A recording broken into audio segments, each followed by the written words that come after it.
How is everyone doing? Welcome to the I just paid my taxes live stream. Jesus Christ. How's everyone doing?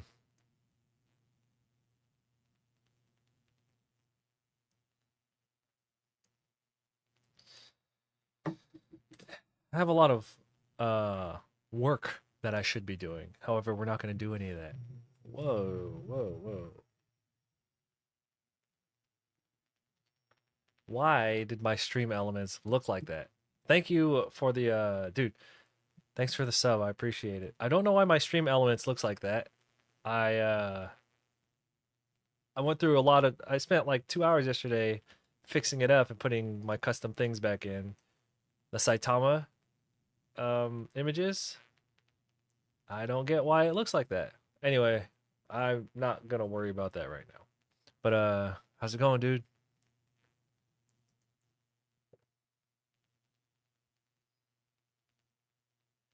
Okay, I gotta figure out what's going on in Stream Elements. Oh god damn it.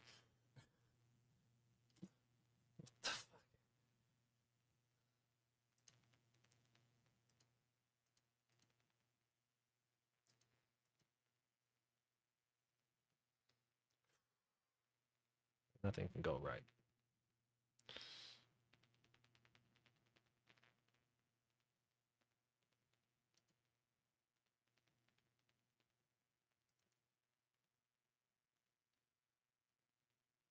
Oh my god.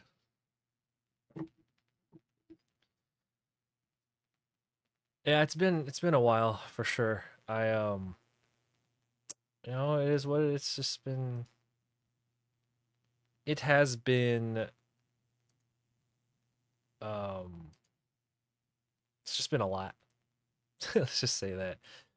But how's everything on your end, dude? I haven't been streaming a lot lately for obvious reasons. Schedule and all that. No matter how much I like try to fix it, it's just hard to keep a consistent, you know. Anyway, yeah. I'm that stream elements thing was really loud and really big, and that is not what I had it set to. I don't know why it's tripping out like that. About to disconnect stream elements from my fucking stream right now.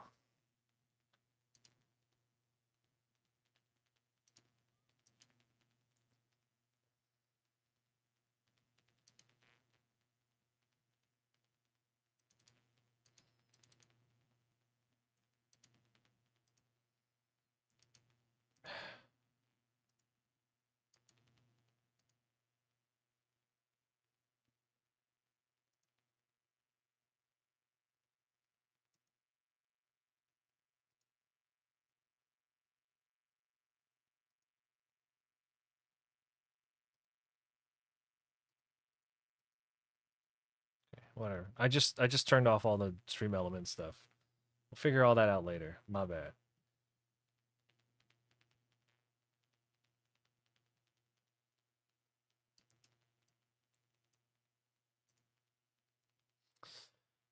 So, just working. Your company just went through a crazy drop of over 300 people to 79. But you said it's your company, so you're part of that group. That's that makes me happy.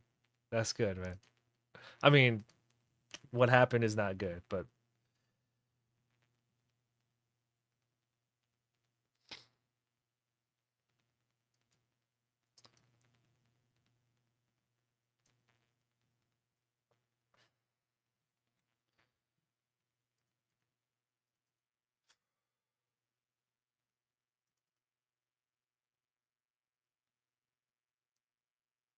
okay. Well, it looks like I got stream elements fucking figured out finally. For realsies, we could start the stream now.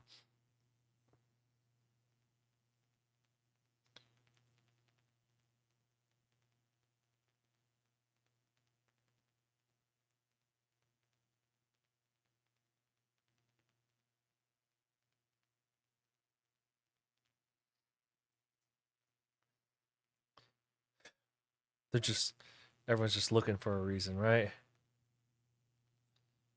That's crazy. That's a lot. That's not like, oh, we're kind of downsizing. That's like we are completely restructuring. This is not even going to be the same company by the time we're done, you know?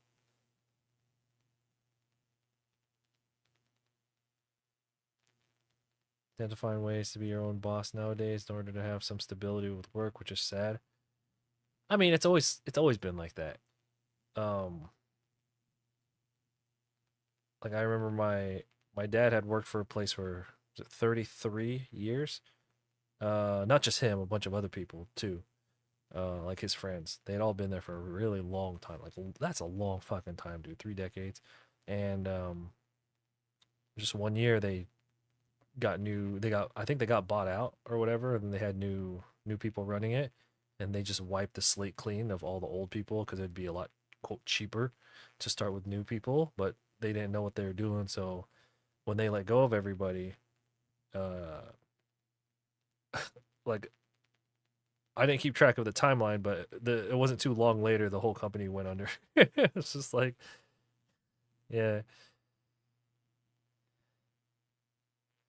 Yeah. Hello everyone, welcome to the I just paid my taxes live stream. Um, I hope everybody here is also well. You know what? I hope since most of you are not self-employed, right? Hopefully some of you are getting some money back. What do you call it? Returns? I ain't seen a return in like a fucking decade. I always be paying in. Always, always.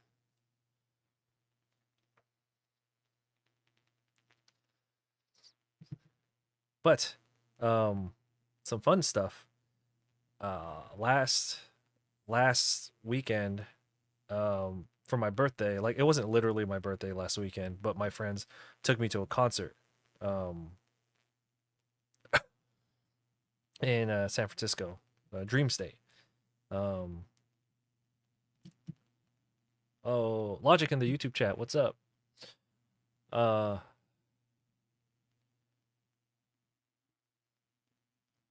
yeah, I'm gonna have to fix the alert box. What the hell's going on with that thing? Yeah, so they took me to a concert in San Francisco and that was fun.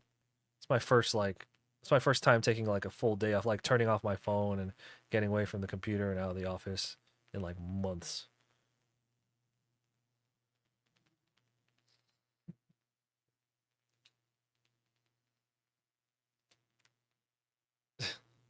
Yeah,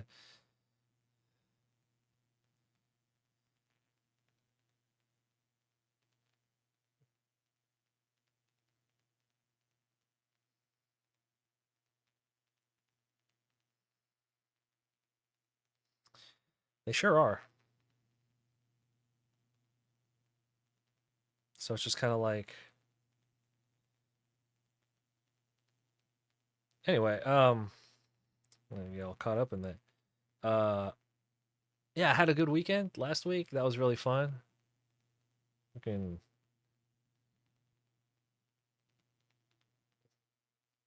dropped acid for the first time in like years.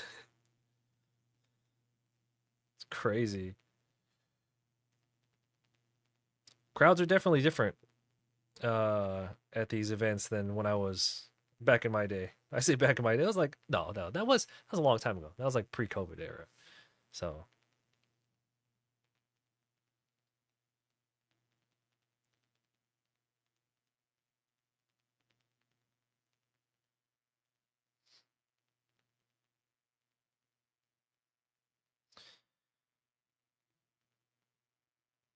anyway, I hope everybody is doing well. Hope everybody gets a good return on their taxes, or if not a good return, at the very least, hope you're not paying in too much.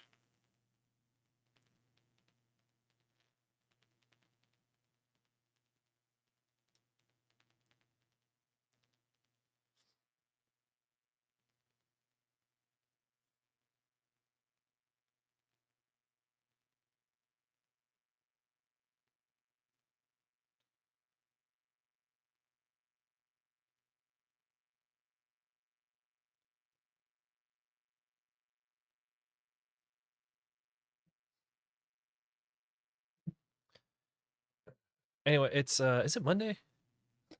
I don't even know. I don't work off of a like a week. Yeah, okay.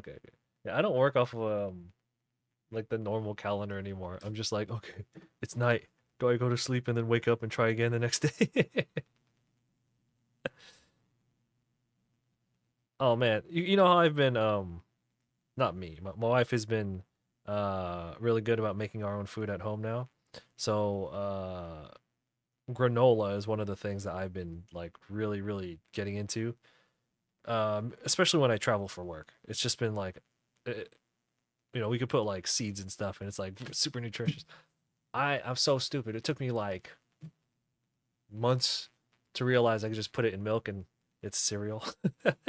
So I've been having grown ass man cereal for like months now. No, no, not months. For like a couple weeks now, and I'm just like not tired of it. You know, it's that funny thing when you're a kid, you're just like, oh, I wish I could have all this cereal.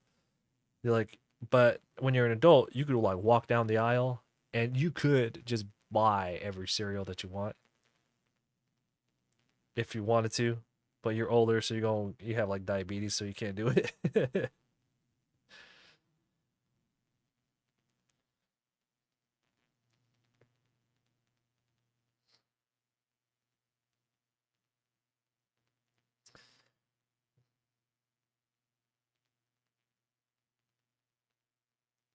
So I do have a commission that we're gonna do today. Just need to warm up a little bit. It's my first drawing that I've done in a hot minute. Uh,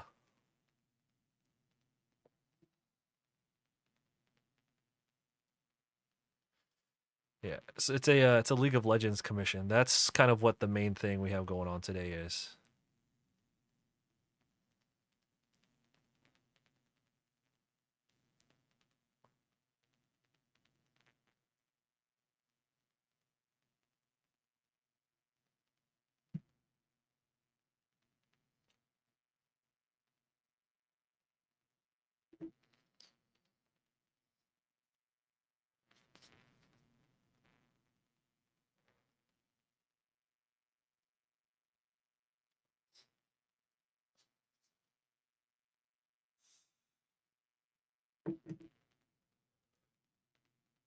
Hope the stream is looking okay for everyone. As usual, messed around with some settings.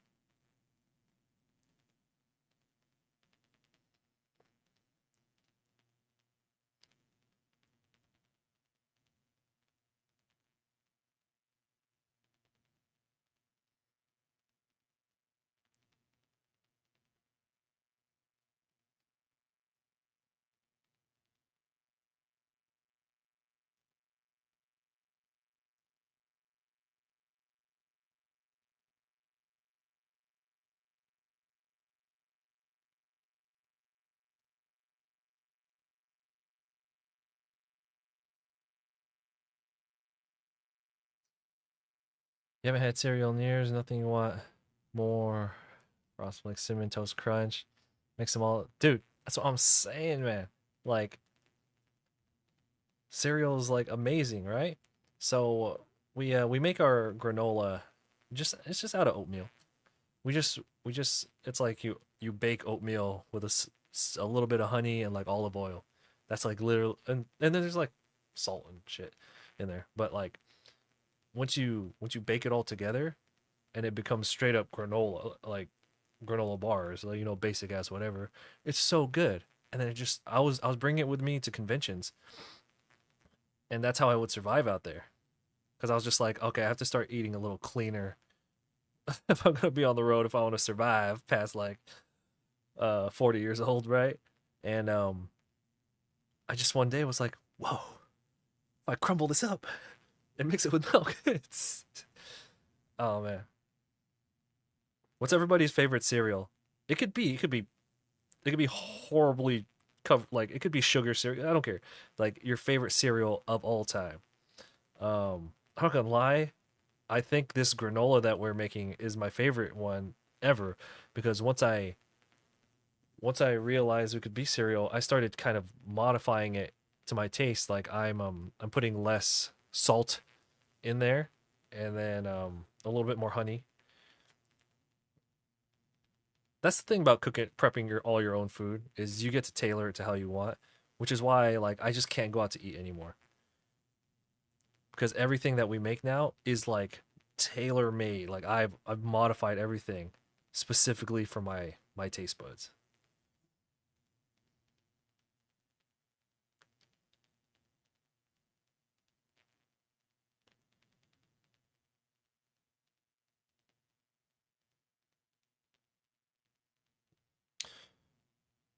Oh, wait, correction. We did go to the buffet once. I can't remember when it was. It wasn't that long ago. I think it was like 2 months ago. It wasn't too long ago. And we went to a buffet. It was a Chinese buffet. Um, and we gorged because that was our first time going out in like for I'm talking about like over it's been that was our first time going out to eat in like over a year, and then we got sick. I wasn't sure if it's because we gorged or is it because the food was like bad. We also are making a point to we've talked about this a million times to doing our best in general to remove as much preservatives as possible. I know you can't get rid of all of it. Um, so to go from that to a buffet was like a shock to the system. We got sick as fuck. Oh yeah, you know what, dude? My parents would never let me mix all the different cereals into a bowl together. They would never let me like cross contaminate.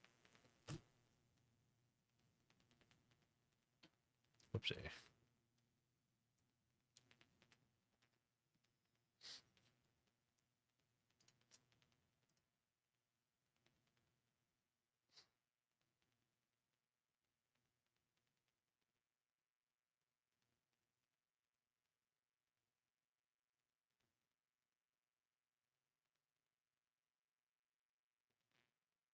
Welcome everyone. We do have like actual thing that we're gonna draw today. I have a League of Legends commission to do. Um, but we're just gonna goof off for a little bit until I warm up.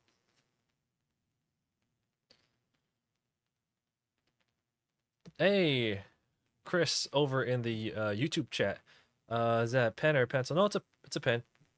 It's a brush pen. I actually it's supposed to be a watercolor pen.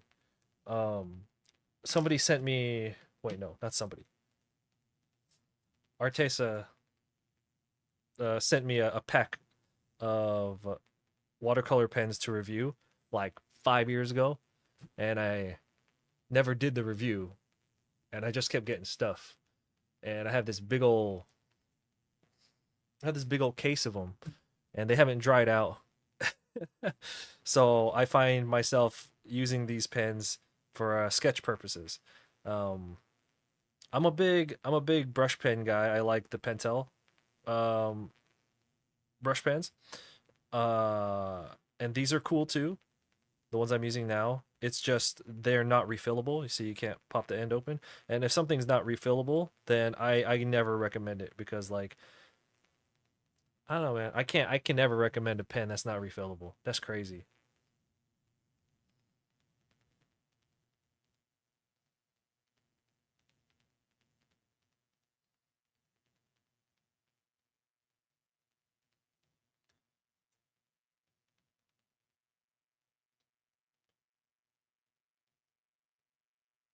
Let's see what's new since I last like actively streamed at this time. Because I've had a couple of like late night streams, and those were just kind of like it's like to kill time kind of things. Um,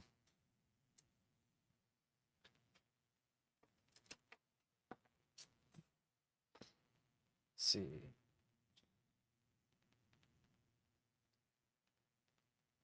damn, a whole lot of nothing. Fucking surviving out here.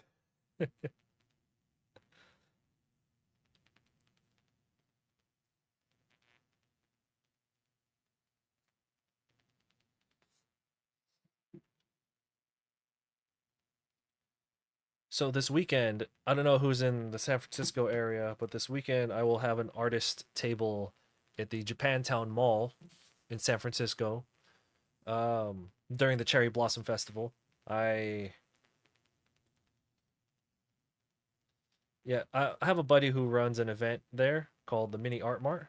It's basically an artist alley once a month in Japantown, in San Francisco, and uh, during the Cherry Blossom Festival, it's crazy. Shit pops off during the Cherry Blossom Festival. It's the only time I actually make my way out there for his monthly artist event. Um, but yeah, if anyone's gonna be in the Bay Area or around for that, I'll be there.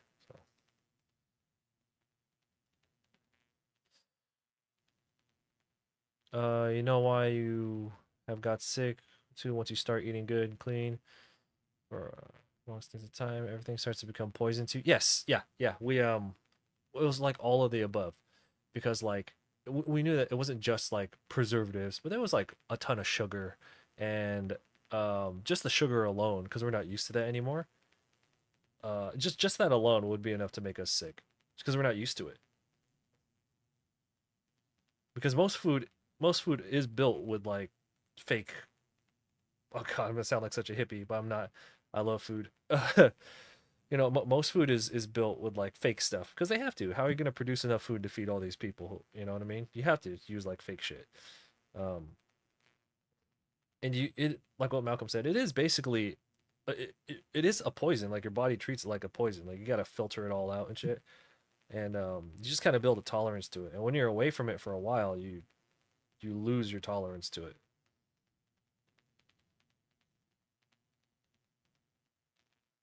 Oh my bad, Malcolm didn't say that. Crazy said that. But yeah, you made a fatal mistake one time going off a 100-day cleanse to eat two Big Macs. Oh man, I can imagine your insulin probably went like crazy. Big shout outs to my brother Vincent who hooked it up with a flavored vape.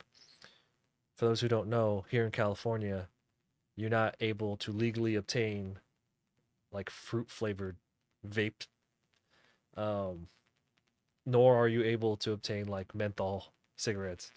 So he flew in last week when we went to that concert. He flew in. He gave me one of these for my birthday. I was sober for a while too, but I was just like, nah, man, trying to survive out here. Give me that vape.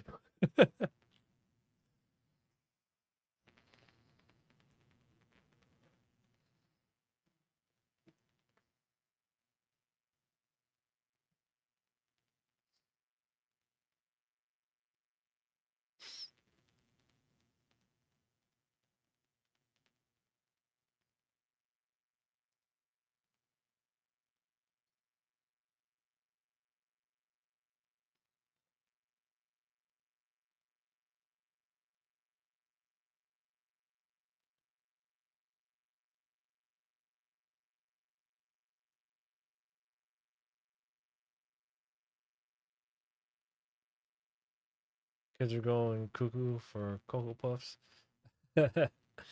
Hey, look, all I'm saying is, like, who we gonna think about the kids? I'm like, man, kids been smoking cigarettes since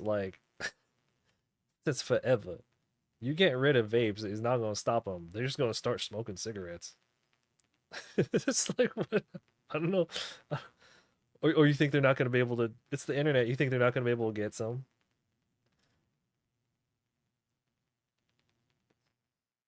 You know what I'm saying? It's so dumb.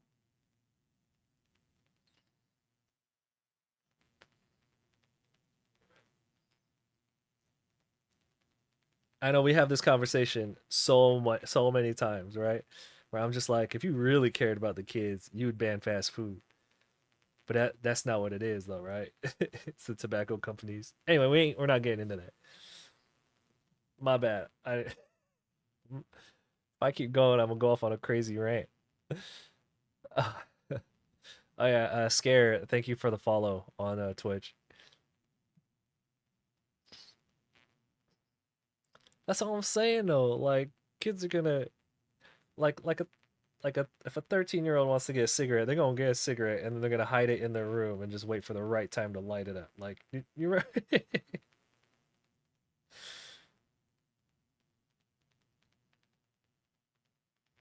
Like my cousins had guns. They're in high school. Like,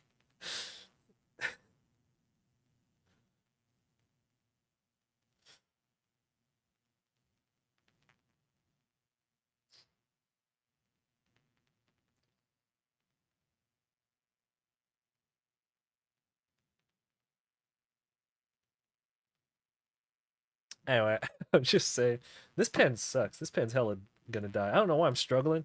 When I said that company sent me a stack of these pens, I swear to God, there's probably a lot. There's probably like 200 pens in there. If one starts to die, I don't know why I'm struggling like this. I'm just gonna replace it.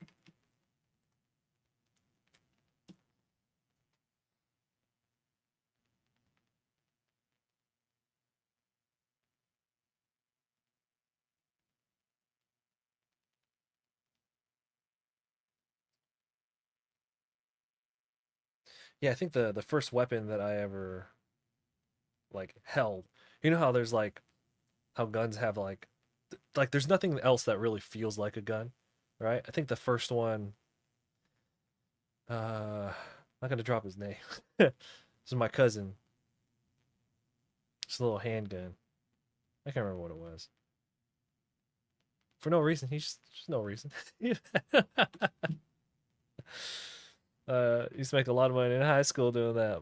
Buy a pack of Supremes and sell them $1. Dude, you could do that now. Like when I used to go to music festivals a lot during like my fuckboy era, right? Um, I would always go in with like I wasn't intentionally trying to sell them, but like I was like a chimney, so I would go into these festivals, and you could only bring in sealed packs to these festivals. You can't bring in an open pack for obvious reasons. I go in with like 4 packs of cigarettes, not to sell them, just because that's how much I will smoke. Because I'm a fucking chimney, and uh, every now and then you get somebody who's like drunk or high, and they're like, hey, let me get a cigarette. I'll give you like $5. I'm like, you don't gotta give me money. He's like, all right, that's cool. Here's $5. It's just,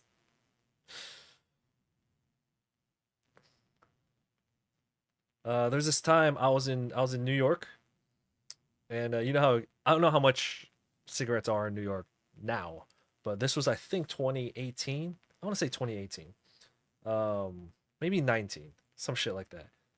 And well, menthol cigarettes there were $17 a pack back then. God, I can only imagine what they are now.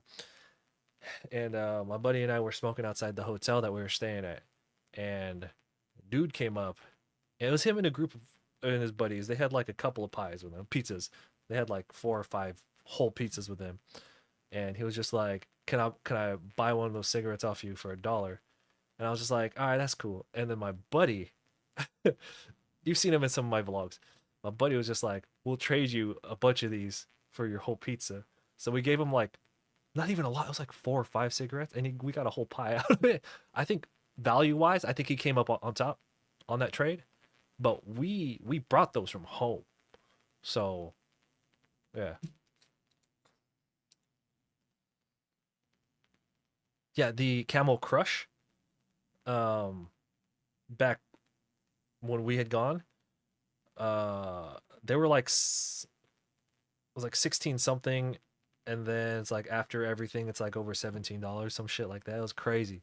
It was crazy. Oh, my ad is about to start. My ad's gonna start. My bad. I'm not in control of that. My bad. Oh, I'm not in control of that.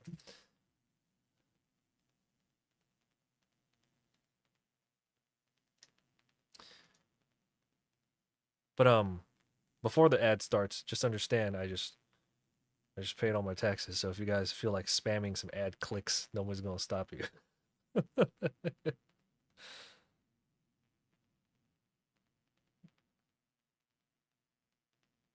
Oh, why is Stream Elements? Okay, Stream Elements is super invasive. Like this is my first time using Stream Elements, right? And it like I'm doing a campaign with a video game, and it's like throwing up gang signs in my fucking chat. I don't think it's showing up. I don't know if it's showing up in the chat for you guys, but I don't have to silent. I'm not gonna be able to silence it on stream, but yeah.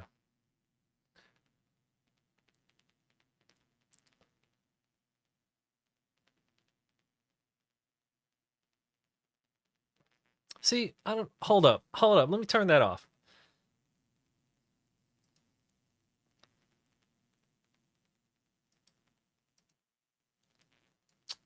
Yeah, see what I mean?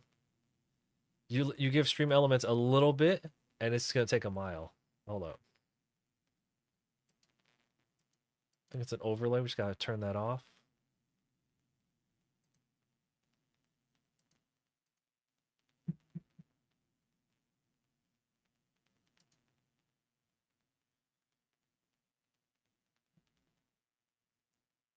Where's that chat bot? Okay, boom. We turned it off.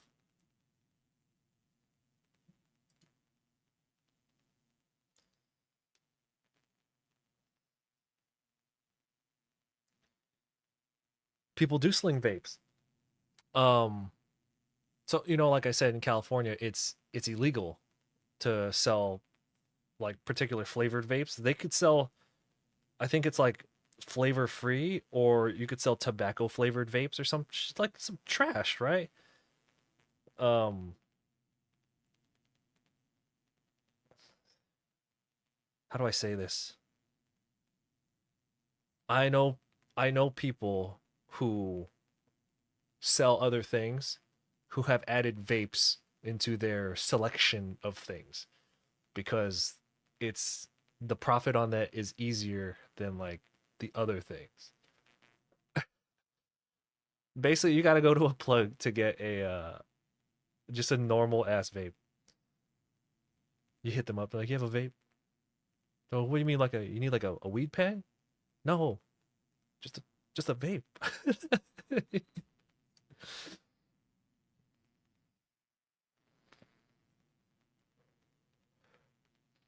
Yep. Yeah, I had the oh man, I can't remember what they're called, RDAs. It's been so long. The one where you build your own vape, right? My first vape was one of those where you constructed it with you build the coil or you build it with the coil and everything. You did um yeah, my first vape was one of those like fully manual or fully manually built.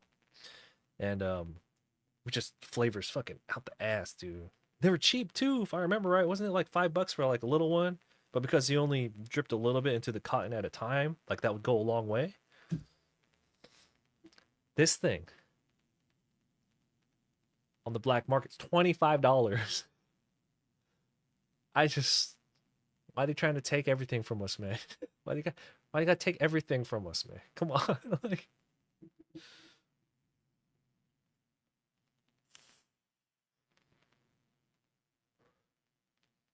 that's what new gen got the face of 30-year-olds and the teenagers.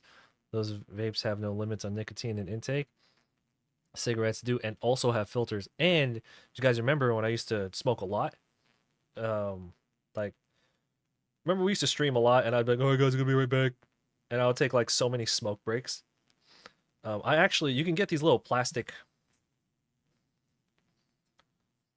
so you have your cigarette. Oh my god, this thing looks delicious. Right? And you have the filter here. There's a lot of companies that make they're like little plastic. They look like the things on the end of Black and Mild, right? They're like little plastic things, but they have extra filters inside of them. I used to be able to get like 1,000 of those things for like $15, and boy, they were amazing. They would capture so much extra stuff, and then you would never get. I don't know who here's a cigarette smoker, but you would never get like that raspiness afterwards. Yeah, yeah, yeah. So you could connect these to a cigarette, and then you could smoke like a whole pack and not get any raspiness at all. It was like amazing. Yeah.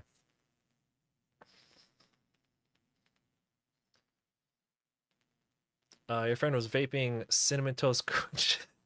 They have some good flavors. Luckily, this thing I have it set on low because I'm such like a virgin lung now. This thing will probably last me legit probably like 4 or 5 months.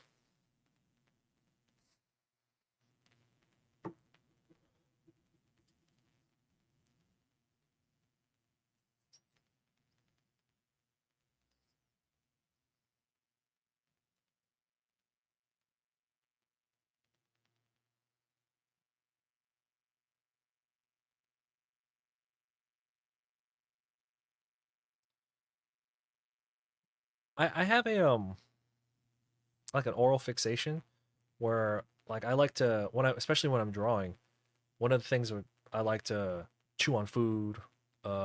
I used to like gum, like way back in the day. I used to like gum when I would draw, but it would like make me nauseated to because you know you're intaking a lot of your own saliva, and that would make me like nauseated.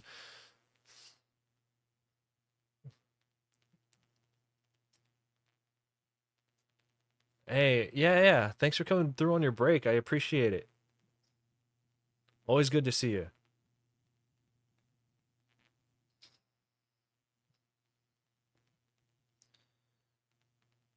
Yo, sorry, I'm gonna harp on Streamlabs again.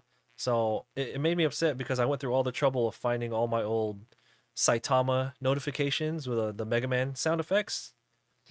When I was setting that up last night in preparation for like like a normal stream again, um, just hearing the sound effects, the Mega Man sound effects, got me like so nostalgic. I obviously have conditioned myself. When I hear that sound, the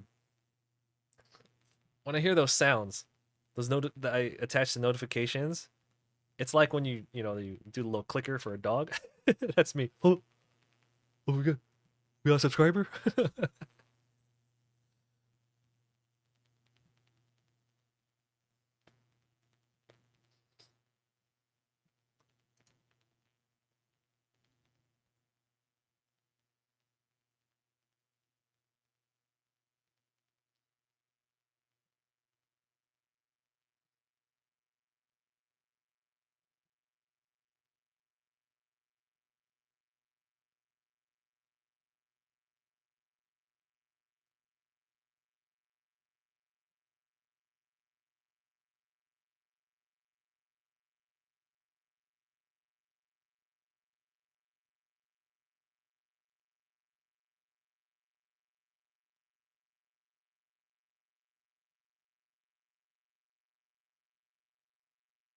See, uh,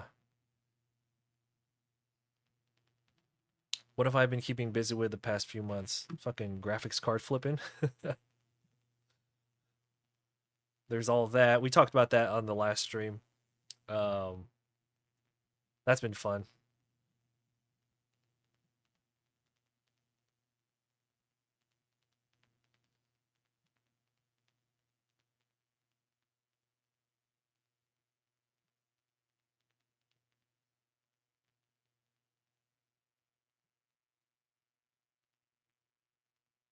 I am keeping up with Daredevil. Um, I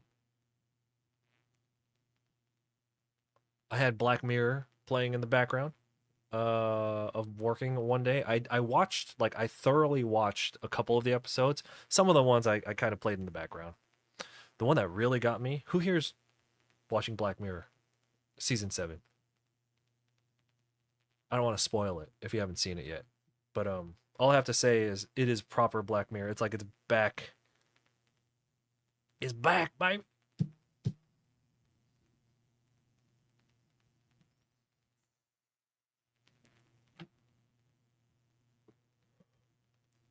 This latest season? Are you talking about you haven't watched the latest season or Black Mirror in general?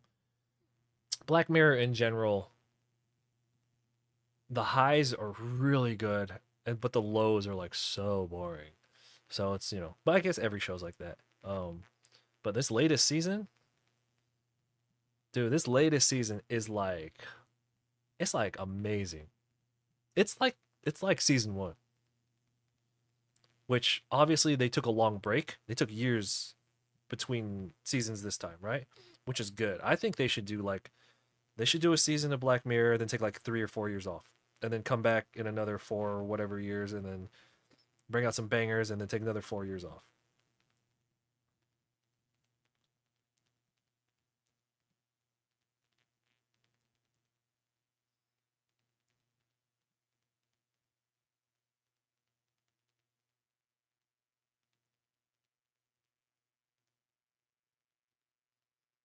It's an anthology, right? Yes. So you could, for the most part, watch them out of. You can watch them out of order, but you have to watch the seasons in order. So, for example, you could watch season one in any order, but you got to watch season one before you watch season three.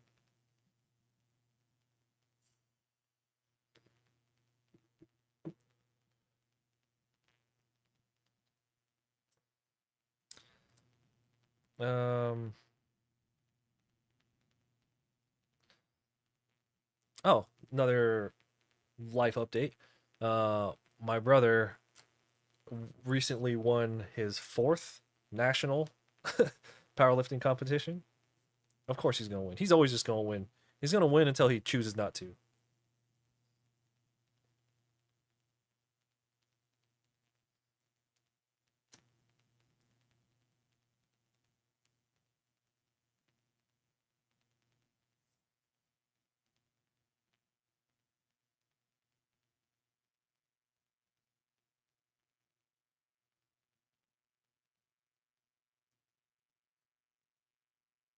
Yeah. You know what sucks? Ah, never mind. I'm not gonna get into that. Anyway,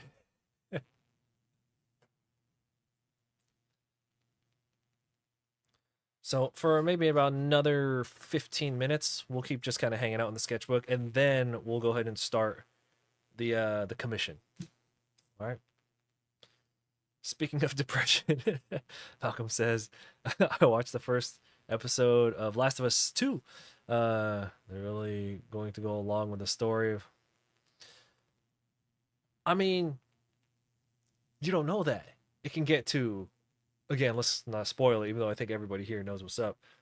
They're probably going to get to a certain point, and that's, it's going to be a weird decision because what what happened in the second game turned off so many people. Now you have a TV show. It's an adaptation. You don't need to, it's not a translation, right? This is a chance to maybe take it in a different direction when that moment comes, right? So because like if they get to that moment and they follow it just like they did in the game, yeah, it'll be true to the game, but similarly true to the game, you're probably just gonna lose a bunch of people. People are gonna stop watching. The same way people were like irritated. I don't want to play the rest of the game as this character. You know what I mean? Like, so that'll be interesting to see what happens. I haven't been watching it, but I am, because the podcast I listen to, I am interested to see what they're gonna do. I'm very like I've been fascinated to see what they're gonna do ever since they started that show, because like I'm like if the show is good, like when it first came out, I was like if the show is good, eventually you're gonna get to this point. What are you guys gonna do? Because it's not just a video game at this point. Like there's a lot of money involved, and it's like, are you going to make the decision that it's, let's be straight up, it's going to cost you a lot of money. You make that decision when the time comes at that moment. You do the same thing as the game, and that's it. That's a wrap. It's going to cost you a lot of money. Probably the end of the show. Well, I mean, there's nothing to adapt afterwards, so maybe that's what they're going to do.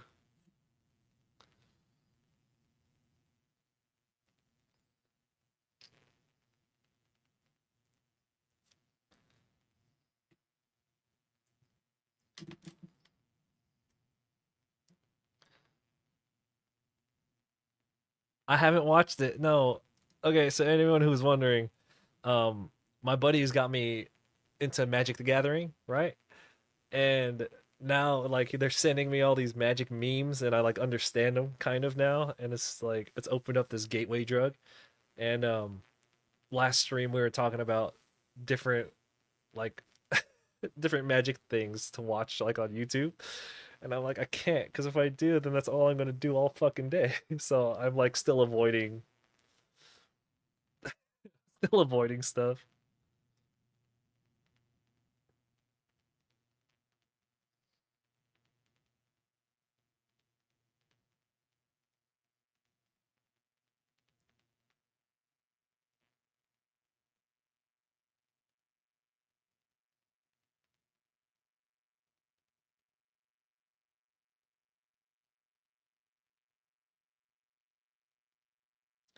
But you know what I can't avoid is my buddy is literally going to send me a deck. Like he built a deck out of because he's been playing for like decades, right? So he built a full on deck, and he's just like, I'm gonna send it to you. He's like, there's no escape. I'm just gonna send you a deck.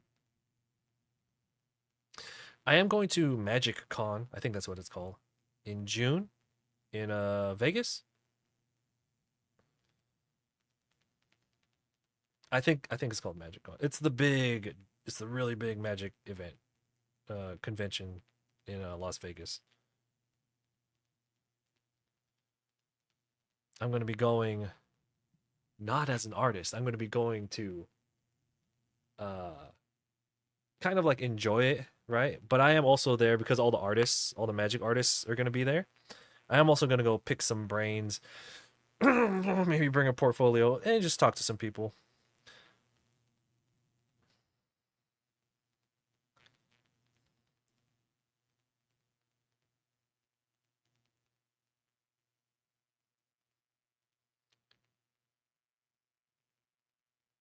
Well, when that day finally comes and they do follow the path of the game, I guess we'll just see what happens.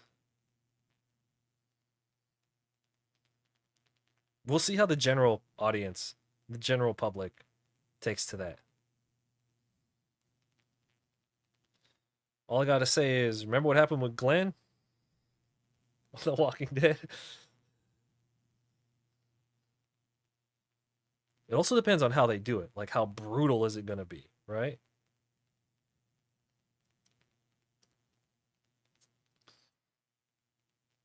Walking Dead lost me months before they killed Glenn. It's when they did. It's when they pulled that cliffhanger bullshit. I was just like, I'm done with this show. Like most people.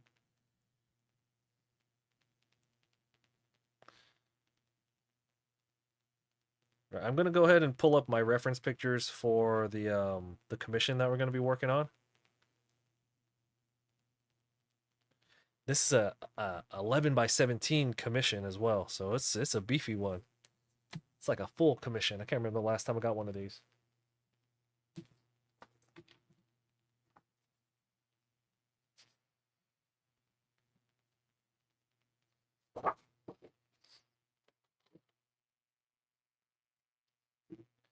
I appreciate everyone for hanging out. I have to pull up my reference pictures for this character.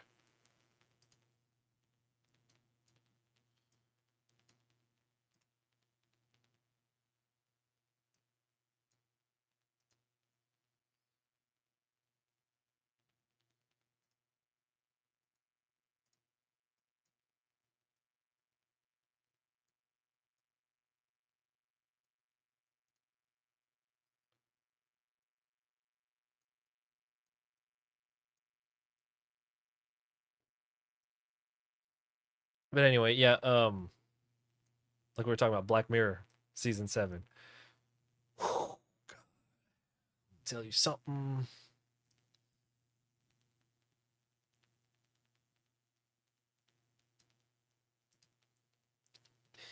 That shit makes you depressed. Dude, there's some episodes in there. There's some episodes that you want to avoid in this new season.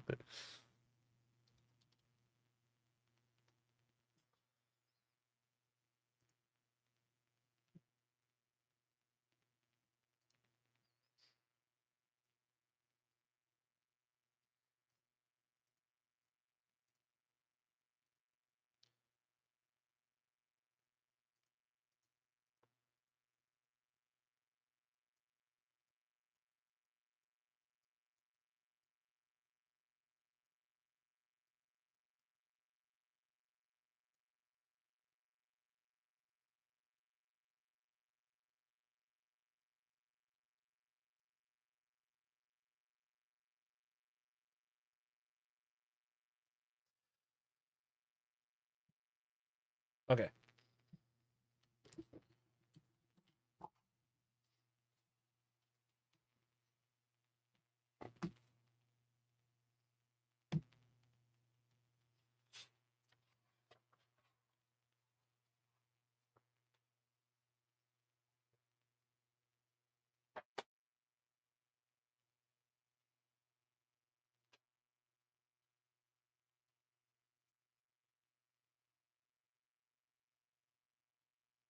the back of the page. That's the front.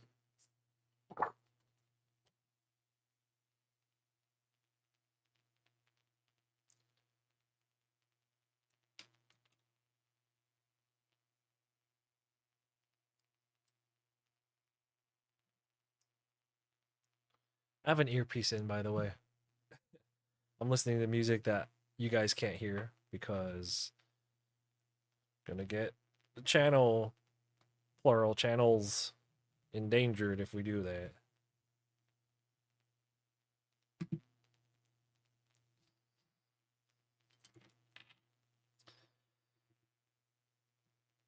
Okay, so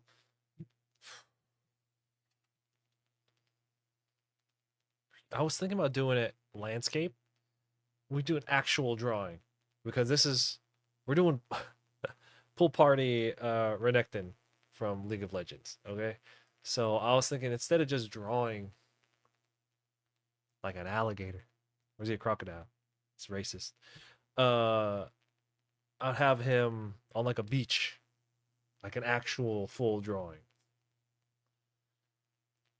So that said,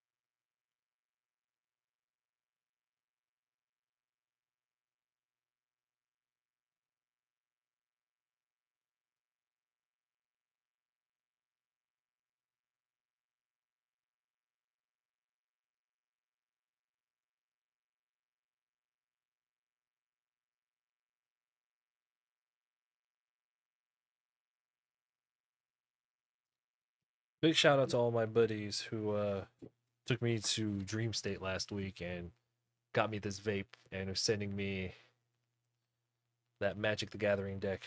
I have better friends than I deserve.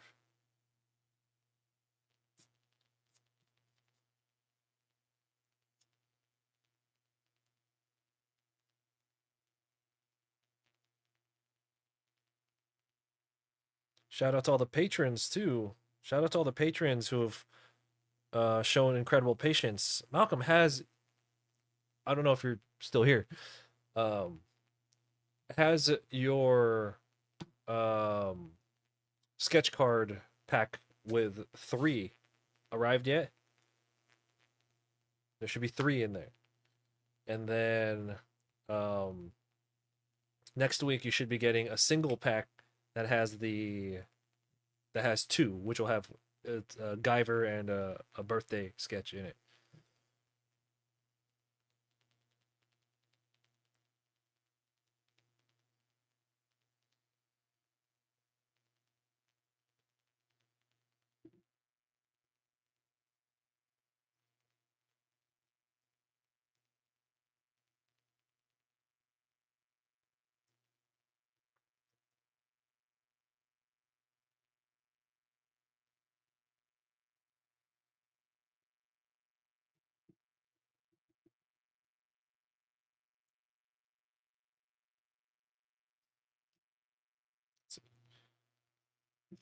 The small one is for digital art. The big one is for traditional art.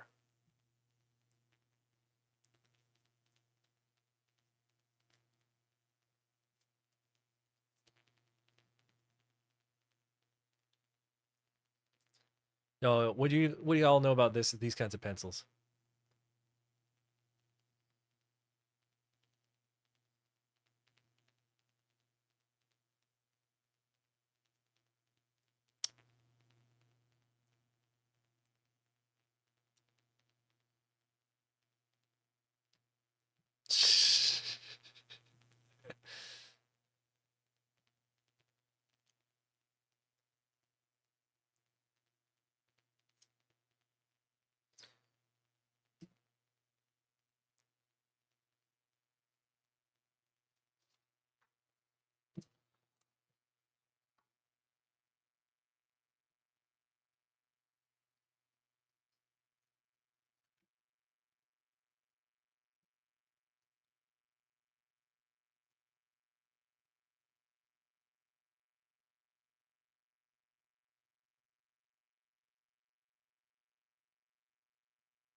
We're gonna do some thumbnails.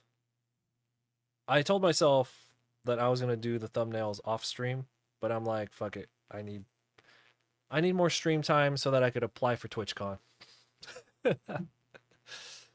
Also, the subs and all that stuff go a long way. All right, so we are 1 hour deep into the stream. Well, about to be 1 hour deep. I want to welcome everyone. This is the independent artist just paid his taxes live stream. So there's a mix of fun and a bit of despair floating in the air right now. So, but I think that's everybody right now.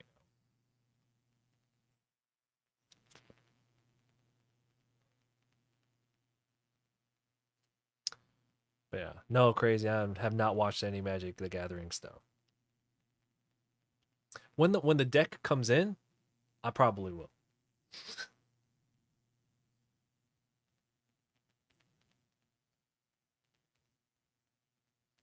So we're working on a commission right now. For the first hour, we were just hanging out in the sketchbook, but we have a commission that I have to finish. It's a little late, so I'm thumbnailing right now.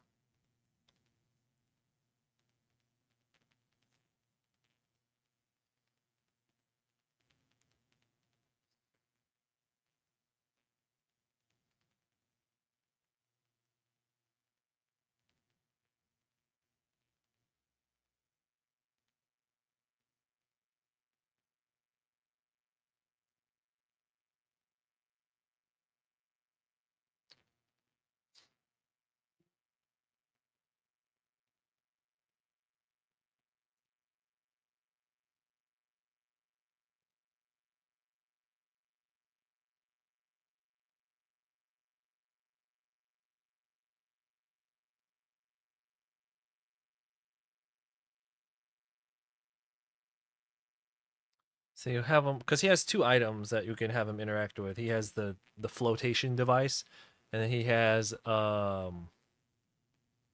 flotation device, but he also has a whistle. So I think I could have him holding a whistle and his whistle in one hand.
For first personal commission, would you be interested in doing one of the crypt keeper from Tales? Oh, yeah, that would be fun. That would be I could see would be heavy on the black brush pen. Oh, that would be fun. Yeah. So I do so much anime private commission work.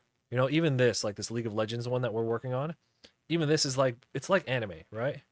So anytime I get to kind of veer away from that, I'm happy. Like I did a drawing of the Rocketeer some time ago. Um, I did one of Vashi, what's up? Uh, I did one of the Rocketeer. I did a Dalek. I'm just like, oh my god, not anime stuff. I mean, I'm not complaining. I will take any any commission, but when it is different from what is the norm, it makes me really, really happy.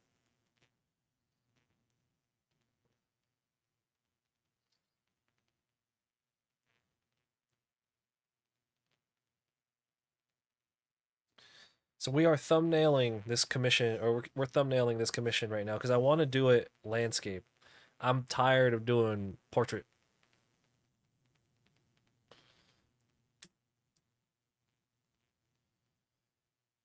Oh, oh, you talking about his mixtape? It has like 49 songs that are 1 minute long.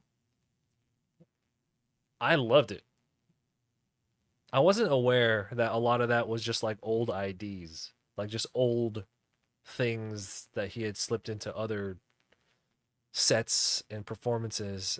Um, so a lot of people are already familiar with a lot of it. So you know how people are like, "Well, I've been following for a long time. I recognize a lot of these things.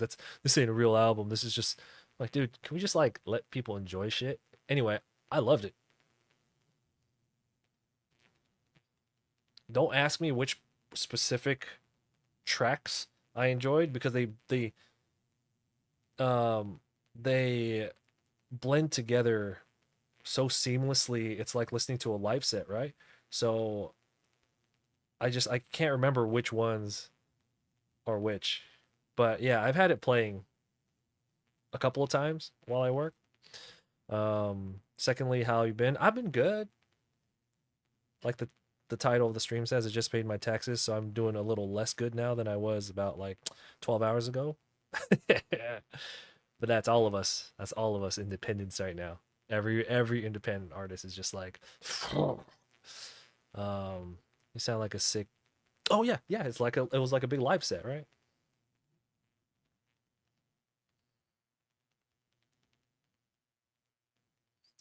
So we can do one where it's like really dynamic with a Dutch angle and that. We could also just do one where he's that's a little bit more tame, where he's actually just relaxing. Uh,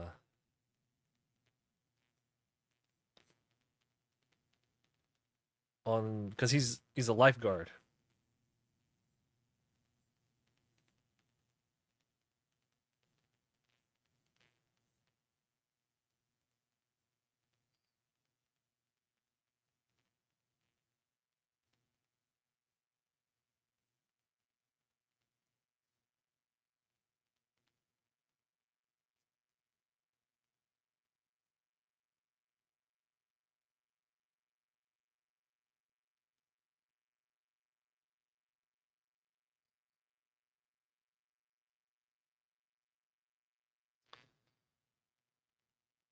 Taxes in your country in June, so you're chilling.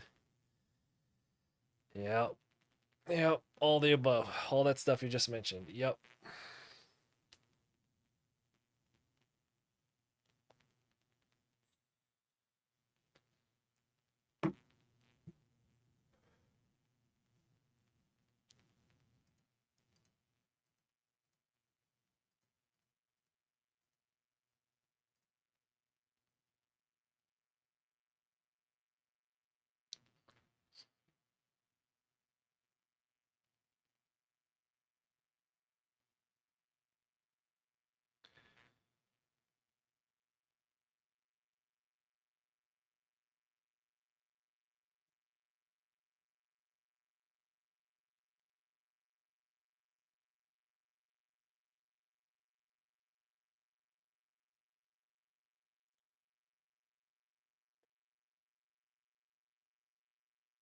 Oh, since there's a lot of topics that we haven't been able to talk about since I haven't been streaming.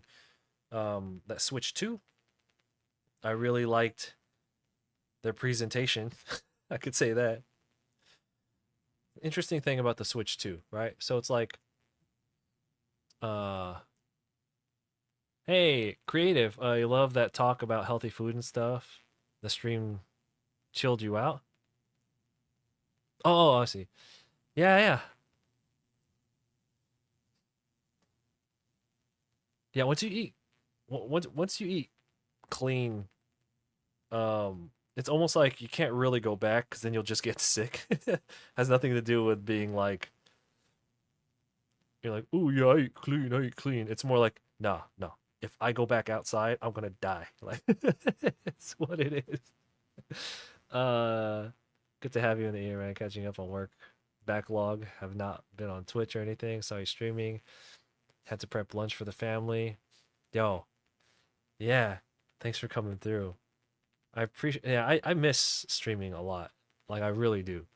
Like I was talking about yesterday. Like, and I always appreciate everyone who keeps coming back, no matter how fucking long of a break I end up taking for you all know reasons. But like, um, every time I do try to come back and have a consistent schedule, though it doesn't work out, and that's all of me. That's crazy that so many of you still come back around. That's like incredible to me.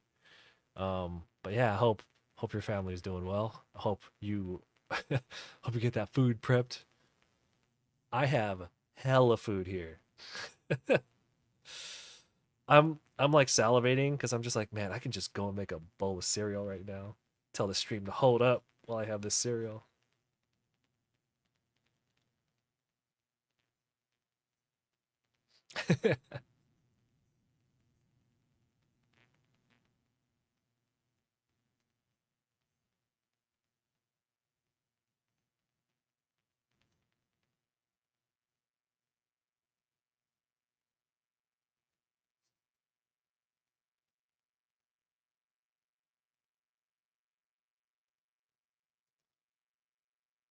We can do it. You guys want to see what it looks like? Bet. Hold on. Hold on. My mom texts me. Must be important.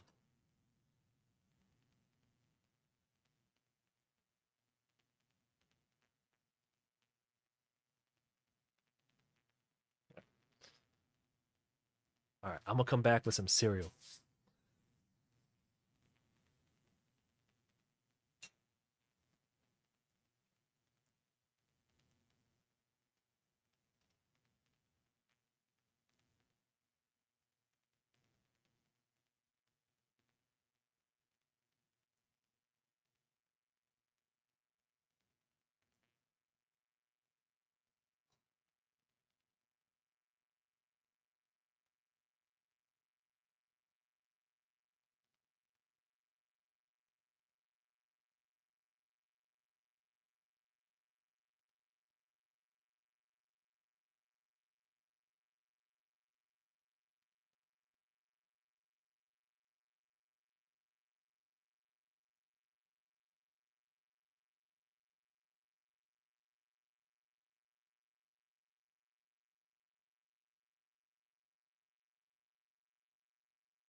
Fuck out the way.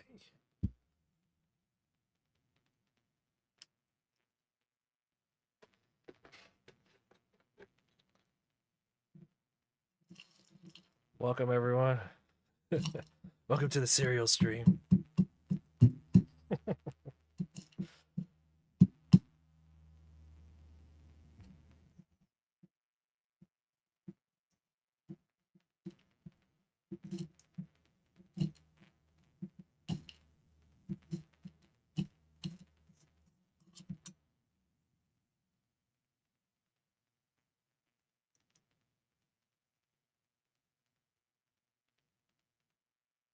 If the bowl looks dirty, that's because it was sitting next to me because I had a big bowl right before we started the stream.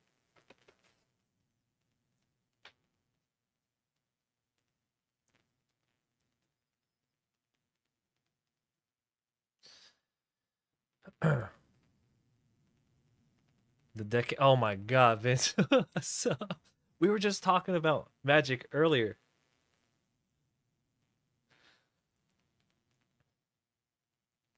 All right, I'm gonna move the mic away just a little bit because this is not like a crunchy ASMR stream. I think a lot of people don't like that.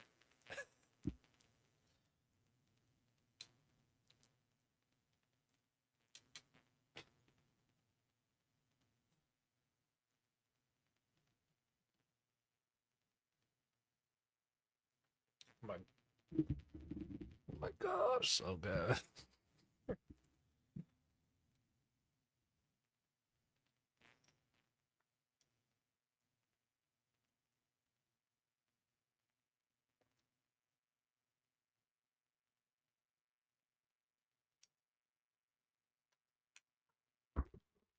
You know, they say like the older you get, the more you revert to being a child. So you know you're like a kid, you're dumb, then you're a teenager and you think you're not dumb, then you're your 20s and your 30s are like your peak of trying to be mature. And then when you get to like my age, is when it starts to go back where you're just like, I got nothing for nobody. Give me my cereal and leave me alone.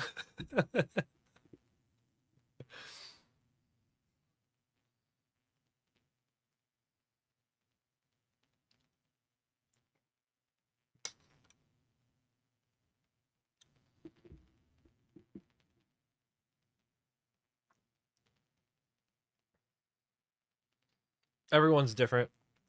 I've just turned back into a child. Like as I get older, all my angst and stuff, you know, all that ego starts to go away. And now I'm just like, man, I just want to sit around, draw, play video games, now play Magic.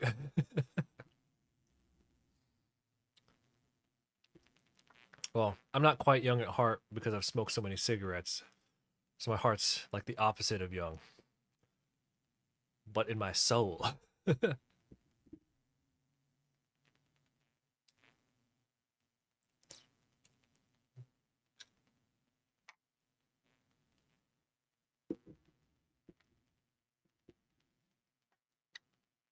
All right, so you see Vince over there, Vincent09 in the chat, just a little bit up. That's my brother over there, and he's the one who gave me the first hit of Magic, and now he's got me hooked.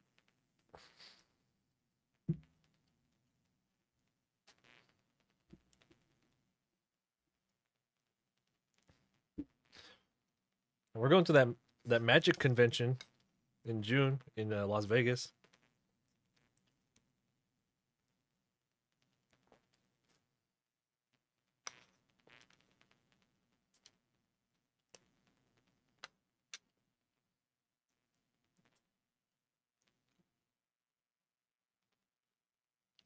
What everyone who just came into the stream, welcome to the serial kind of working on a commission art stream.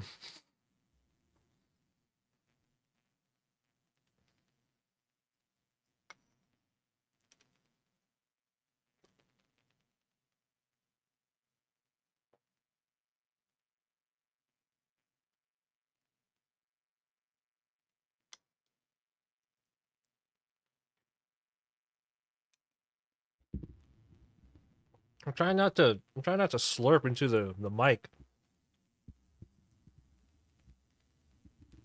I'm kind of trying, but I actually don't really.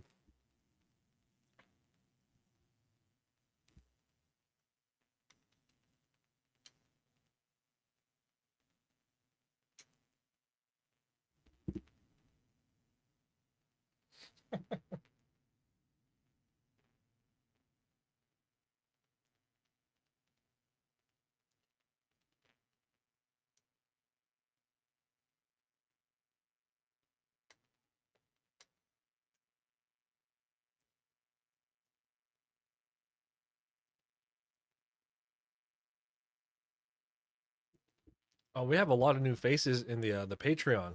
So if anyone who's new to the Patreon is also here, I want to say welcome.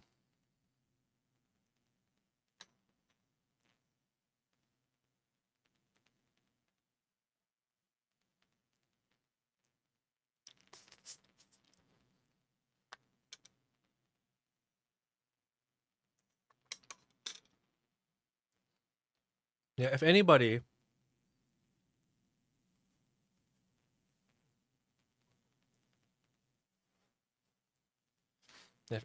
here is new and is not part of the Patreon, there's a free tier.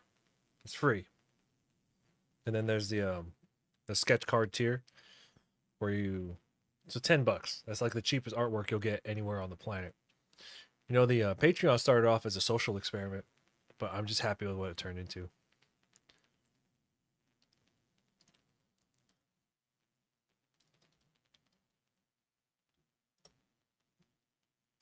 Okay, the Patreon command doesn't work anymore. I gotta clean this channel up like a motherfucker, dude. I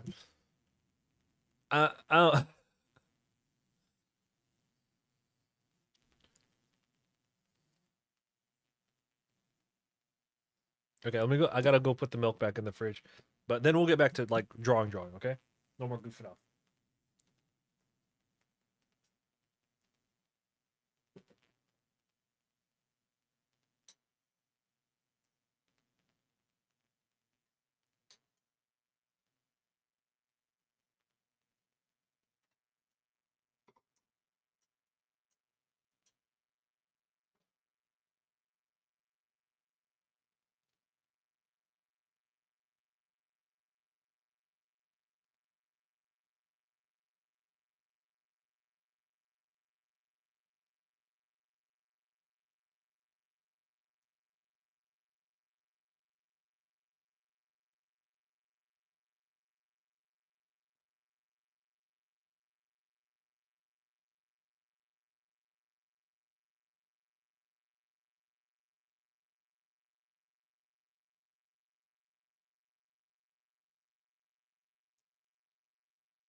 Oh man, I would appreciate that.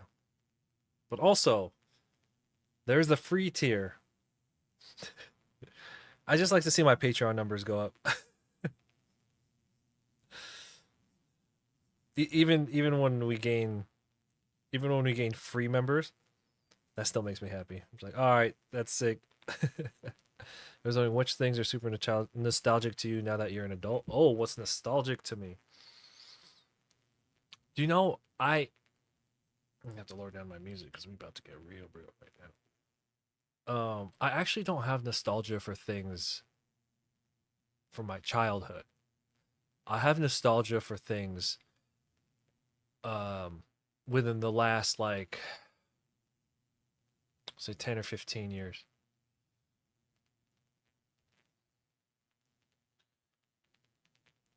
Basically I've had so many highs that like figuratively, not just literally, but like I've had so many highs, like the best highs of my life happened in the past like 10 years, both in regards to like personal and professional, family and art, like all the only good things to really happen to me have happened in like the past like 10 years. And I have been super nostalgic for those early years of when I was an artist.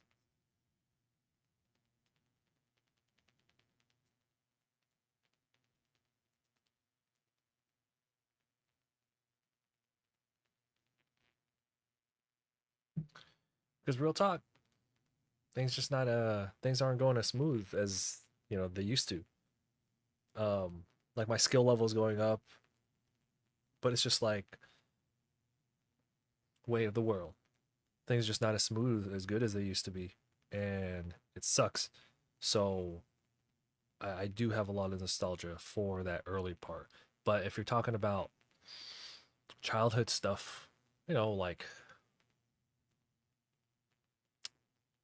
no, like Power Rangers and cereal and things like things like that. No, not really, because a lot of that nerdy stuff that we used to like when we were younger, they're still around, like the Pokemon and all that. Like, I gotta stream more. Yeah. Oh my god, I forgot about channel points.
How about my biggest influences, like game wise, pop culture things?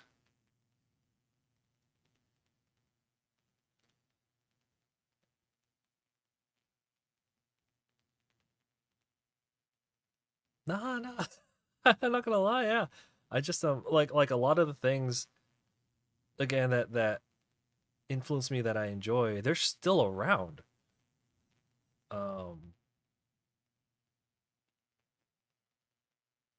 like music, is the music I used to listen to. It's easier to access now than it's ever been. Music always played a huge part in like what influenced me.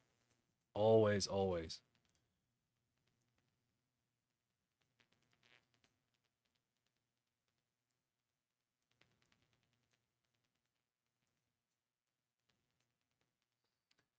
I mean,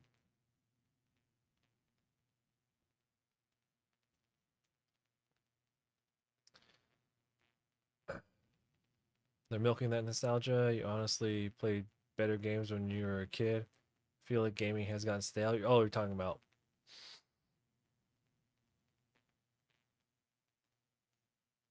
So as somebody who, follows uh computer news, like the whole thing that's going on with all electronics right now, but specifically like graphics cards and stuff. Um, like I use my GPUs for work purposes mostly. Sometimes I play games with them.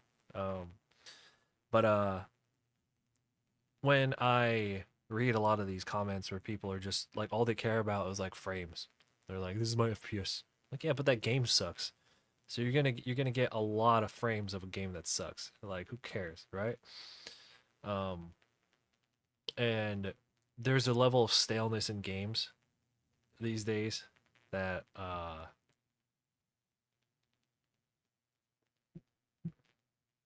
and it's just kind of like I don't know. I agree. Well, my point is that I agree with you. Connected to the chat. What happened? Are we still online? Am I still here? Is everyone okay? My stream crash?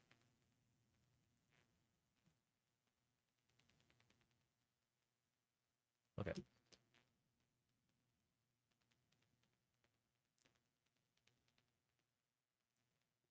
You have a 3080 and all you've been playing lately is Stardew Valley and Arena. I'm good, thank you. Uh, for gaming wise, is Diablo 2, shows like Dragon Ball Z, Outlaw Star. Yeah, so I mean, like, I don't feel nostalgia for that stuff because one, it's still around, it's still available. Um,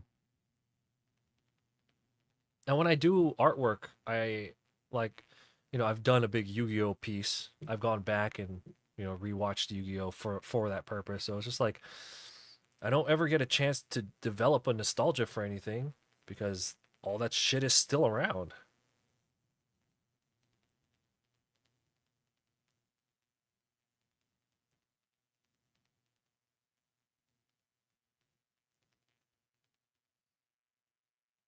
Okay, I think I found the pose that I want. I found like the scenario and the pose that I want.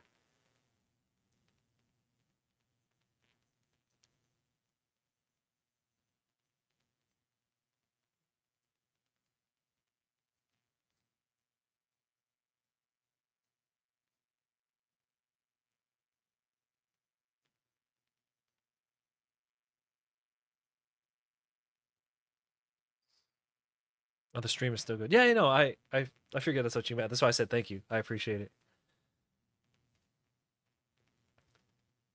You have a 30. Okay. So again, we're not gonna harp on my graphics card journey over the past couple of months. Went from I had a 3060 12 gig to a 4070 Ti Super and then a 7900 XTX. And then I had to, when the GPU market went to shit, or not shit, went crazy after the 50 series launch, I sold everything. Then I was just gonna float by we had an RX 580, that little Radeon card. I'm just gonna sit on this for a long time. But I had issues encoding videos with it. So it was just like I had actually gone down too far. So I got a hold of an EVGA 12 gig 3060, and I was like, I'm gonna sit on this for a while. But it was having issues, and so I was just like, man, do I need to fucking open this up and repaste it because it was getting hot. So I was going to do that, but then I was able to get there was another 7900 XTX somewhere in that point. But I sold that too, and then I was able to get from my brother a 3060 Ti, which is like he didn't do shit with it. So it's like brand new. And I'm just like, okay, I'm just stopping right here. So that's where I'm at. And guess what? Guess what? Like, other than the not being able to encode AV1, it's fine. It does everything. Especially if you have a 3080, it's fine. It's gonna do everything. Like, people are crazy. I can't imagine. I can't imagine buying even like a 70 class card if all you're gonna do is play games. Like, if all you're gonna do is play games. 30, 60, 12 gig. That's all you need. 300 bucks, brand new. I don't see what the big deal is.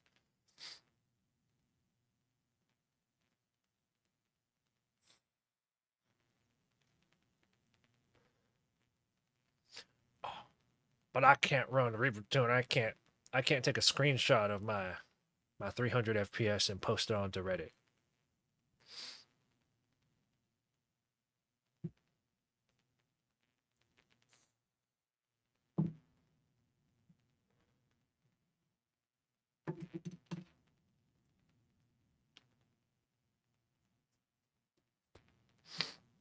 Now, if you're doing, video production or 3D work, that's different.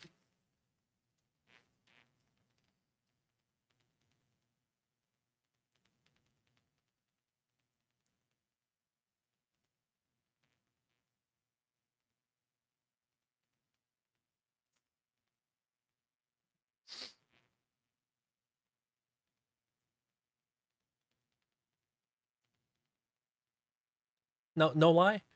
If my CPU had integrated graphics, I'll just sell this fucking 3060 Ti right now. I don't give a fuck.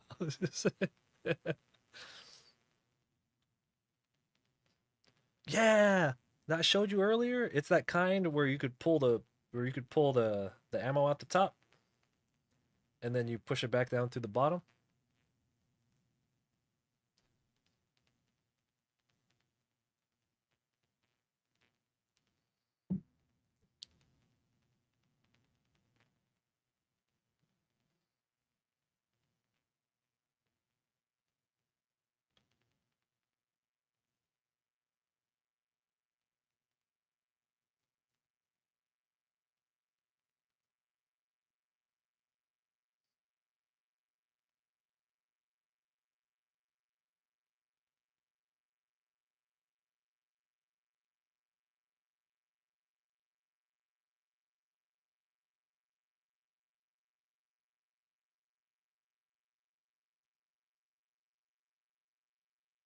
Your son found one of those nib things.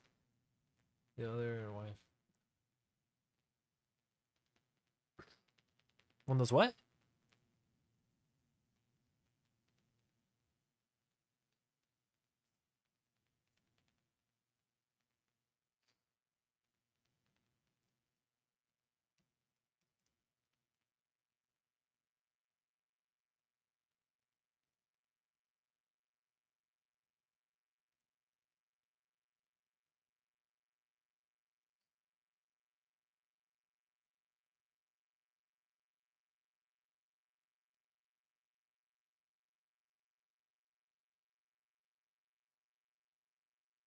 Oh, the little.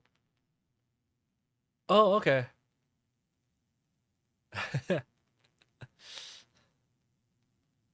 Where'd that come from?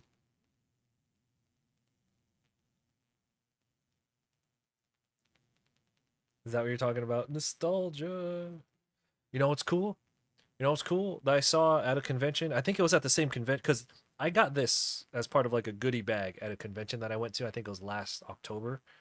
Um, they also gave me a pen, like a Halloween spooky pen. That's supposed to be like a cartoon bone, but it just kind of looks like a something else. Anyway, somebody at that convention also had one of those. It's one of those like really fat pens where it has a bunch of the different slidey things on it. And when you push up on it, it's like spring loaded, so it pushes a different color. You know what I'm talking about? it's it's like the thick pen, and then it has like a bunch of spring loaded color tabs on it, and then you push up on it, and it brings out the different color. And when you push the other one, and it pulls the other one back.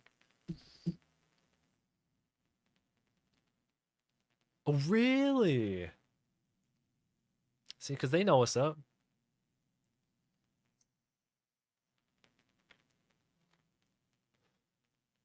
Oh man,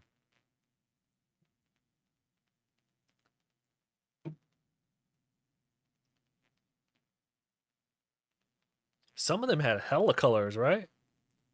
Some of them got like ridiculous.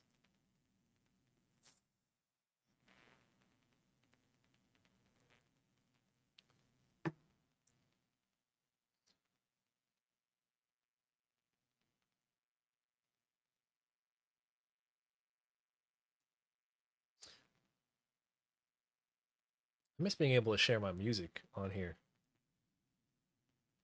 during the stream, but the copyright people, the copyright gods said no, dummy.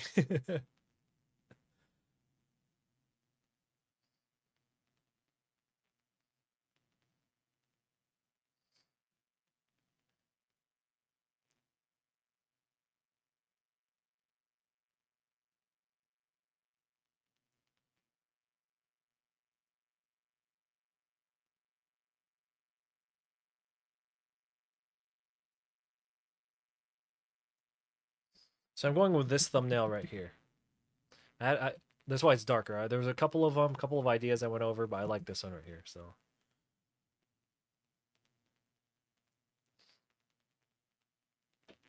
damn, I didn't know they were that hot. That's cool. Like it's like Beyblades, still hot in a lot of countries outside the U.S.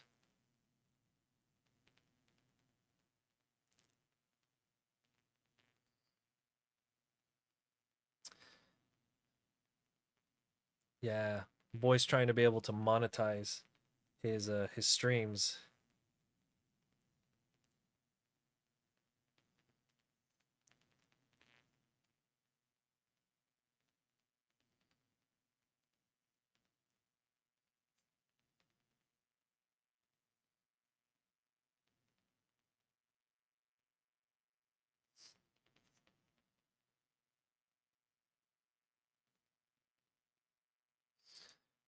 Yeah. Thankfully, I've drawn alligators and crocodiles. I've studied them so much that I can actually draw this character from any perspective.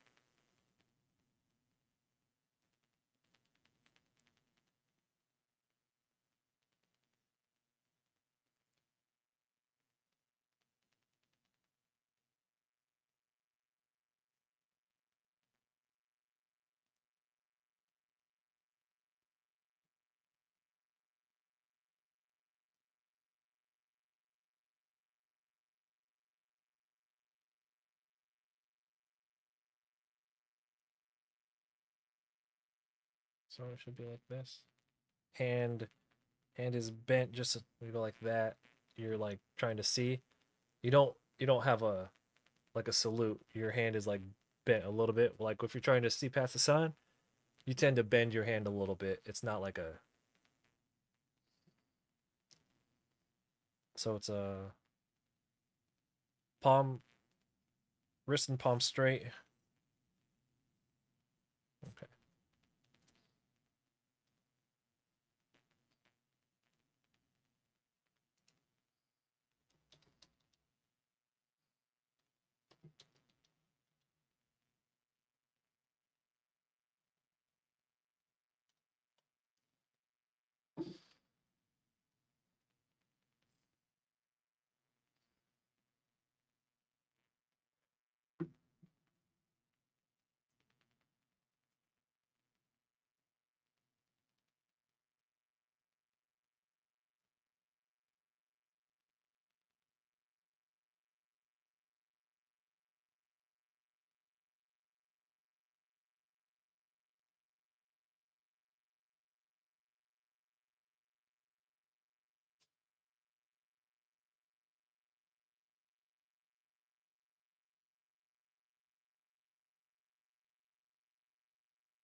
It's heat. It's a winter mix, but it's still heat.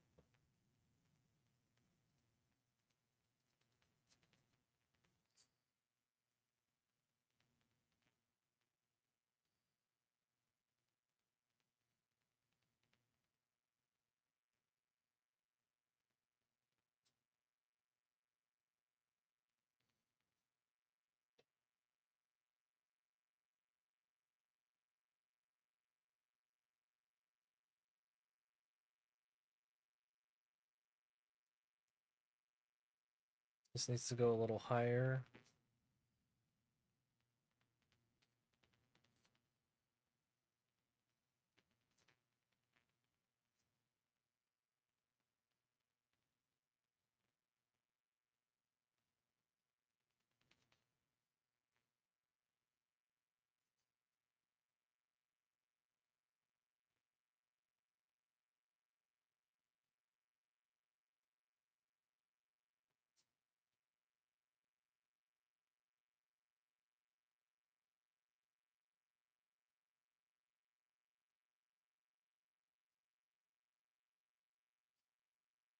Now, hold on. My wife just woke up. Let me go check, make sure all is okay. BRB.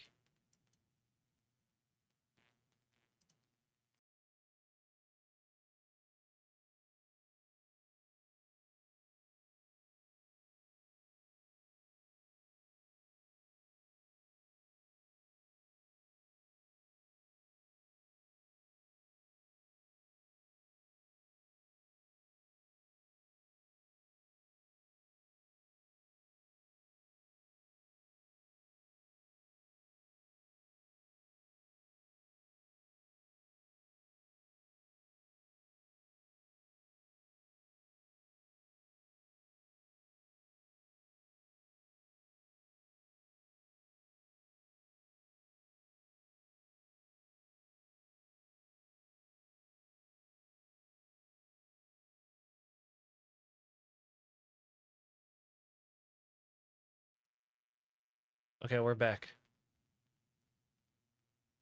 Another finish this bowl.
I'm gonna have this.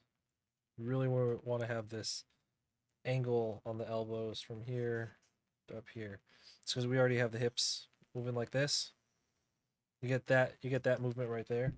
So generally, the easiest cheat code to get a little bit more dynamic in your posing, you pivot at the hips if it's going that way. You're not necessarily have to be shoulders or elbows, but the next like pivot up top could be like that, or converse, it could be like that. Well, one of the most boring things you could do is have them like this, or like this, or like that. Yeah, what's up? You need to go potty. Well, that was the dog. All right, so we're gonna go ahead and pause. Stream is not ending. We are nowhere near done. But I do have to take the dog out. I gotta check on the wife, make sure she's okay. She just woke up. I gotta take the dog out and do this. I gotta do that. All the good domestic stuff, right? Once that's done, it's art time. So I have nothing to plug to you guys. I don't even know I don't even have ads pulled up or anything, right? So I'm just gonna pause the stream. I'm gonna be right back. All right.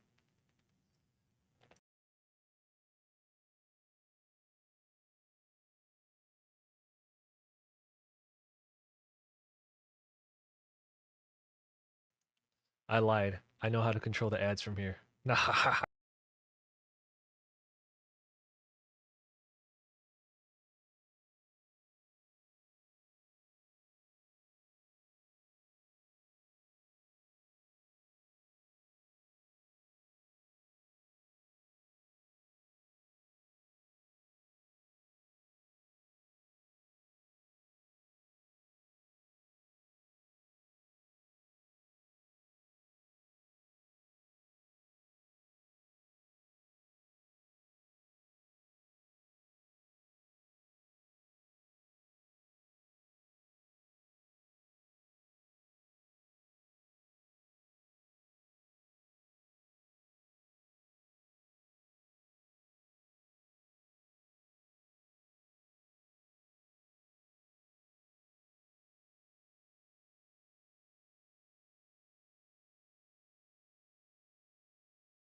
Okay, we've returned.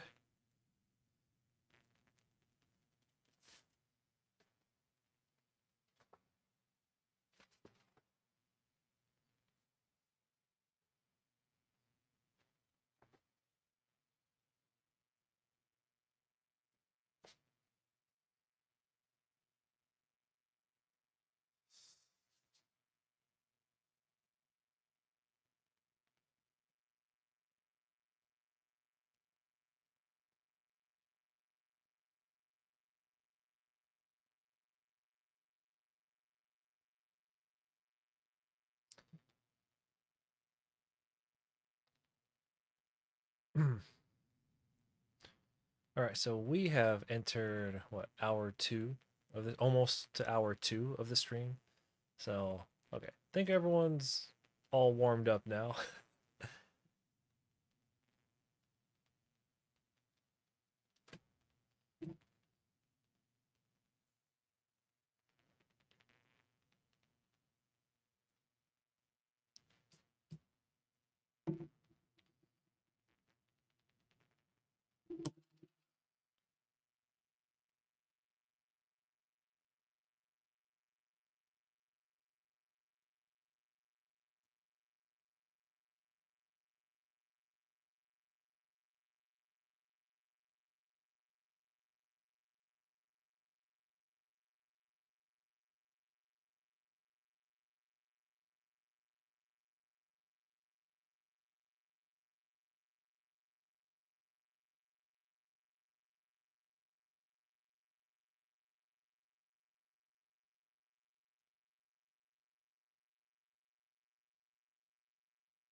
So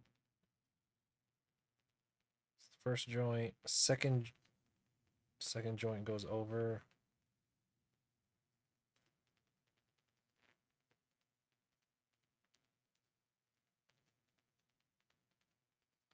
He has 4 fingers. Like a normal crocodile, alligator, whatever.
It's a audience summer mix of 2023. I think the polarizer is going to block it. There we go. It's almost done though.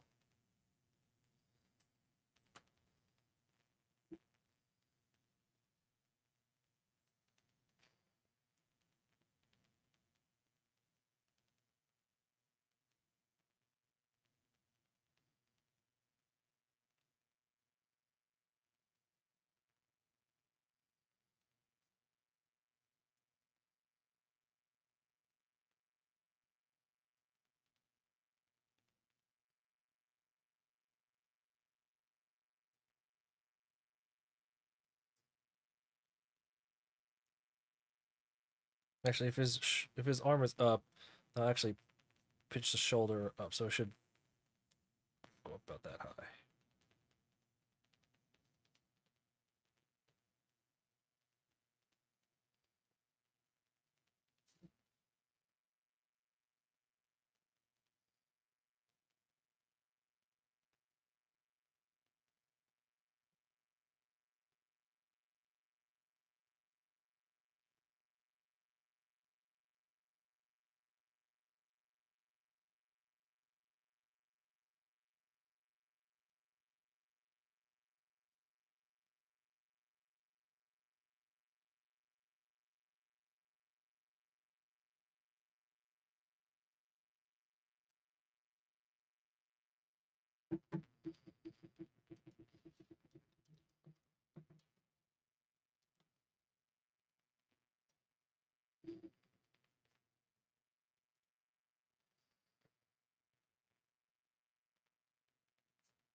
He's got some shorts on.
Oh no, it's over. Let me find something else to listen to.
All right, so now I'm listening to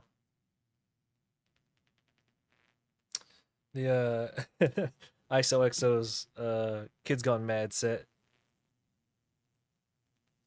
I don't know where this one's pulled from. It's just I think it's just his overall Kids Gone Mad set.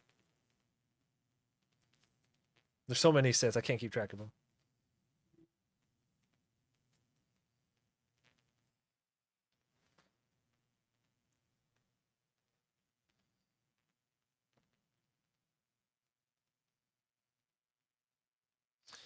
So one of the things that's throwing me off a little bit is because he's not a human, he's a humanoid. It's like a fucking alligator, right? Or listen to the summer mix. It's chill. I love when they put up full mixes or digital sets. Like during COVID, man, there were so many virtual sets that came out that were really good. Like those, you know how earlier someone was asking me about nostalgia? Let me tell you something I'm very nostalgic for. Lockdown.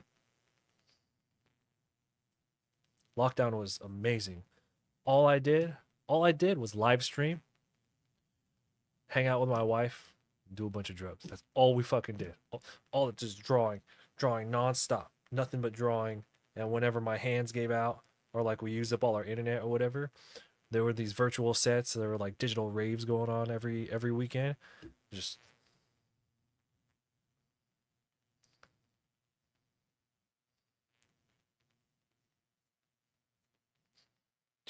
you think COVID was gonna kill you? Let me tell you something. You think COVID was gonna kill you? Jeez.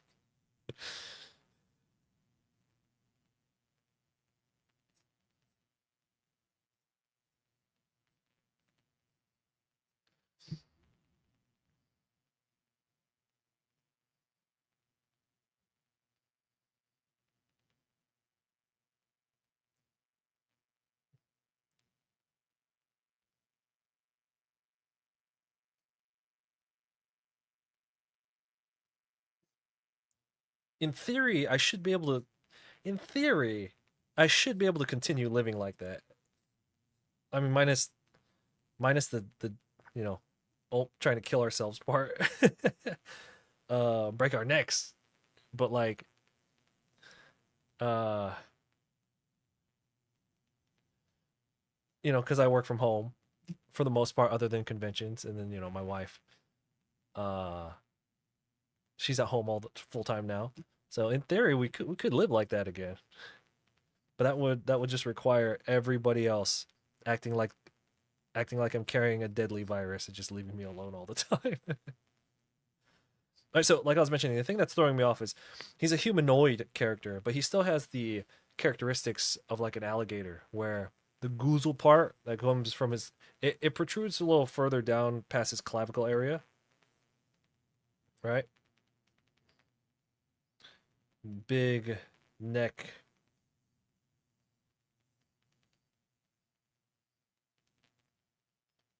area. So I'm trying to figure out what, because I'm drawing it from a lower perspective, trying to figure out what kind of layers over what. So you would have the body, right? And then this kind of goes, and then there's the, okay, so here's the head. Here's the body right here.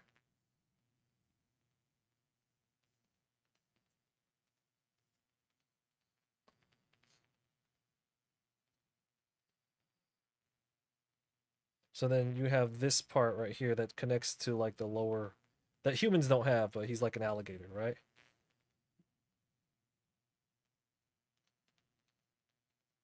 So it almost has like this half cylinder shape that connects to the head.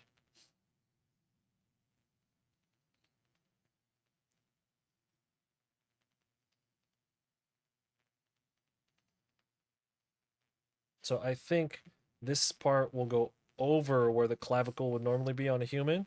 So it would go over it right here, right? But then I'm wondering, does the pectoral go over it like that? Or does it overtakes the whole thing, right? Fuck it, whatever.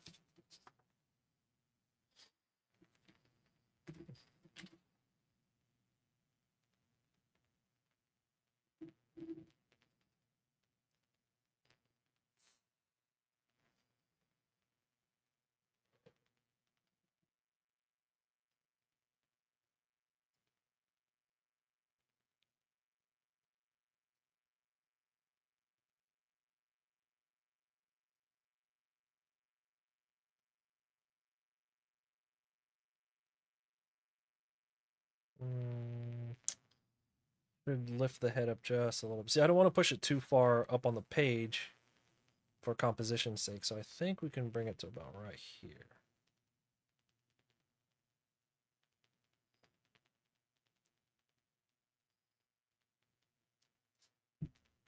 Probably like that.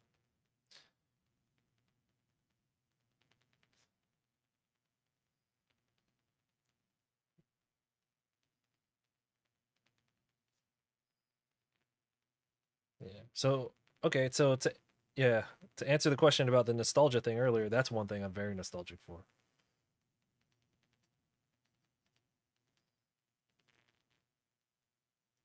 That was pure art era. That was like thousands of pages of sketchbooks. Fucking thousands.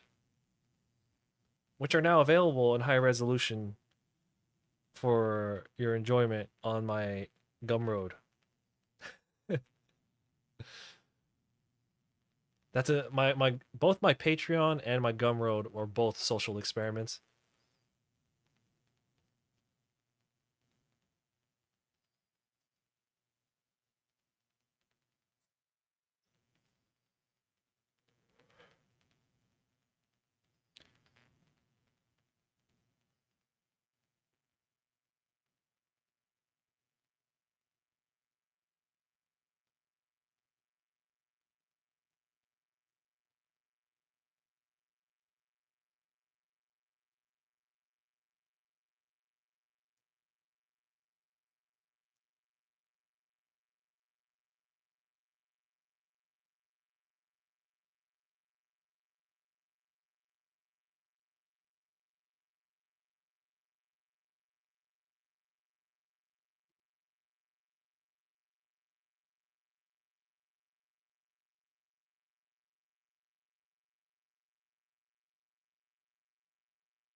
Doorbell. Hold up.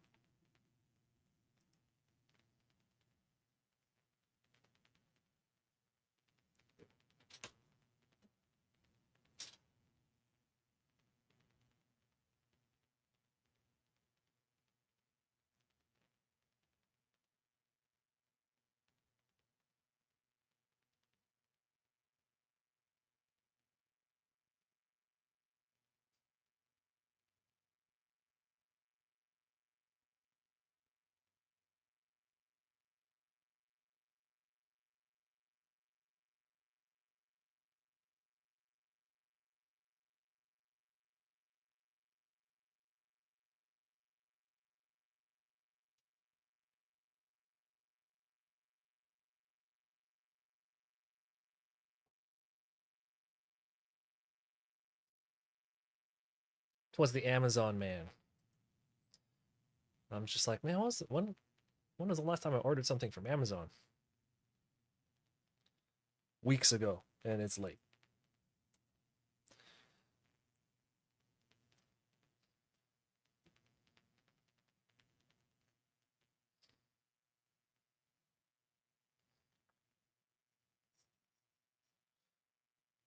It's just laundry detergent.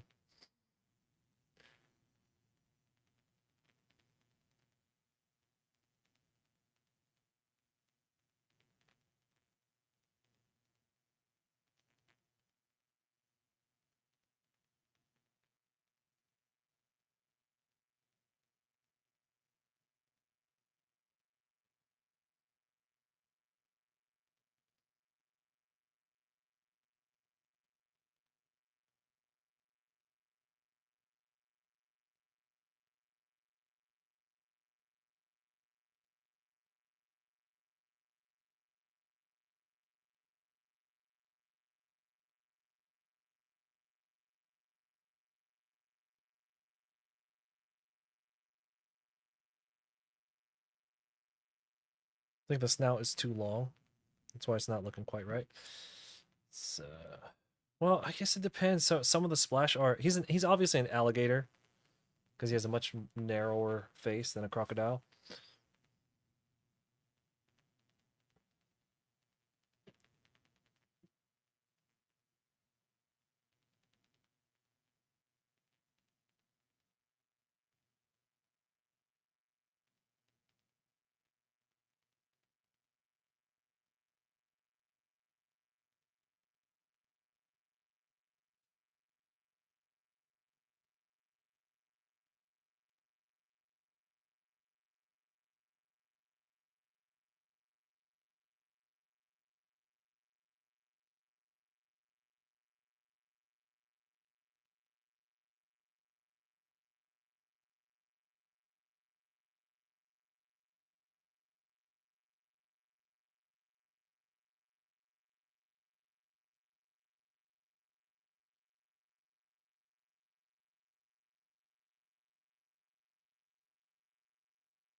What's my preference liquor wise? I'm not a big drinker at all, like at all. I actually not even social drinker. I drink when I'm hanging out with like one or two people specifically, and that's it. Whiskey tends to be it. Whiskey makes me mean though. You know how different alcohol will make you behave a certain way? Um, like whiskey's the only thing I kind of enjoy drinking. Um, but like, man, I get crab, I get rough when when I drink whiskey, and it's worse because it's worse in as time goes on because like I've always been a lightweight, but now I'm even like super lightweight, so it doesn't take a lot, and I just get like grouchy. So not much of a drinker, but if I do, it's always whiskey. But then it always comes with there's a little drawback with it. You got it sleeved up, oh, dude. You got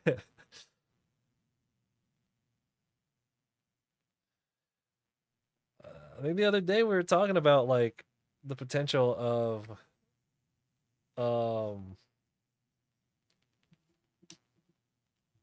was it a couple we had a stream a couple days ago, and I believe we were talking about I wouldn't be against doing some magic stuff on stream every Friday, a Friday night magic kind of thing. Like I wouldn't be against that.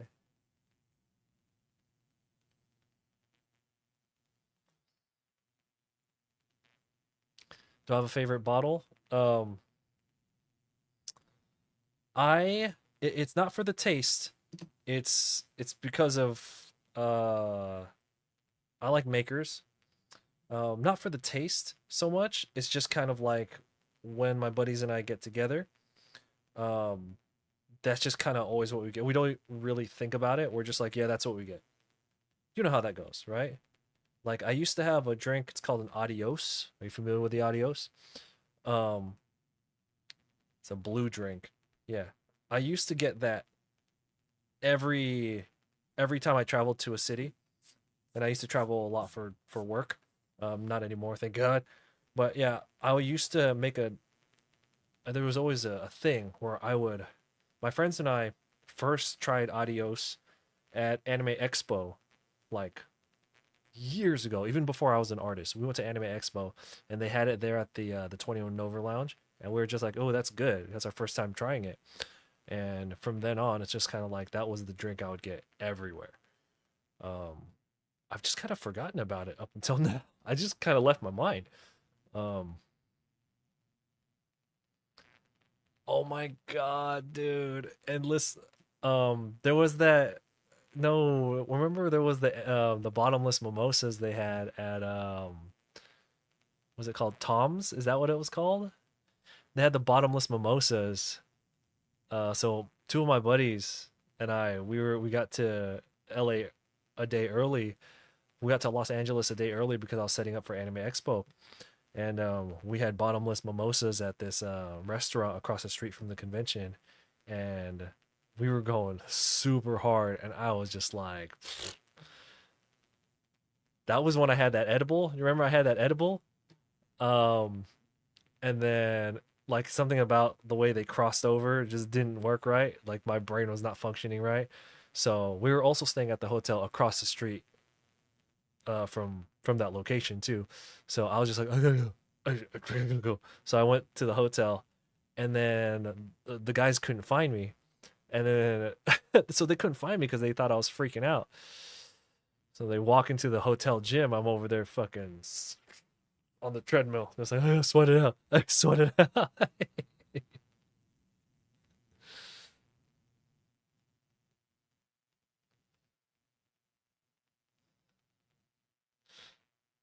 It's just like sprinting on the treadmill.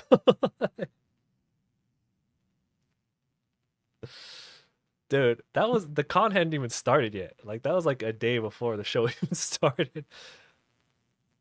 I probably made it worse, probably. But that's one of those things where I was always just like, one day, if I don't like, there are certain conventions where I would actually want to go as an attendee. Anime Expo is one, and MagFest is the other one. MagFest goes hard for parties, but I think I would. I don't know which one I would enjoy more as an attendee. Um, I feel like MagFest, it's really fun, but I feel like you would run out of things to do pretty quick there because it's a lot of video games, right? Um, but Anime Expo, you could they have activities nonstop, right? I always said if I did not get into the artist alley of an Anime Expo, then that would be the year that I go there and just fucking cause chaos and just go fucking get all lit up and go party with my friends and just be 20 again, right? Um, so the shenanigans that I pull at these conventions, I pull crazy shenanigans on conventions that I'm working. Imagine what would happen if I ever go to one where I'm not working. So I didn't get into Anime Expo Artist Alley this year on the first wave. And then it wasn't until like later did they contact me and they're like, "Hey, you got off the wait list." There was a part of me that was like, I mean, like Anime Expo is good money, so of course I was upset that I didn't get in on the first wave, but you know, you fucking live with it, right? And then, so, but then I had this mental thing where I was just like, oh, now we can kind of start planning to go as like a an attendee, because I can always get an artist badge from one of my friends, so I can always go there for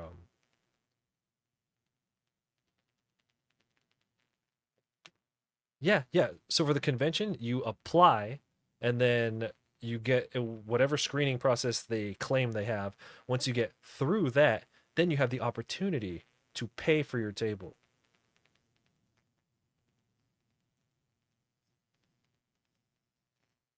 That's how all these conventions are. And often you have to pay. So for example, the my artist alley table for AX this year, this elbow should be like way over here. Was like $900. That's 900 in the 900 into the ether, like months before you even have the opportunity to try to go and make it back. That's why doing conventions full time sucks. We're gonna do you a favor.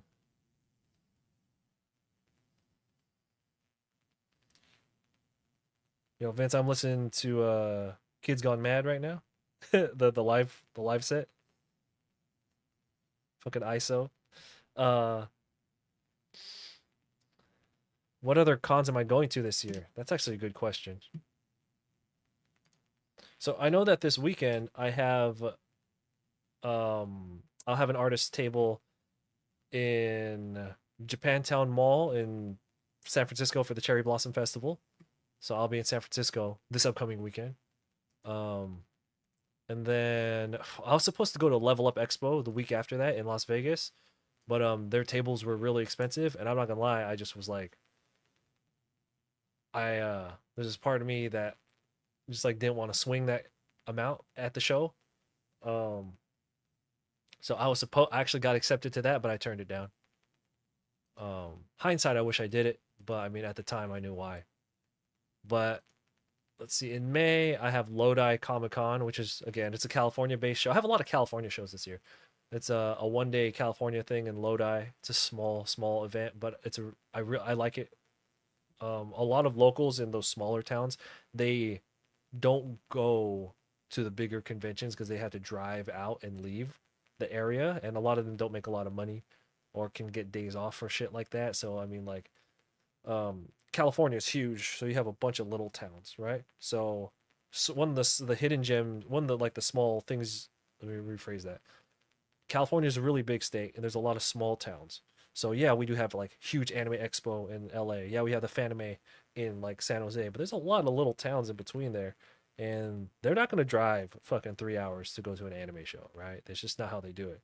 So every now and then you find smaller shows in those towns where you would think it's not going to be very good because it's so tiny, right? How was the attendance? Like 1,500 or 2,000 people, but these are people who have never gone to bigger shows, who are just happy to kind of like get away from their everyday life, and you can actually make bank at those shows, and it's so inexpensive to do them. So I do have that Lodi show, I think twice this year. So in May I have that, and then I'll be at Fanime in San Jose.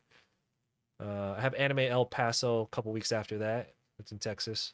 My first Texas show in like 2 years. Um, and then I'll be at the Magic Con in Las Vegas in June.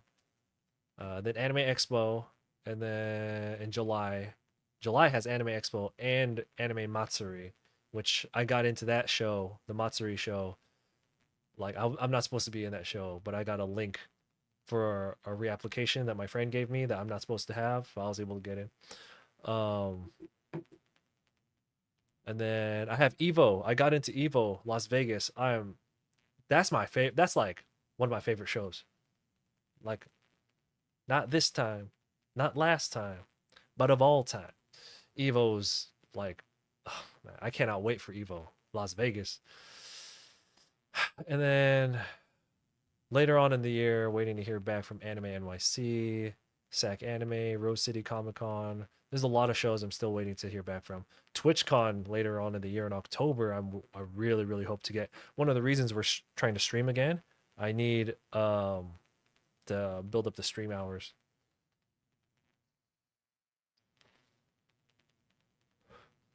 Did I watch? No, I did not watch it. I'm behind on everything. Like I make time. There are certain shows that I make sure to make time for, but secondary shows like I'll make time for Daredevil. I watch Black Mirror. God damn, that new season of Black Mirror goes hard. Especially that first episode. I'm not gonna spoil anything, right? Not gonna spoil anything. But that first episode of season 7 of Black Mirror was basically that was like my life for like the past 2 years.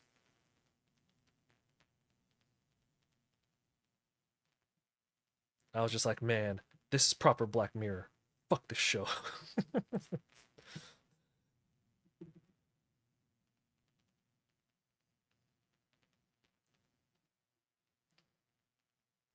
Exo, what's up? Uh, you had habanero sauce. Like, did you have it on anything, or you just had the sauce? The ROI on the yeah, those smaller shows, the ROI is crazy. So one of the things that I like to do. So here's my convention strategy for those who care. I want to take a break because my hand's starting to hurt. But like, so we're still talking about art here. Traveling to conventions always sounds fun, but because the things that I sell, you guys know I do the big, masterwork, the big collage drawings, and they take so much time and effort, and they're really expensive to produce. And it's just like, I don't want to fucking do them all the time, right? I like to do other things. So instead of going to the same cons over and over and over and producing new things, sometimes I will just take a year off from going to a con and create and go to new areas, you know? So a lot of the times that results in going to smaller shows where it's easier to get into profit. So you're talking about ROI, and then the farther the longer time you take away from being in a certain area, like people who sell in Los Angeles every fucking weekend, eventually you're gonna run out of people to sell to, no matter how many people are there. Um, so one of my strategies is go to a con like every other year, except for like really big shows. Then I'll go to those like every year because you have to. So like I said, for example, this will be my first in summer will be my first time in Texas in 2 years. That's because there's nothing out there that's really screaming to me. So once a year I'll pick a Texas show and go to like a different area of Texas. Last year I didn't get into any Texas shows, but like my last one was in Dallas. This one's going to be El Paso, which means eventually if I do get back into the Dallas show, that'll be like 2 or 3 year gap. So all those people are going to be like, whoa, this is all new shit, even though I may have only like one new thing, right? That strategy works for me a lot better than trying to produce like new artwork fucking nonstop and then going to the same places over and over. Does that make sense? Okay. All right, so Exo on the AX room split, I am unsure at the moment. That's why I didn't want to text you back because I can just like shit. I don't want to give you a yes or no. Um, yeah, because that's to me, that's still really high if I'm splitting with people. Um, and so I appreciate it for real, for real. I'm just like in my head, I'm just like, yeah, that's still really, really high. And I'm really, really trying to not. Exo, did you file your taxes yet? Welcome everybody. If you haven't seen the title of the stream, this is the independent artist I just paid my taxes live stream. There's a mix of fun in the air. There's a mix of fun and despair in the air. You paid 6, huh? Yeah, I didn't have to quite pay in that much this time, but it's not too far off. Yeah. Last year, what did I do? I think last year I paid almost 9. It's fucking bullshit, dude.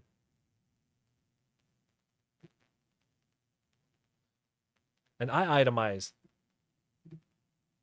the fuck out of everything, dude. It took me 6 hours to do my taxes because I was just like everything deducting everything, and it still came out to, yeah, yeah. Mine was about 4, so I was able to get it down. But that also means that I didn't make as much.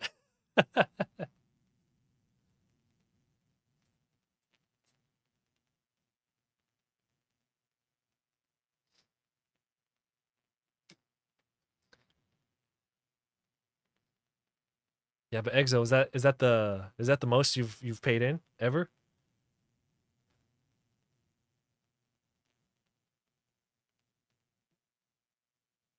Yeah. Well, guess what, dude? It's gonna get worse. It's just gonna get worse. I have a buddy who he's not self-employed. He's not independent. He works for someone, right? And his return was like $300, and he was like, "This is the least amount of money I've ever gotten back." Because he's starting to get promotions and he's moving up in the world, right? So he's doing great. It makes me happy. But he was just like, "This is the least amount of money I've ever gotten back." And I told him, "Shit, you better get used to it. Next year you're gonna be paying in."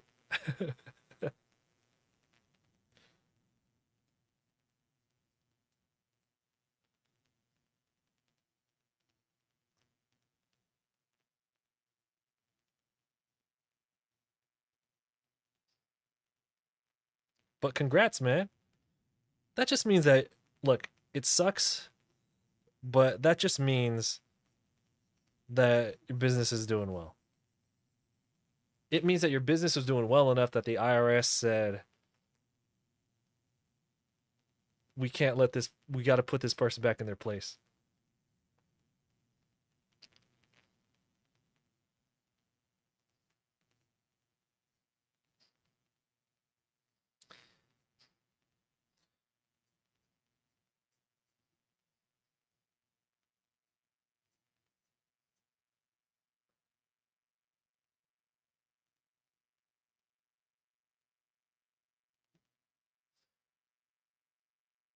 I mean, I'm a good citizen. I report everything. We still paying that much.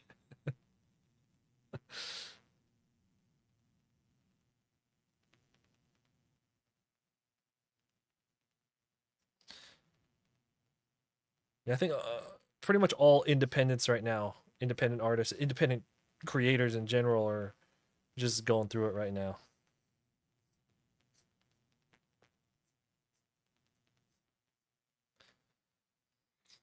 All these graphics cards investments that I've made are going to definitely carry their weight during the deduction era next, or the deduction portion next year. As a digital artist, I need 54090s.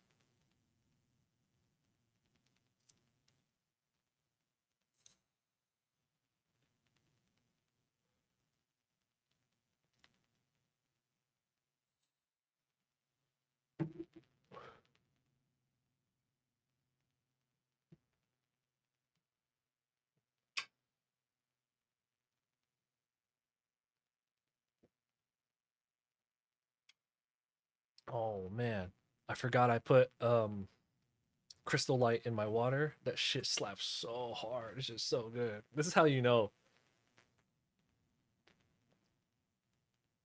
Simple life.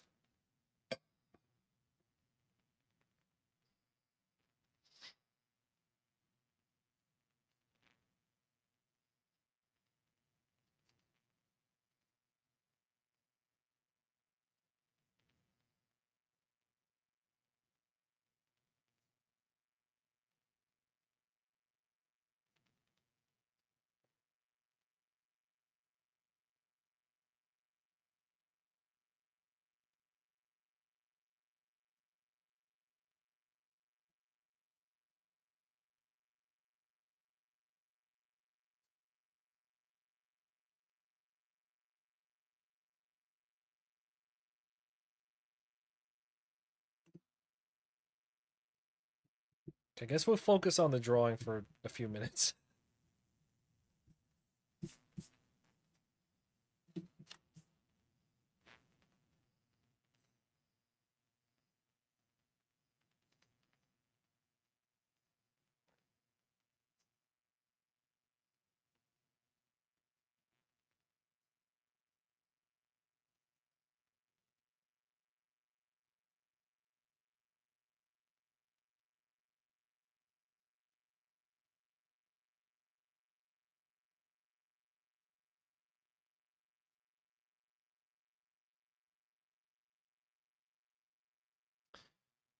That's all that matters. You would feel better about taxes if I knew it was being used wisely. Well, we all know that it's not, so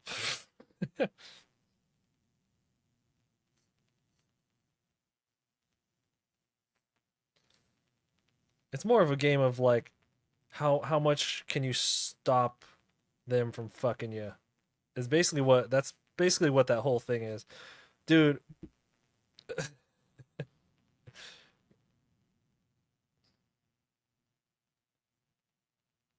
you ever use those like tax act or TurboTax? One of those ones when you on your way out, they're just like, "Oh, well, so we can make sure to you want to pay for TurboTax plus Extreme." All that matters is that the bills are paid and you can keep doing art.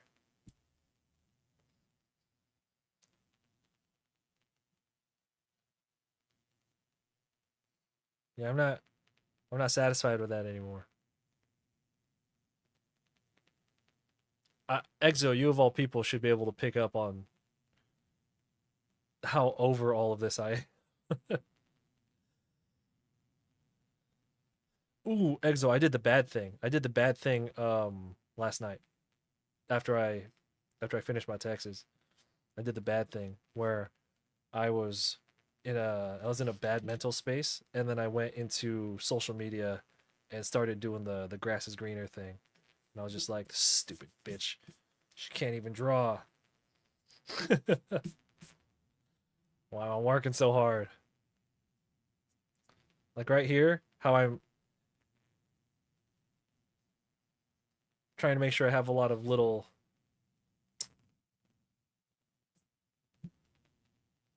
Oh, you want me to re-say that? You just want me to re-admit it. You just want to hear me.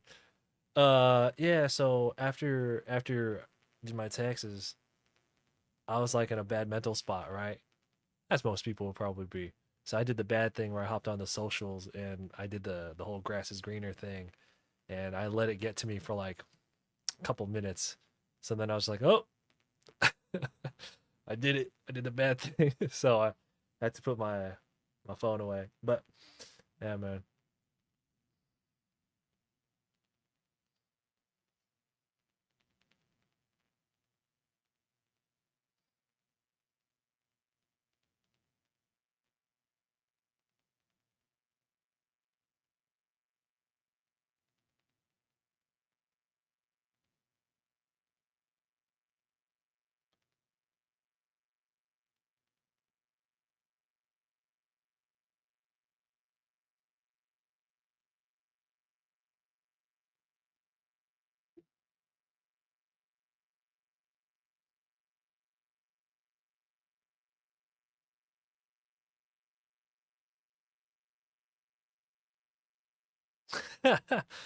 Hey, man.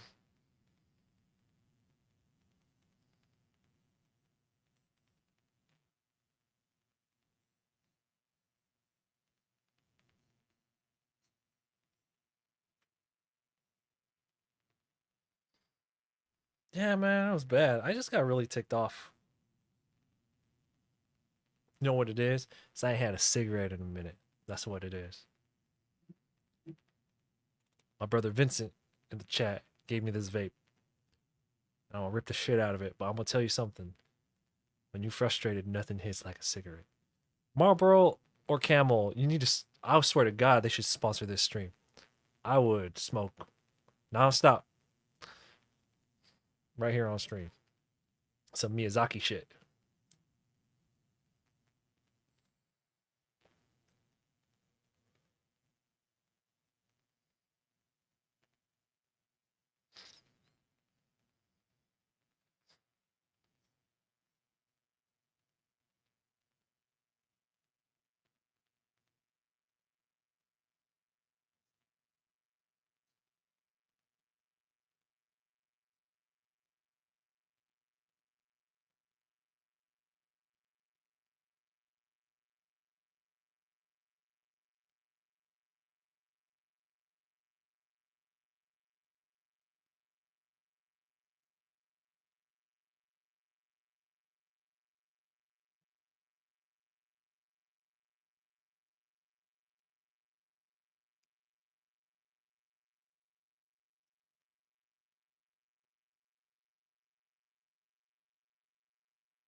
So Exo, I know that I'm really happy with what you got going on. So I'm curious about and if you want to keep it close to the chest, that's all cool too. Sometimes it's good to not talk about, you know, upcoming plans. What is there anything in regards to like YouTube, like I think more video wise that you plan to get into? Because you got the eyeballs now. It wouldn't be difficult for you to. I mean, I'm sure it's when you go full time. I'm sure, but I'm talking about like in the chamber plan wise. Anything video related, whether that's YouTube or streaming or something.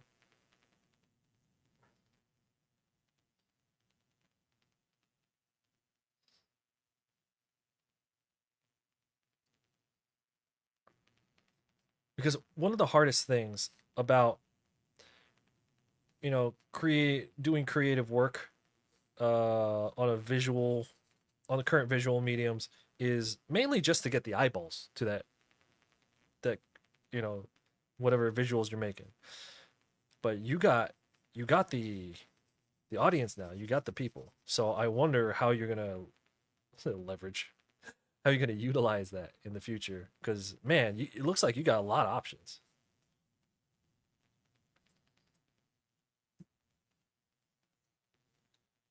This is one of those questions I always ask my friends who start getting like a lot of online traction. I'm just like mainly out of curiosity because I'm just like because like I can never get like eyeballs, right? So I'm just kind of like, where is everybody's? Because everyone has like a different approach and different mindset to it. So I'm just like, if I had eyeballs to what I do, I know what I would do with those eyeballs. But what would you do with it? That's where I'm always curious to hear what people have to say.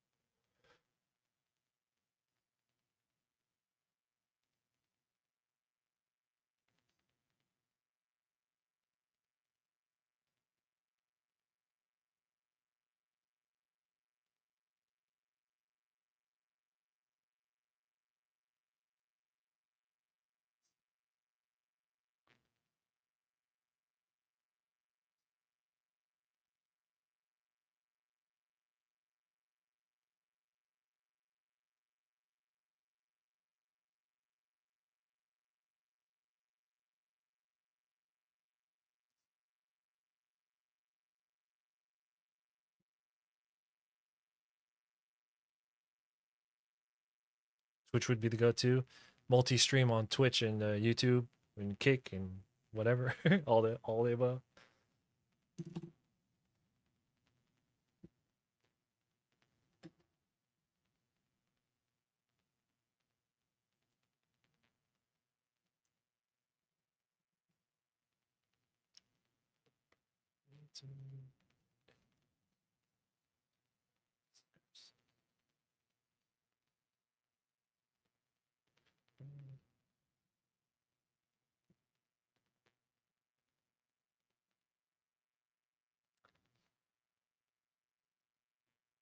Well, I think you're in a I think you're in a really good position because by the time that happens, you're gonna have a hell of people following already, and it's kind of like when I came to Twitch, I had like I didn't have to start from scratch. I had a couple of dozen people come over from YouTube already. Was it like from the jump like 70 something people, right? Which is that's a lot. That's good. Um to me. But you're gonna be when you eventually head on and start to make a channel, you're gonna have like hundreds, maybe thousands of people coming in by then.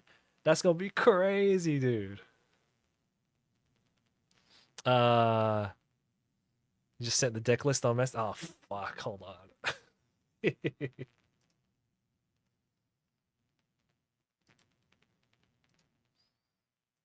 What color is it? Is it? Hold on.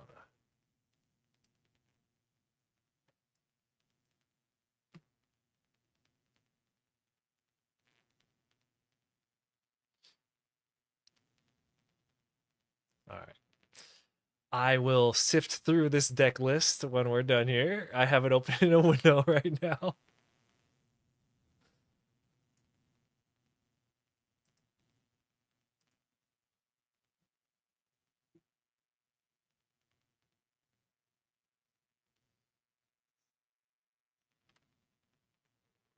green deck. Okay, so Exo.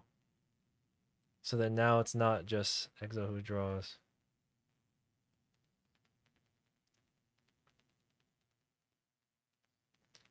So I'm assuming that when you do your channel, you will have you will have your own VTube.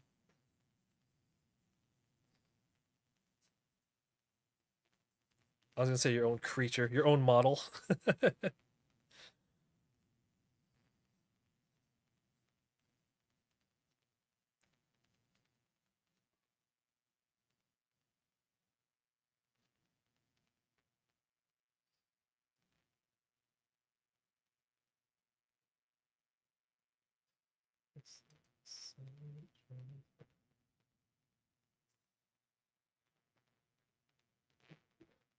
It's all good, man. It's because by that time you're gonna be rocking that new computer, and you're gonna have everything.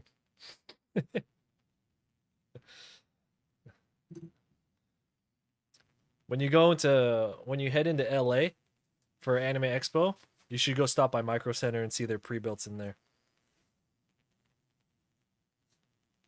Use that AX money to upgrade your life. When you make your tax money back.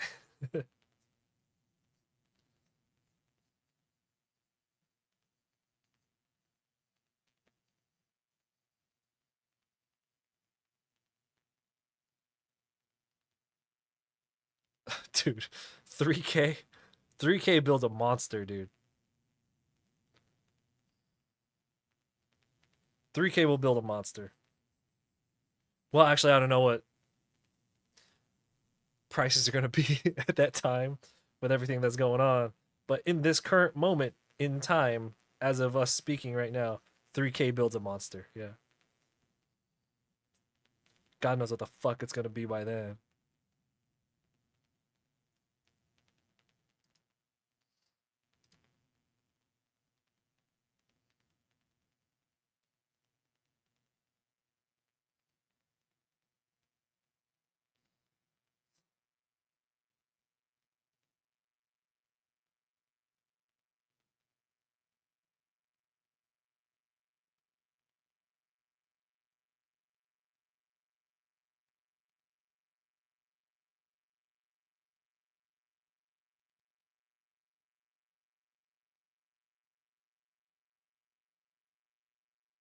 So I'm actually not going to be erasing a lot of these pencil marks. When the time comes for us to start inking it, I'm not going to erase a majority of these pencil lines. I like to erase some of the pencil lines around the face because that's where a lot of the attention is going to be, so you want it to look really clean. But I'm not going to lie, the rest of it, we just kind of leave as is.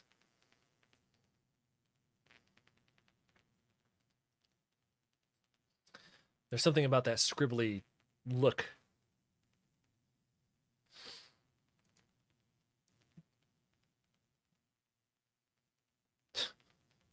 I'm not gonna lie, dude. You joke about it, but like with how prices are.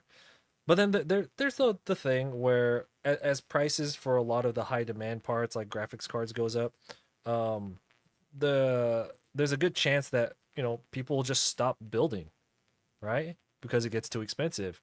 And once people stop buying, the supply goes up, the demand goes down, prices go down.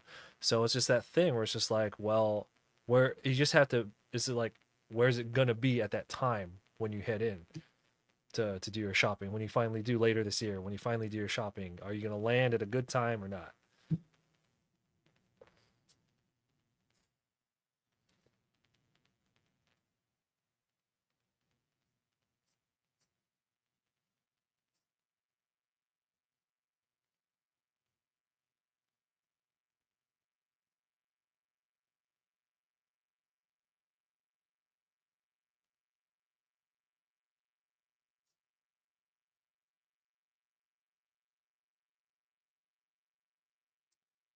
I'm curious how the Switch 2 is gonna do.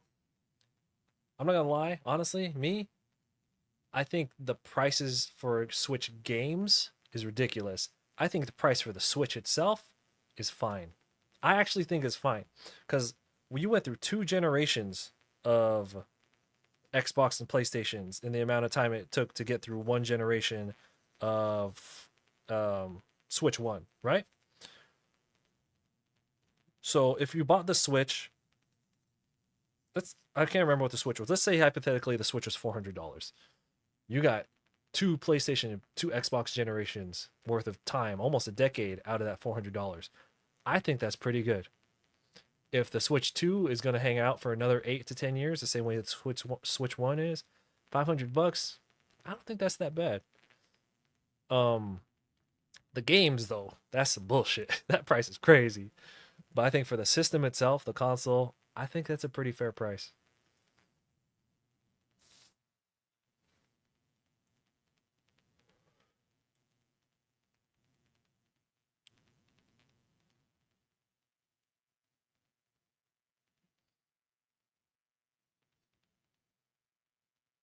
Oh, you're already seeing those prices with your standees, right?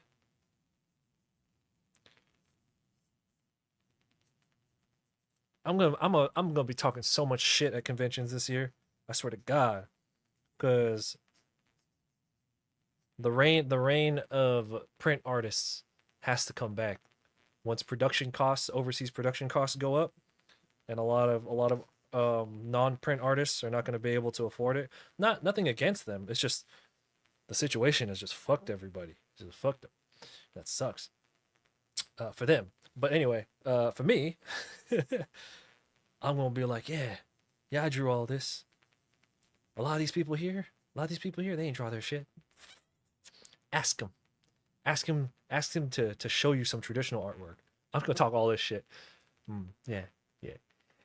I'm gonna talk to the attendees at the con. I'm across the table. I'm just like, shit, yeah, yeah. You like that person's art?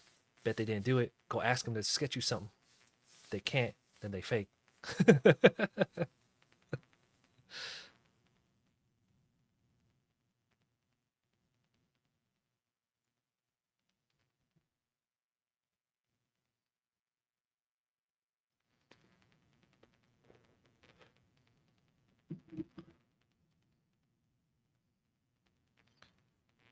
Hell no, I ain't causing trouble. I'm just saying what things are. I'm just gonna be like, I'm gonna say some stupid shit. I'm gonna be like, yeah, basically, yeah, AI is because like even the laymen are familiar with AI now, right? So you could just be like, yeah, AI sucks, but you know what? A traditional artist, like you always get traditional art for someone. You can commission them, get real art, like for real art. If you're really worried about AI, if you can't find anyone who's doing commissions, that's cool. I got you. I have a whole category, a whole catalog of traditional art commissions. That you can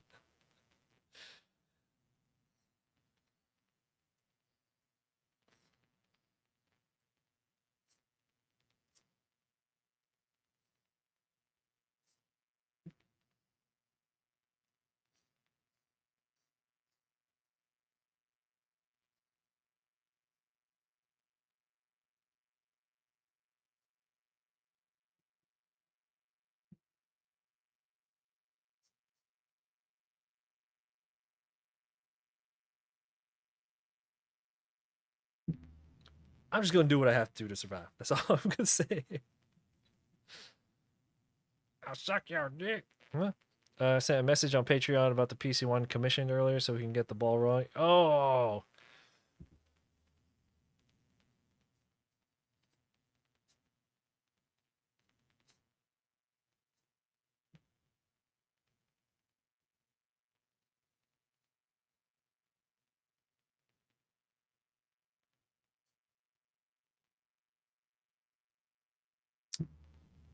I will get on all that stuff once we're done here.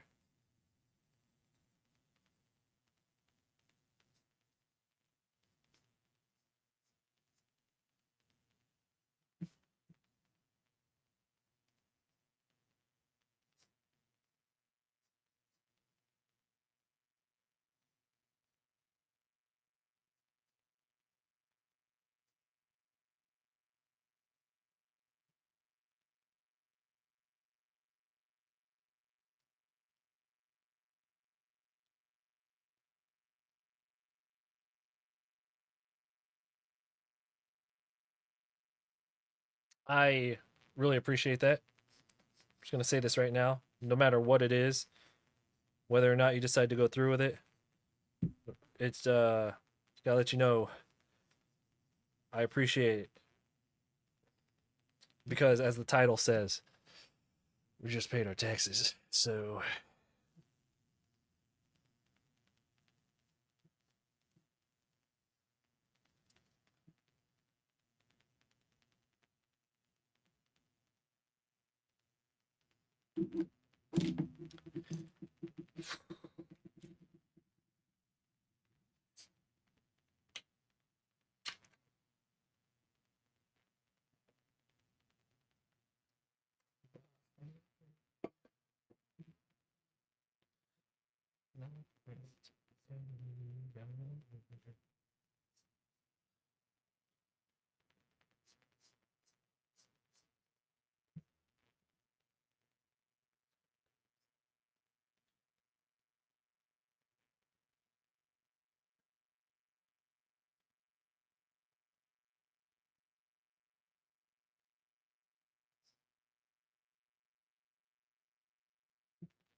actually, this should be probably about right here.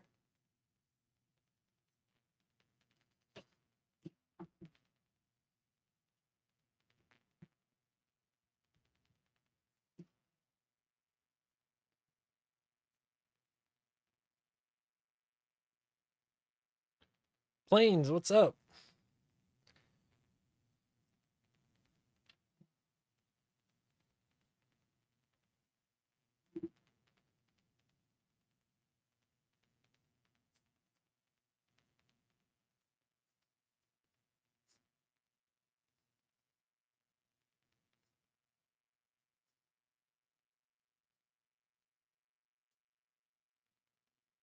Hope your week is starting off well.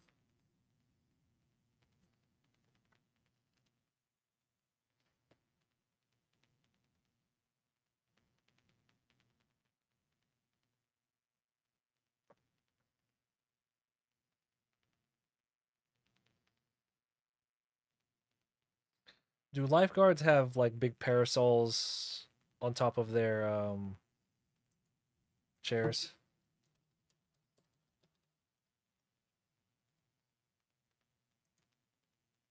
They could. Okay.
Vince, I don't know if you're still there, but man, I appreciate all that hard work you put in to that magic deck.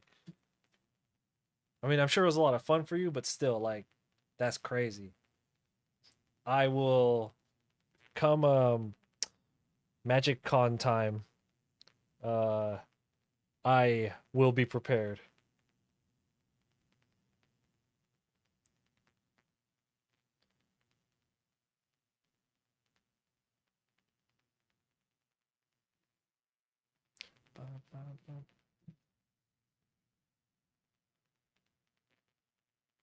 Had a nice 3-day weekend. Now we work 3 days, have another three.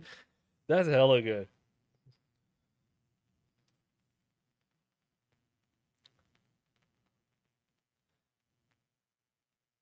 Like, you know what? Everyone who has a job right now, everyone who's working, everyone who can like provide for their families right now. Like Malcolm here earlier survived a big old layoff at his work. uh,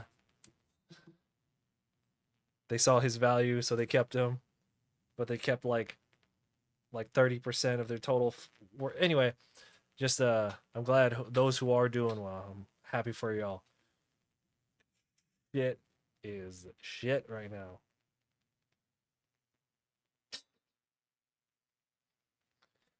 We gotta hit up plugs to get vapes. That's the world we live in these days, man.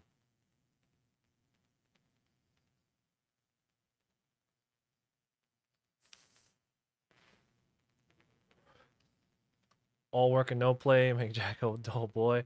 That's that shining shit. No, but like dull with a roof over his head, dull with food in his belly. That's what I gotta say. If that's dull, if that's dull, then shit. Draw some Z's on me.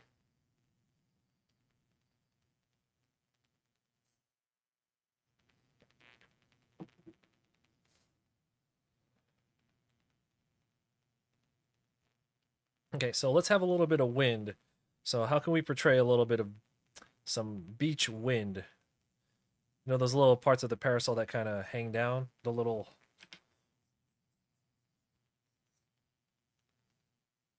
right? We can have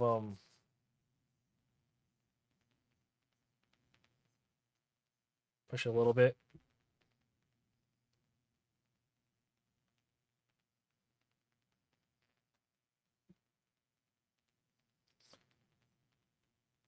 All work and no play make Homer something something. Marge is like, go crazy. Does anyone remember that episode of The Simpsons? That particular Halloween episode?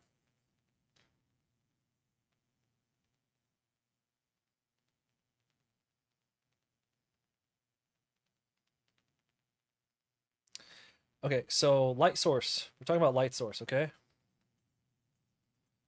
The sun is obviously going to be the light source. Tassel things, yeah. So everything is pretty much going to be in shadow, and it'll be cool because like everything will be bright. I'll do like a bright background, um, and then we'll have him be in shadow for the most part. I think everything here, we might have the light catch about right there.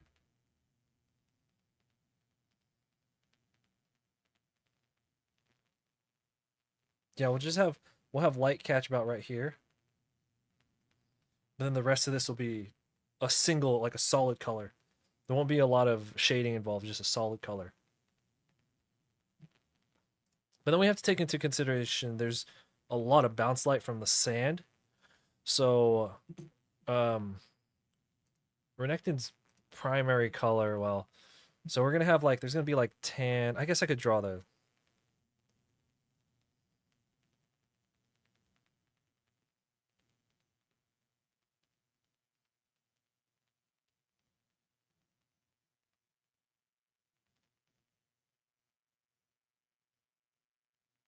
so he's gonna have green. Um so because he's gonna be in shadow, it's green, there's a lot of yellow. I don't really have a dark of that color.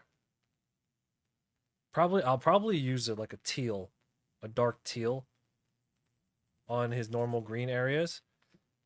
And then I'll have to take into consideration there's going to be a lot of bounce light from the sand, so I could take a lighter. It's like a tan color, honestly, like a because it's gonna be sunlight bouncing off of essentially white or tan sand. So I could use a really light tan color.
Use that shinning.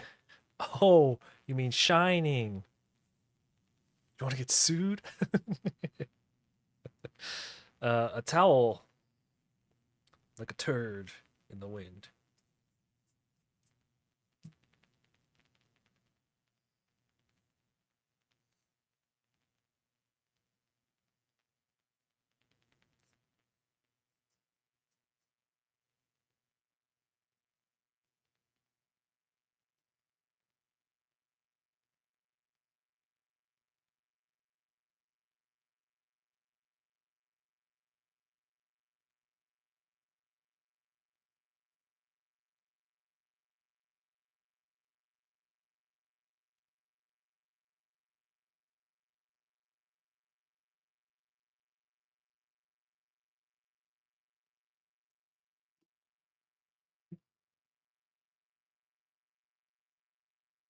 I am interested in doing anything, especially like I mentioned earlier. Like I'm happy for any commission, but I do so much comic book characters and anime characters that like any commission I'm happy with. But if you can do something away from those, makes me super happy. I have to go pee. Give me a second. Um, and I gotta go refill my water, and then we're gonna come back and we're gonna ink this. We're at a point where we can ink it now, which is perfect. We've been on for 3 hours. Well, to be fair, the first hour was us just hanging out in the sketchbook. Well, actually, he has a whistle that he wears around his neck. We can have it. Yeah, we can have that like.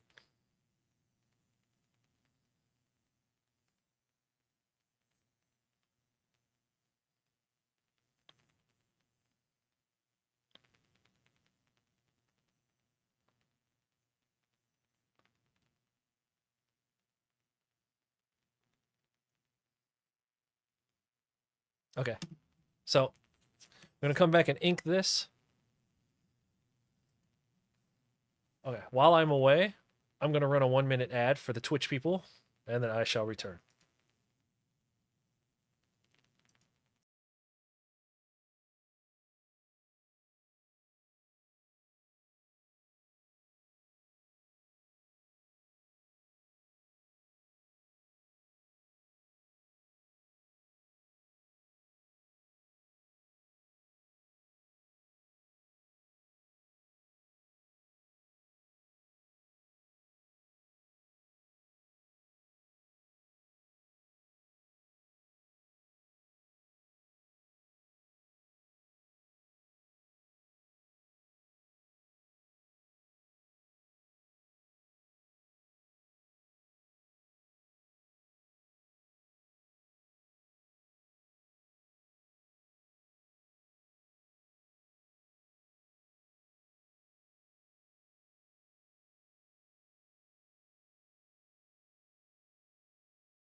Where can you get a list for cost of a commission? Very simple. Um, a 9 by 12. A 9 by 12 uh is so for single character, my 9 by 12s are 75, and then my bigger ones like this are 300. Single character, fully inked. If you want to add more characters, it's just depends on what it is, but that's pretty much my general prices.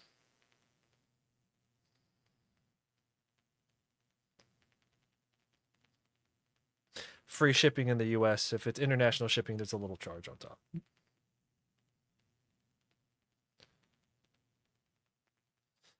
But yeah, so a Treehouse of Horror commission would be crazy.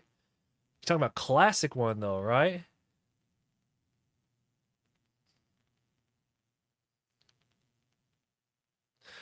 Also, I just got back from a commission. I just got back from a convention not too long ago, so I do have some restock in my graveyard. For those who don't know what the graveyard is, in my online shop, my online shop is where I sell prints of my fan art, like my Pokemon and my Dragon Ball.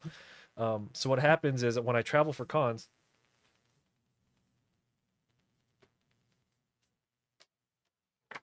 so like when I travel for cons, I often will use these for display at the table, or I just damage them while I travel. So for years, I've been hoarding a bunch of damaged prints that I like would repurpose for other things, but I just don't like throwing away. So then last year, I started putting them into my shop inventory, but I label them as a graveyard print. So they're like hugely discounted, and they just have some imperfections, like imperfections enough so where I like just can't sell them at full price. But now I can just kind of clear out some space in my office closet. So I came back from a con not too long ago and restocked my just a couple of small ones and about like five big ones of the Dragon Ball. I fucking dropped it, man. I dropped it and it caught. Have you ever dropped like a Yu-Gi-Oh card and you try to catch it and then you end up bending it because you caught it? Yeah, that's what a lot of my prints are. I like they're halfway about to hit the floor and I try to catch it and I'm the one who ends up damaging it. Yeah. So anyway,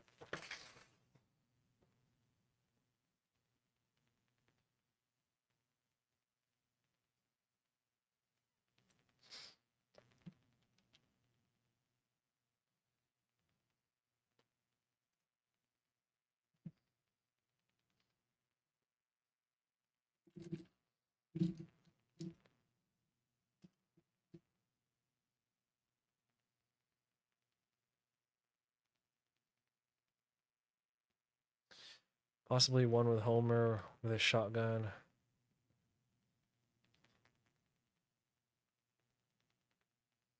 Oh my god, yeah, dude. Any of those old ones would be great.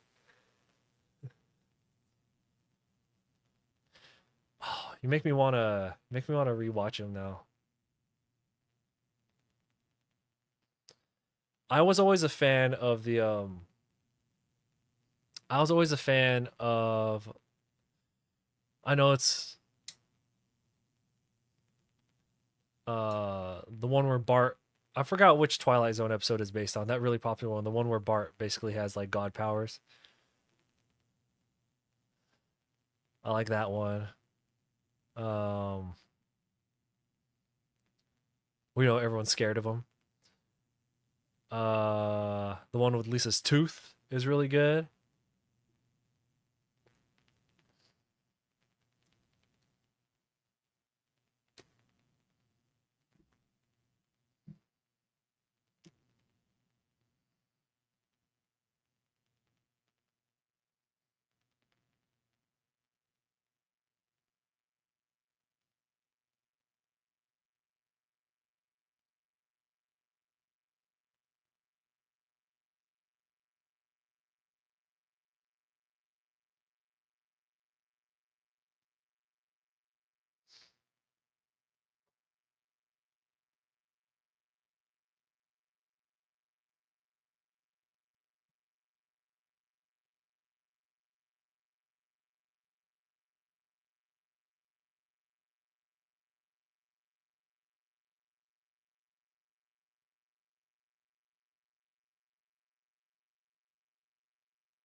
I should rewatch them. They're good. Yeah, I know they're hella good, man.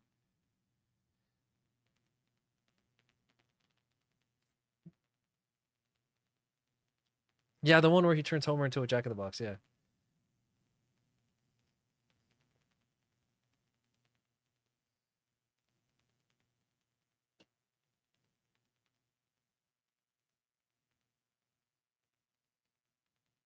Oh man, a bunch of Simpsons. I did you know that the inspiration to doing the every Pokemon drawing came from uh I was at a convention before like so I was at I think my second convention ever. This was pre every Pokemon drawing. So this was like a different like era of my life. And I was doing really bad at that con. And my buddy and I were at the hotel, and they're doing a marathon. I think it was FX was doing a marathon of every Simpsons episode ever. And the idea just dawned on me. I was just like, shit, I can draw every Pokemon ever. That's where it came from, in case anyone was wondering. I mean, I had always wanted to do a big drawing with all the Pokemon, but it was at that moment that I realized, oh, that would be like mad heat. I didn't use the word heat back then, though. I was like, that would be amazing to have at a convention. That's where it came from.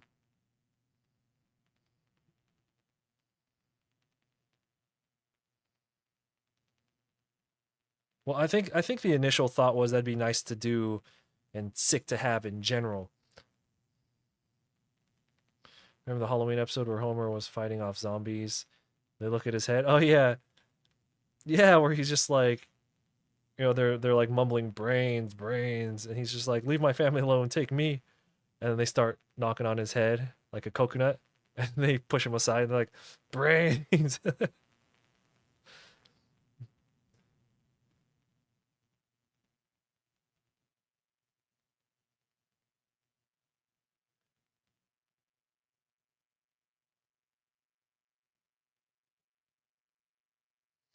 My wife went back to sleep. That's not common.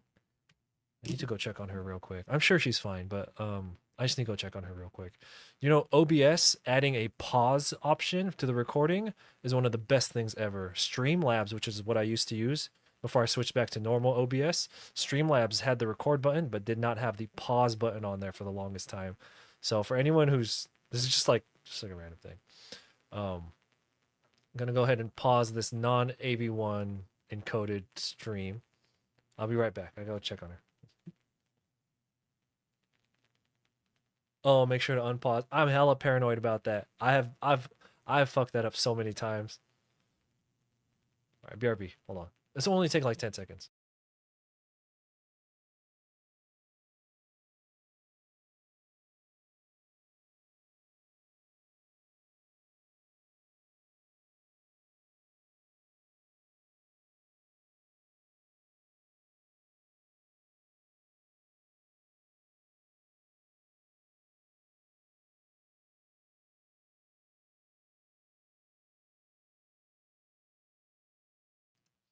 No, she's just asleep. Not sure what happened. Today is supposed to be her physical therapy day or physical training. I'm still in charge of all that, like post treatment physical training stuff. I'm still in charge of all that. Today we're supposed to go, but she was like really worn out. So I mean, on the plus side, it gives me time to stream and work. But on the downside, now she missed a session, which I think this is the first session she's ever missed. What is it? 30? Is it 39 seasons?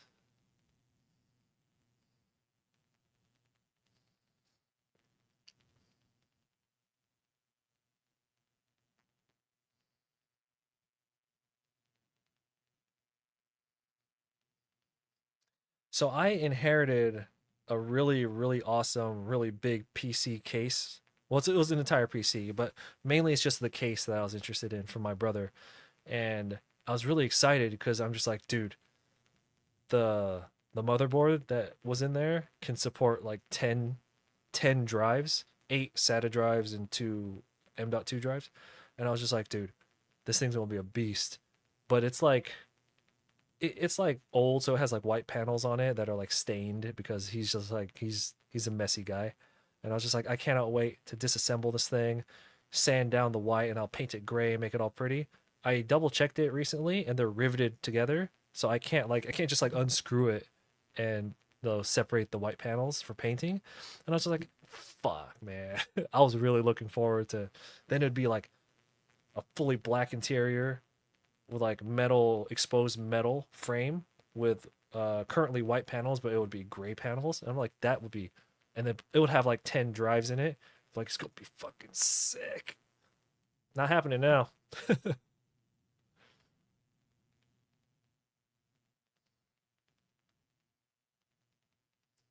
They got to give it to everybody who works on The Simpsons to just still cranking them out, still doing their jobs, right?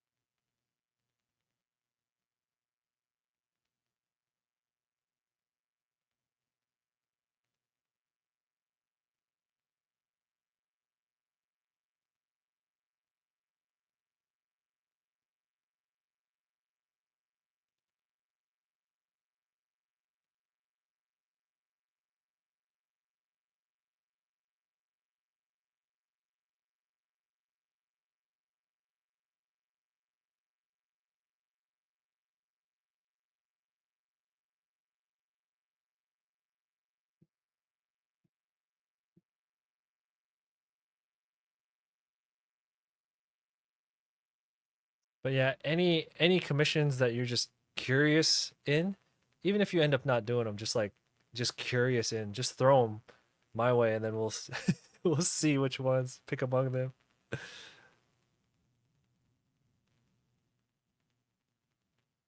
Oh my god, Simpsons commissions! Oh my god, that'd be so fun. Tired of drawing Iron Man. Exo, I know that you do a lot of like custom characters, VTubers, and but is there a particular single character that you get commissioned to do a lot?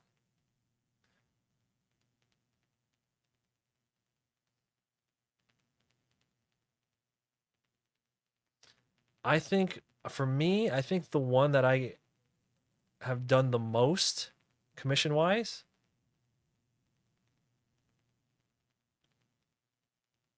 I think it's Wolverine. Over the course of the decade that I've been doing this, I think Wolverine's the one that I've drawn the most. People love to commission Wolverine.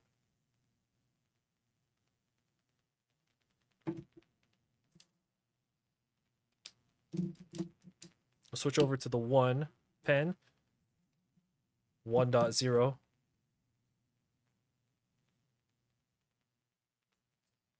I'm gonna be ready to eat some more cereal when we're done here.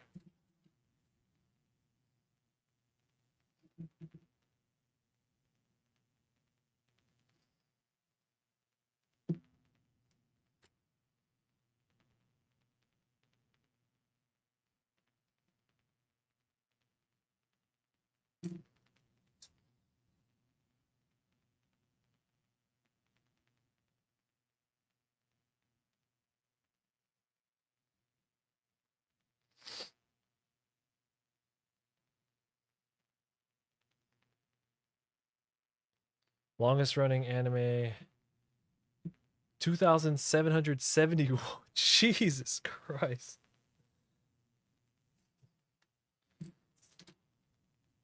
You know, sometimes with numbers like that, I'm always like amazed. Like sometimes there would be people who have, they'll be like, all right, so this is podcast number 9,000. I'm just like, what the fuck? You got to give it, you got to give it up to people. Like, despite how certain, hold on,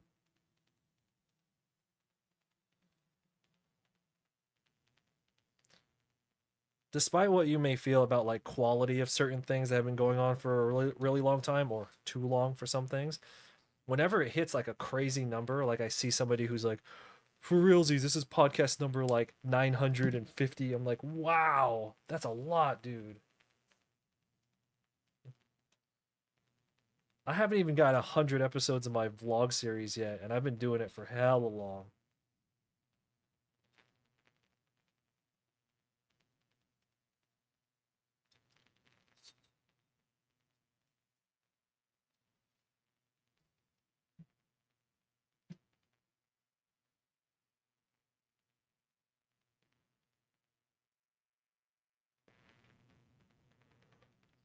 Yeah, I'm not gonna lie.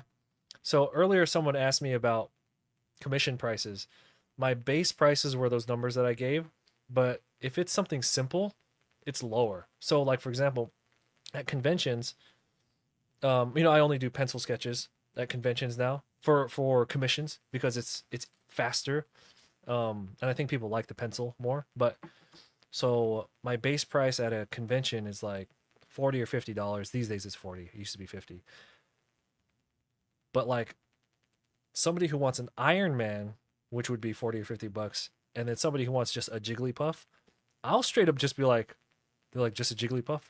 A lot of the times I'll just be like, dude, just give me like $20. Like so for Simpsons, the rate, I'm not gonna lie to you, for Simpsons if we're doing like per character or something like that, the rate would be lower because they're so easy to draw.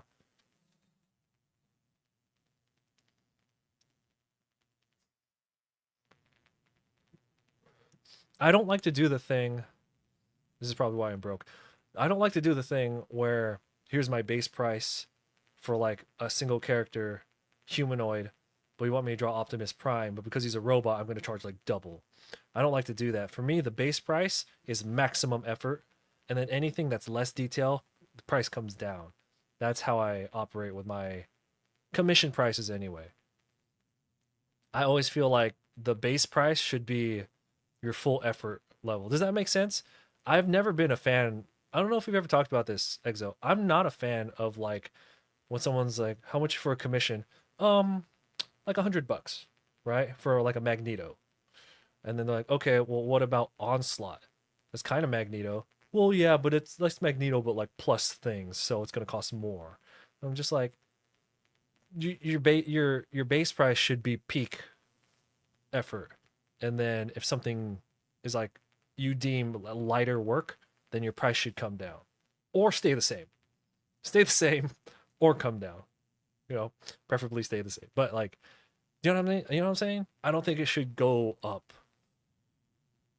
because the way I see it is like, say someone's talking to you and you grab their interest already and like, oh yeah, but how about this character? Oh, it'd be more.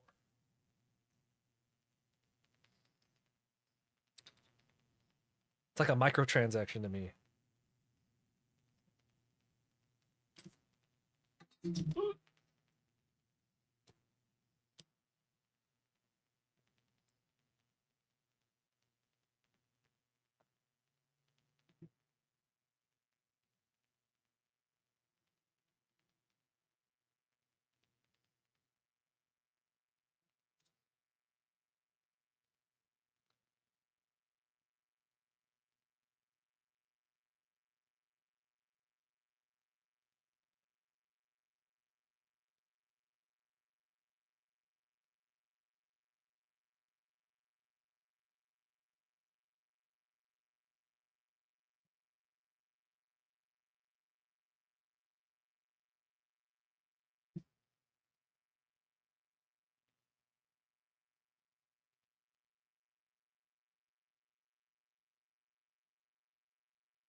I have a good amount of views. I appreciate that, everyone.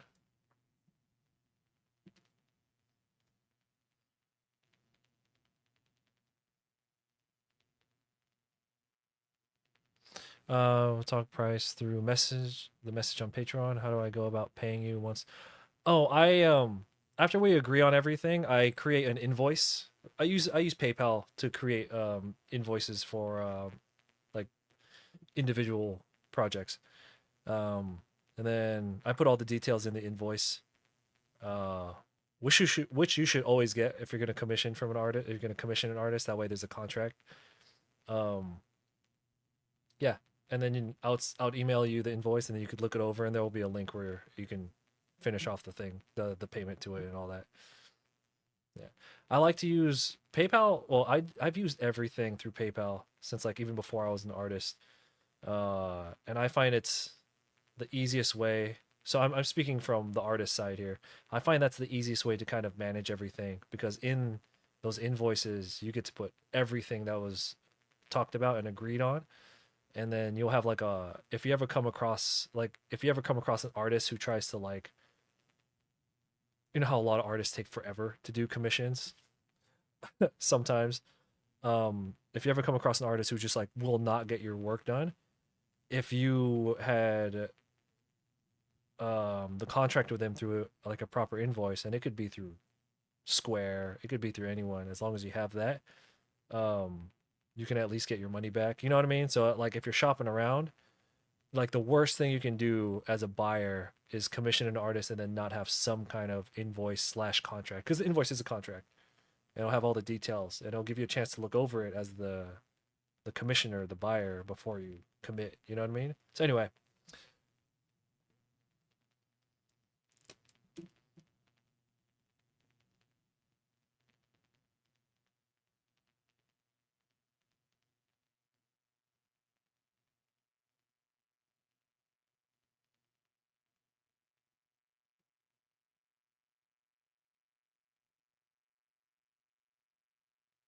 yeah, yeah. So at the conventions, like I had the Square reader, right?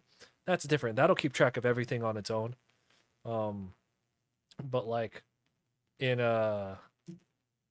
offline, the the invoices are how I do it.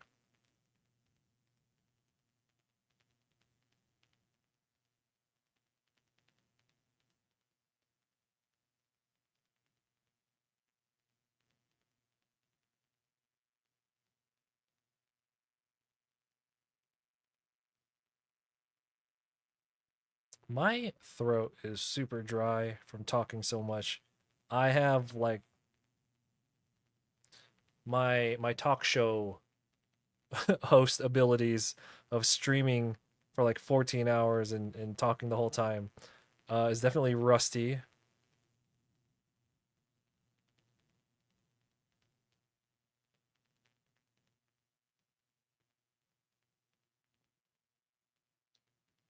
Need to get my calluses back. My throat calluses.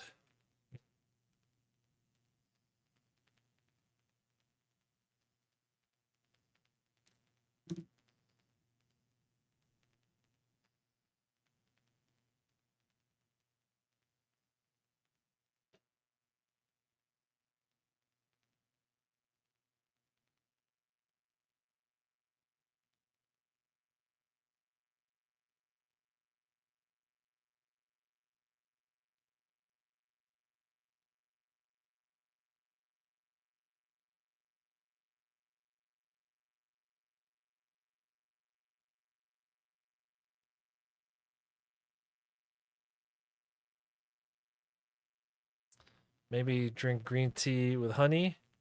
That would, oh my god, that would be so amazing right now. I have honey. I don't have any tea.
Oh, you know what's not helping?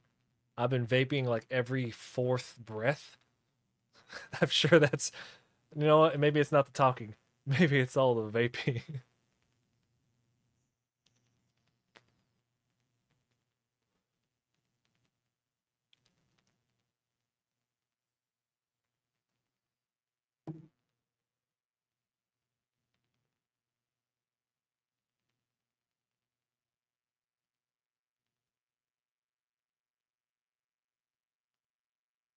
That could be it.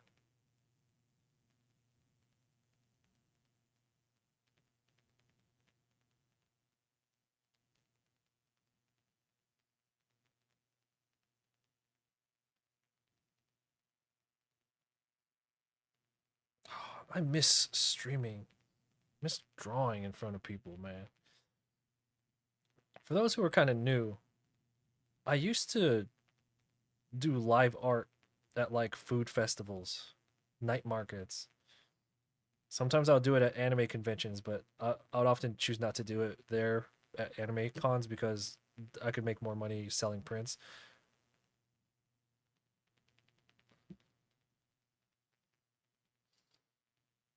So outside of live streaming, I used to do live art, just like for realsies, like old school style, live traditional art. I miss doing that too.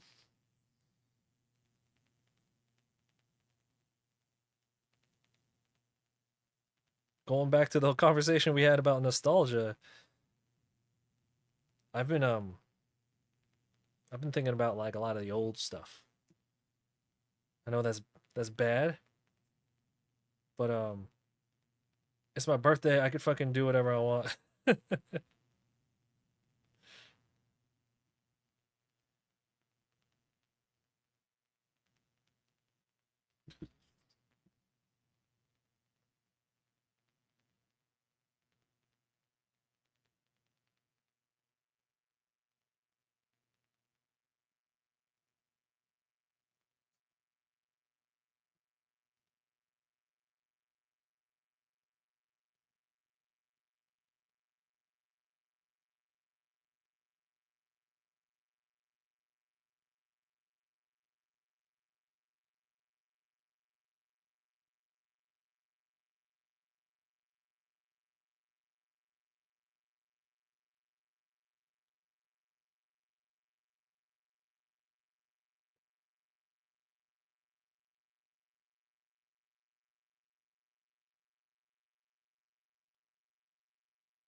I have to try not to vape into my PC.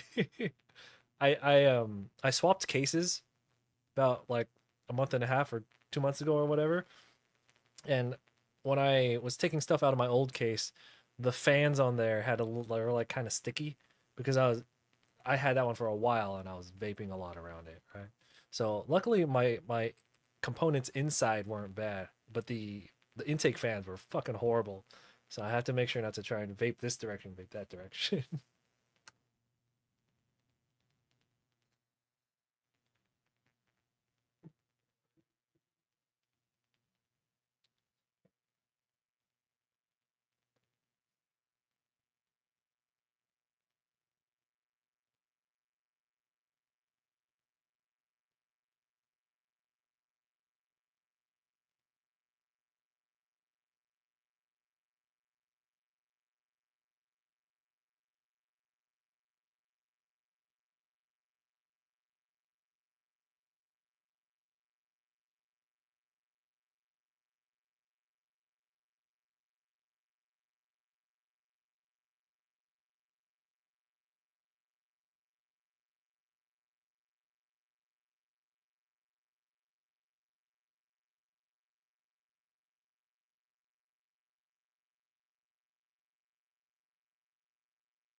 My bad, my boy.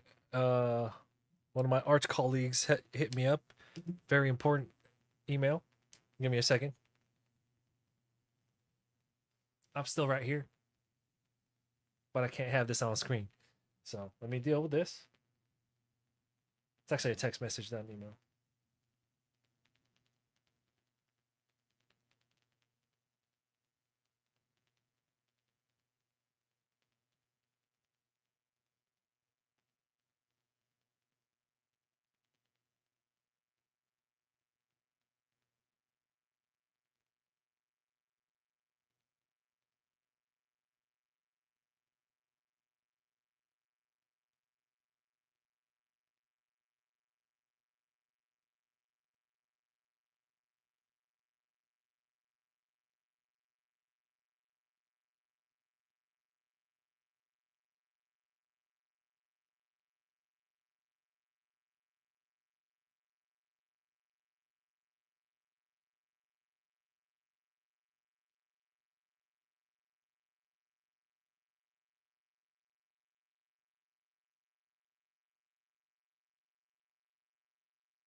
All right. Just had to handle business work stuff. Have I ever done a Sin City commission much? I have not. See what I mean? Stuff like that. Um, I recently, well, not recently. I did one of the Phantom. Do you remember the Phantom? Is he Australian? I think he's Australian.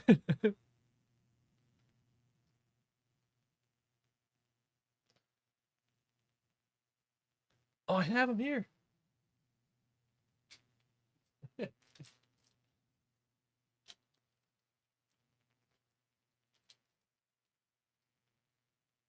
Yeah, this was for a convention and he never picked it up. Yeah. That's just pencil. Yeah, see, when I get work like this, that's I know he's a comic book character, right? Whatever. But he's not like Iron Man, right? So I'm just like anytime I get something like that, it's really fun for me.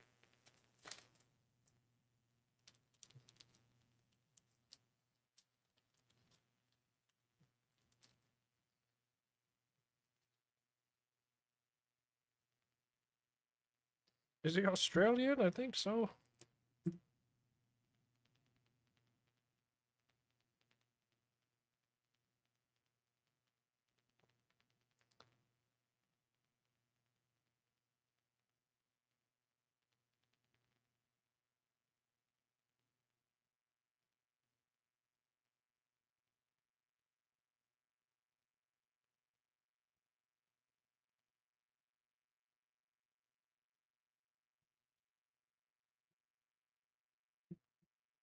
Okay, so I have to draw his whistle.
What was Sin City based on a an original comic, or was it originally the movie and then they did it in like a comic-y style?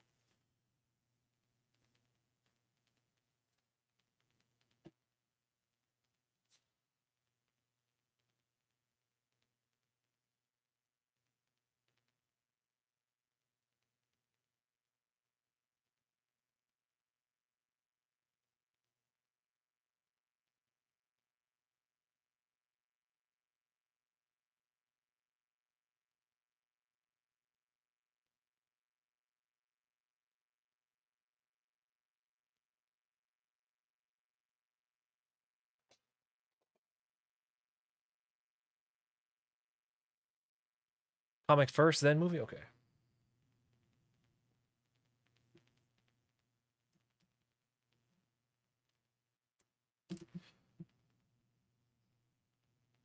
Whoa, wrong one.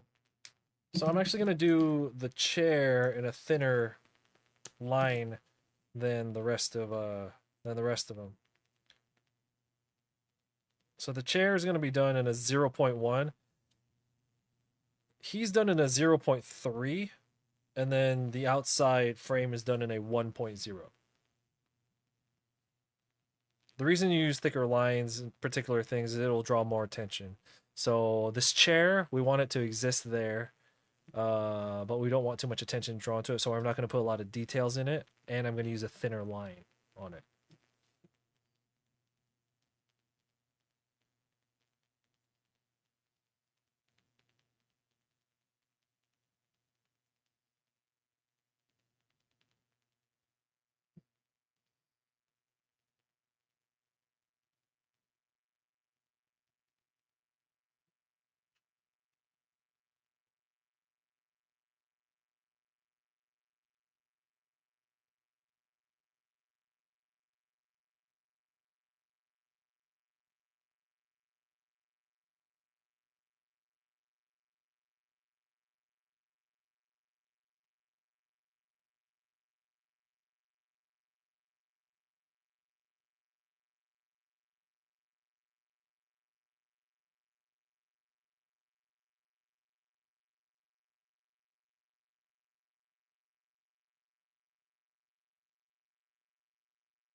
30 viewers. That's a lot.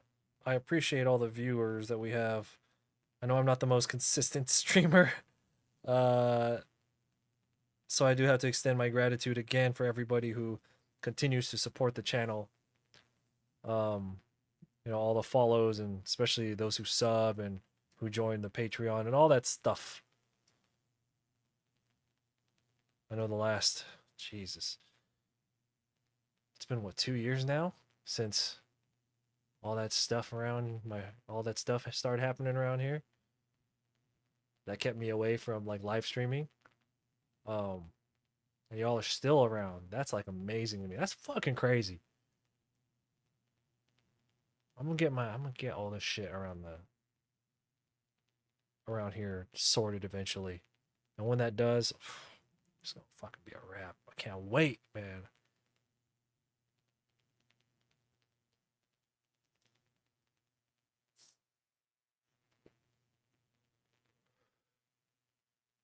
It sucks though.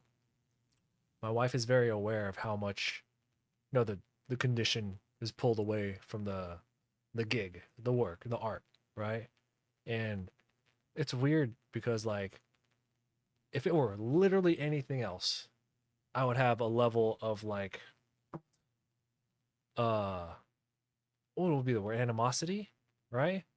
This is like the first time in my life I've ever been like, okay, I don't really give a shit about putting down my own stuff to do something else, to take care of someone. Like very like there's like no like nobody else that it's crazy. Cause like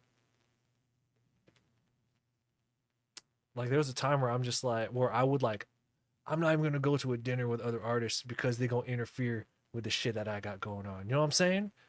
But now I'm just like, yeah. So it's weird how that works, man. They call that maturing. Maturing. And Exos, you know today's like my for real birthday? You know how I always kind of just say, hey, it's in April. Sometimes I say, hey, it's in May. Today's like the for real day though. Yeah, is that cool? Yeah, so thanks, dude. Yeah. No, but yeah, so like last week when my friends took me to San Francisco, that was to celebrate my birthday, but like I said, that wasn't actually the birthday. But today's the birthday.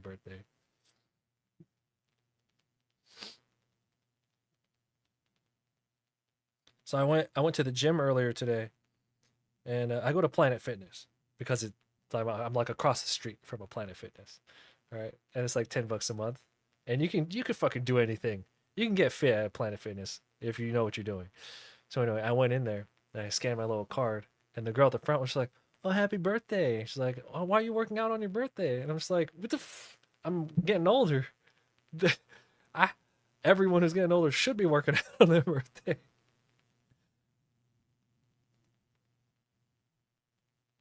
Thank you, Mist. Thank you.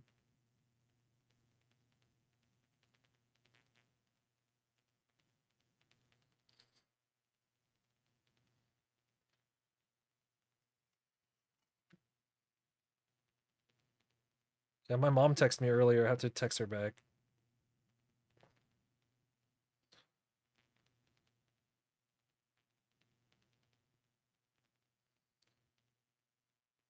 Yeah. So, no, I usually don't bring up when my actual birthday is.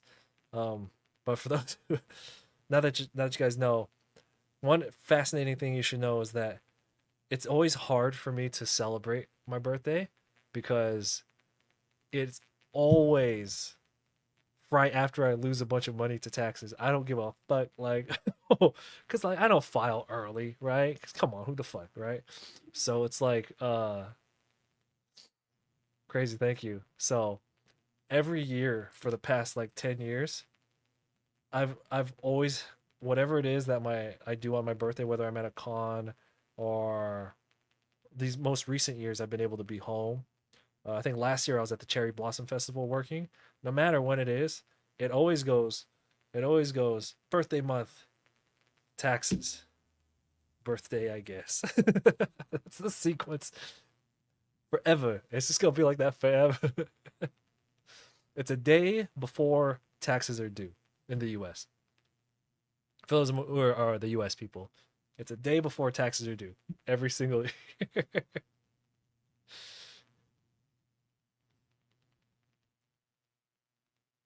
Usually work on your birthday. Yeah, man. That's just adult life, right?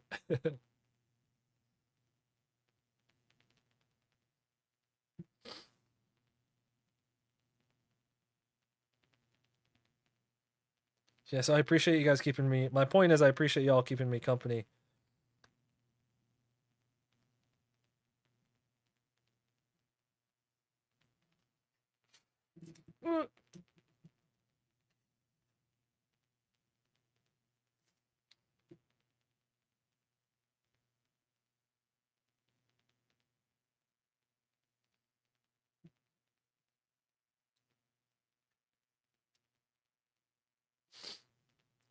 Another day, another year, another dollar. If it don't make dollars, it don't make sense.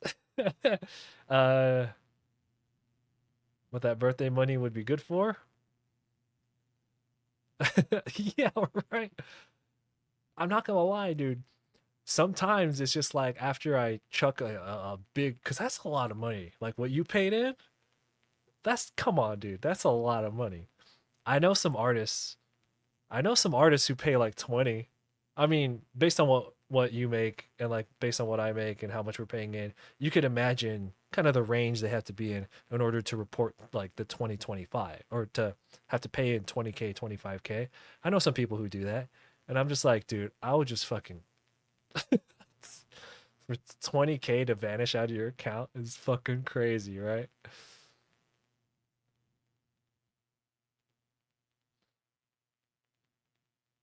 Oh, yeah, crazy. Yeah, I know. Uh, but like I was mentioning earlier, we were talking about being nostalgic, and I find myself these days looking back a lot more. Like I'm looking forward a lot. Like I'm always looking forward and doing some new stuff, right? Um, I'm always looking forward, and I have things in motion. The things I have in motion are moving a lot slower than I prefer, but it's just what it is.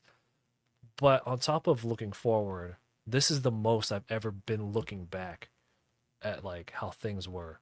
And I swear to fucking God, like how I mentioned earlier, it's been like 2.5 years now since, all the stuff around the home, and now things are finally it's crazy. It's just how much I'm gonna use the word damage here, but I don't mean it in a negative way, but how much damage that's done to the business, right? Or even me as like an artist. But one day we're gonna wake up and I'll be because before I used to be able to just wake up and come to the office and draw and work, but instead I wake up and half the day is predetermined to do non-art stuff. But one day I'm gonna wake up and it's gonna be all art again, and I swear to fucking God, when that happens, it's a wrap. Like like none of y'all gonna be able to see me. Like whenever that one, I don't know how long it's gonna be. One day I'm gonna be able to wake up and do that again, and when it is, it's a fucking wrap. I promise you. That's almost half your salary, dude. It's crazy. Yeah, I know someone who had we were talking about it, he told me 25 and I was just like, "Excuse me?" There needs to be a PSA about this so we can all get a good amount of commissions done during April month. Well, I appreciate that. And like I was mentioning earlier, every artist, every creative person is probably kind of going through the the tax season. Oh, well, not probably. Or it's either that or the prison season. Uh but yeah, it's just so there's something new that you've learned about me. I talk about my birthday. There's always a little shadow that floats over my birthday. It's a little shadow that like has little arms that comes down and puts its hands in my pockets. But it's like that for everybody around this time. But mine happens right on my birthday, so fucking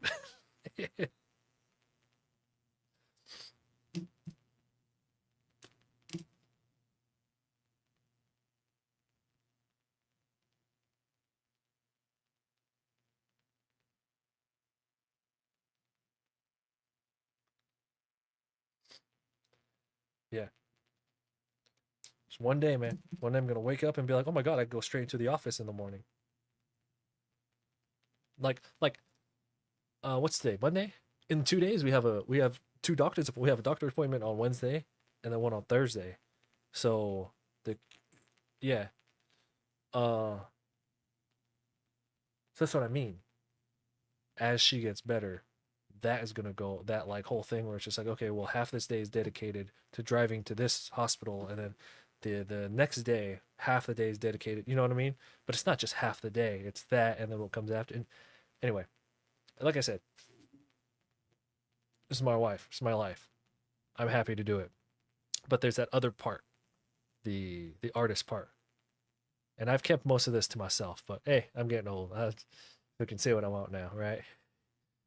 Look, them goddamn kids. No, one day that's not gonna be there anymore. Better fucking watch out. Smoking cigarettes in the office. That's what's gonna happen. Miyazaki style. But things are on the up are moving up right now. So anyway, it's good to vent.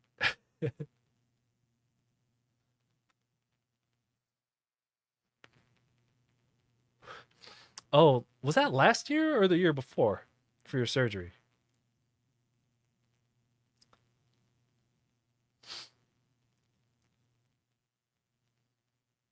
Was that 2023? It's earlier this year. What the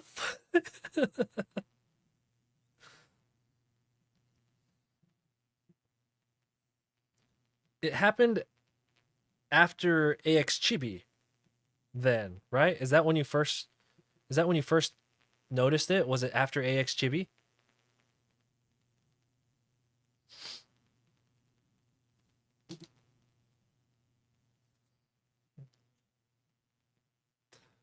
Just this last year rolled into this year? Yeah.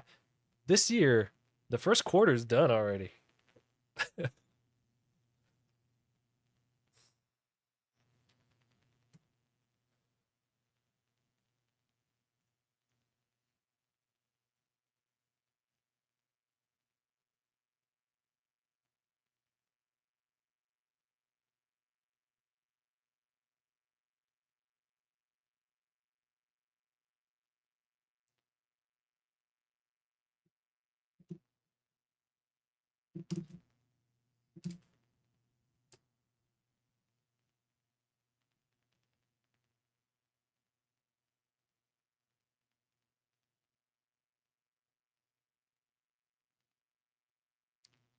I think that's why every time I hop onto stream, I want to have a good time because I enjoy doing this and I miss it.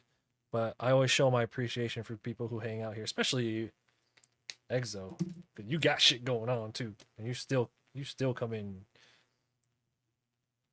try to talk me off the cliff.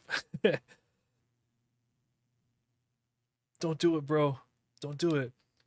GPU prices are gonna come down, bro. I promise you. First quarter went quick.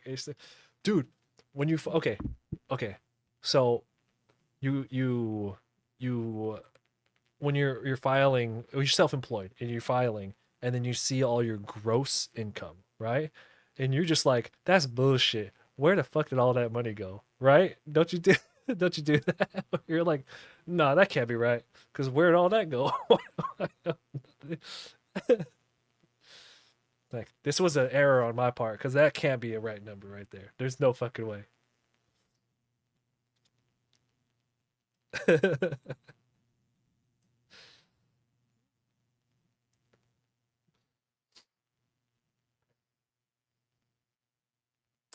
I have a buddy who um he runs his own business. I'm not going to say what it is, but he's at a point in his business where he like in order to offset how much he's going to pay in, he said it's cheaper to buy a car or like something like that. That's why like rich people buy boats and shit. But he's just like it would be cheaper for him to buy a car that he for his work than it is to pay in if he just stopped spending his business money. It would be more expensive to do that than for him to just buy a car for the business and then deduct that or whatever the percent is. I don't know how it works for like actual vehicles. uh I know depreciation and stuff. I'm talking about like an actual vehicle. Yeah. And he was I think it was like 2021, 2022. I don't know. It was around then when he told me about that, and I was like, that's fucking crazy. So he had like a brand new Acura. And I was like, dude.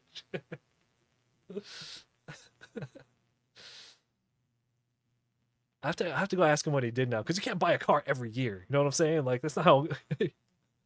Or you could, I guess, if you're rolling like that. Malcolm, what's up?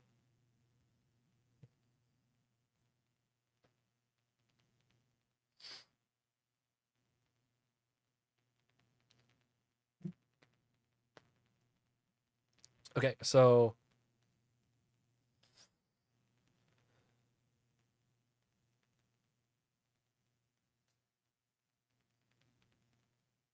I don't want to over render. I don't want to over render the skin. I like the simplicity that we have going on right now. I don't want to over render it. So I'm really debating right now on what colors to use.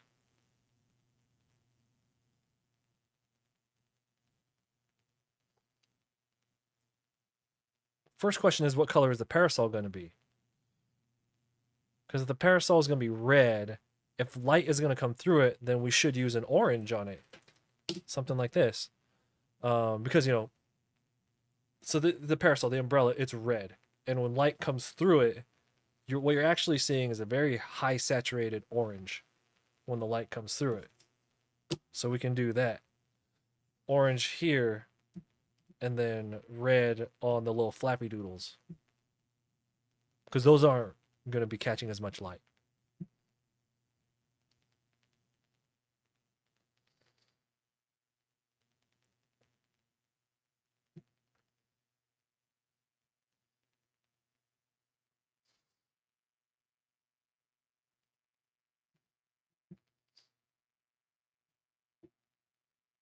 Damn, I don't know what colors. If only we could test it out somewhere else.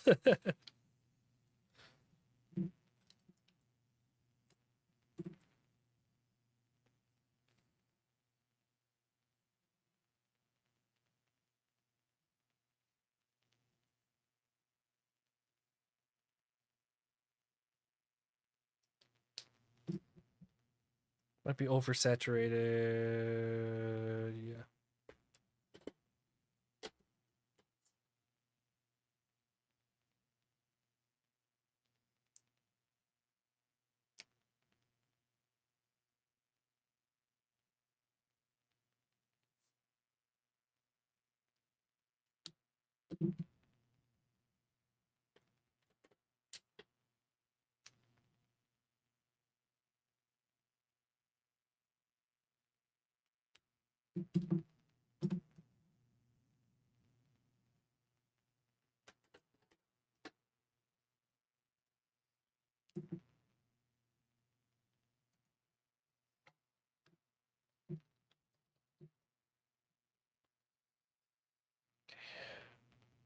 So if you're getting an orange cast light on green skin, you're gonna end up with something. Well, it won't be yellow. We don't want to do yellow. So we can do. I was thinking something like this. That's why I pulled this olive right here. Do I have a refill for this? What is this? YG95. I do. Shit, it's not even open yet.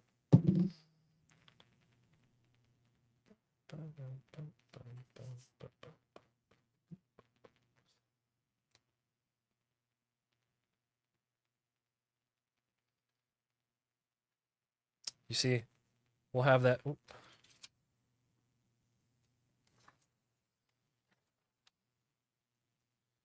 Then we'll have a very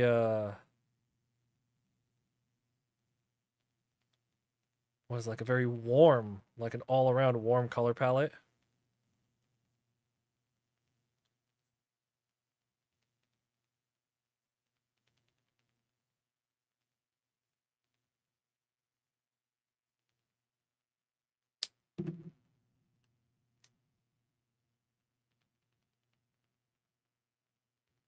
And then the chair will just be we'll treat it as white, so we'll just use some warm grays on that.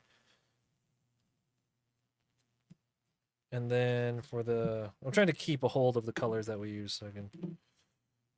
And his shirt's white, so we use a warm gray on that. And then for the parts of him that are yellow on the skin, honestly, we could just continue to use a warm gray, but something a little darker. So for the chair, we can use a probably a W2, and then on his body, oh shit. Oh, yeah. Do I have W4? Please tell me I have W4. Okay, I do. Oh, yes, okay. Let's test out W4.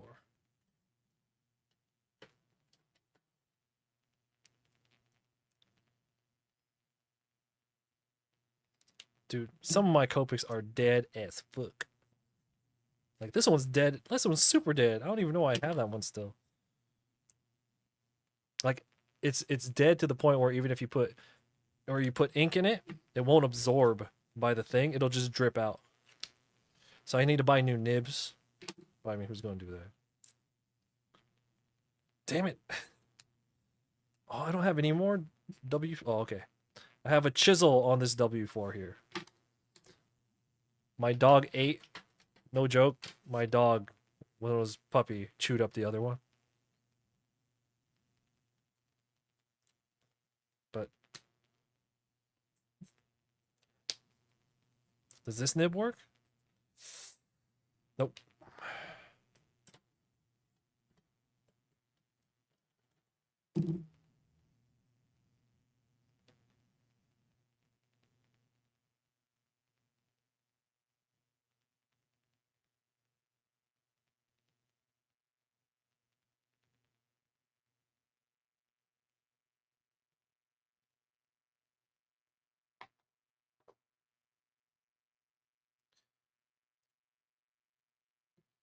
All right, let's try to revive this one. This is what? This is the W4.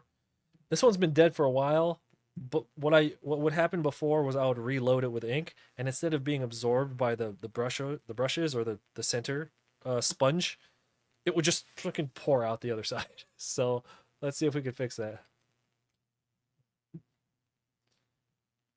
I lost quite a few art supplies when we got our puppy. She was teething.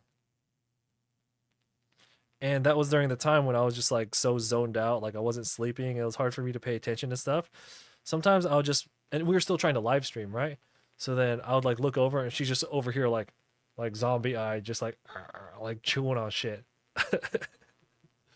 I lost sketchbooks. Some of my 600-page sketchbooks have a bunch of teeth marks on them. Thankfully, the outside of those are really like they're apparently really tough. I had a client send me his sketchbook. Oh, this is gonna hurt some hearts right here. I had a client send me his sketchbook to do an Iron Man drawing in it. Of course, fucking Iron Man, right? And she chewed up some of the edges of the whole book. And when I sent it back, he was not pleased.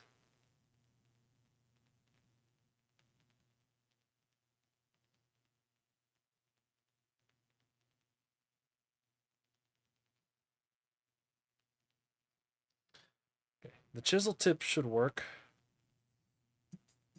Okay. See, still hasn't fed down. We'll load more. I just don't want to waste too much ink if it's not going to work.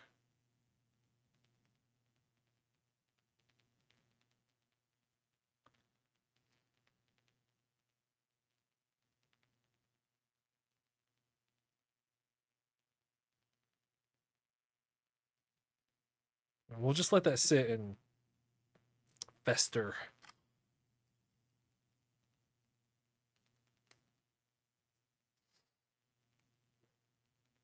You got a story kind of like that? Let's go. Go with it. What do you got?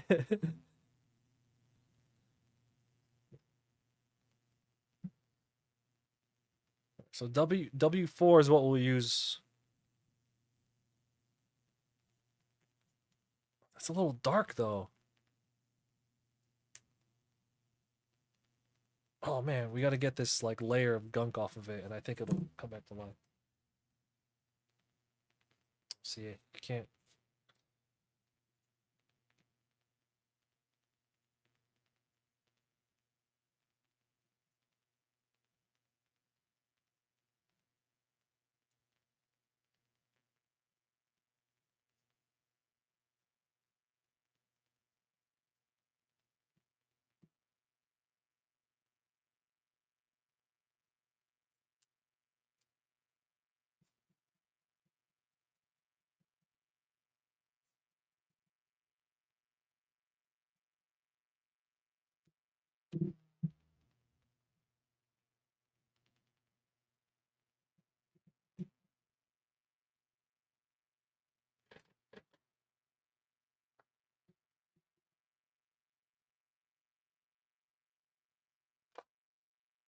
Right, so I have a W2 here, which I think this one's fully functional, both bristles.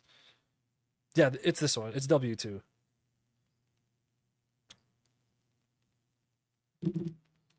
So not W4.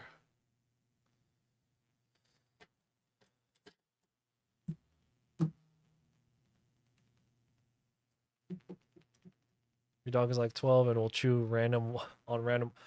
The my old dog, um, she liked to get the cap on water bottles, the plastic cap and that little ring off, and that's it. She wouldn't eat it. She wouldn't swallow any of it. She would entertain herself by popping those off, and then she'd just move on. You just leave it on the floor and just never look at it again. So when we were like super duper duper broke and we were like living out of water bottles and stuff, uh instead of buying her toys, we would actually, anytime we were done with a water bottle, we would just throw it somewhere, and then she would chase after it in the house, and then she would keep her busy for like 10 minutes, and that'd be like her enrichment for the day, and then she would just like be done with it and then like relax. My dogs, singular. Yeah, our older dog passed away a couple months ago. That's how long it's been since I fucking streamed. Yeah. Um, I have her in urn nearby, here in the office. Yeah. But yeah, during that time when we got the puppy, so I was taking care of the puppy, who was a fresh little evil puppy. The wife, evil wife, and I'm just kidding. And an elderly dog. So that was like a crazy couple months there. But yeah. Um, but our puppy is, dude. Malcolm, do you remember when we got the puppy? She's like 2.5 years now. That's how long it's been. That's that's fucking crazy, dude. That's crazy. Um, Chrissy, what's up? Oh, no, I gotta read what EXO wrote up there. Hold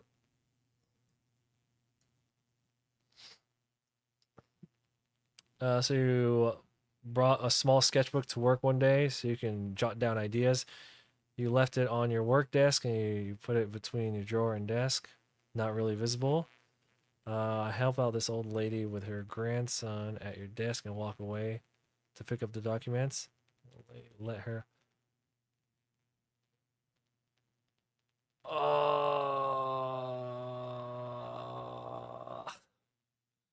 How was your response to that?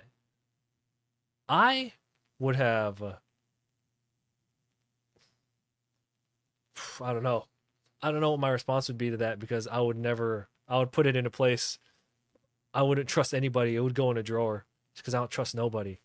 Not even nobody. Yeah, thanks, Malcolm. Yeah, it was hard, man. Uh, so she lived to, I think, almost 14 years.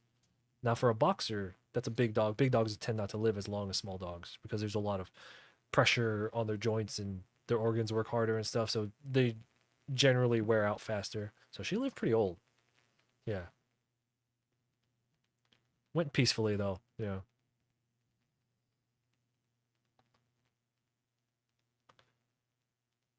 Father Time undefeated.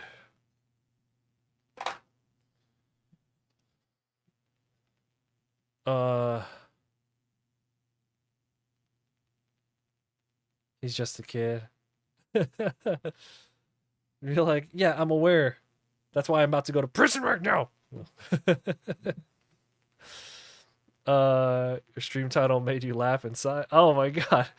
Yeah, so a majority, Chrissy, a majority of people here who come into the my streams are other artists, and everybody who's come by has pretty much had the same response. Just welcome. Also, today's my birth because you know how usually I don't usually say when my exact birthday is. I usually give a like, oh, it's in April. Whatever. No, today's my actual birthday. So earlier I was telling everybody that most of the time when people ask how my birthday went over the past years that I've been an artist, my response is always like, it's been good. Would have been better if I didn't just lose a shit ton of money a day before. Because it's always, it's always around tax. It's always at tax time, day before taxes are due. Crazy. I used to have two pits. Oh, that were Hellraisers in their own way, just like people, two different uh two different personalities. They're just people. Like when dogs, once they mature enough, they're just they're just little devious humans. That's all it is.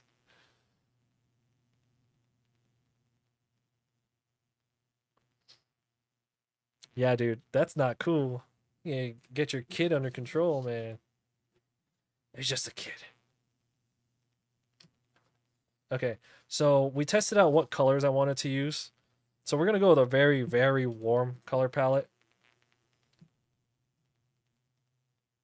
Uh, I am half and half on this. I need to have a refill for it in order for me to use it. YR04. I don't see. I don't have YR04 refill, and I don't have enough confidence that there's ink. I don't have confidence that there's enough ink in here to do the portion it needs. I have YR02, which I think is this guy. No, oh, it's YR04 again. I have two of them. I don't even know what Copics I have. YR02. Ah, that's no good. That's just weak. You know what? Since we have two of them, though I don't have a refill, we do have two of them. That should be enough.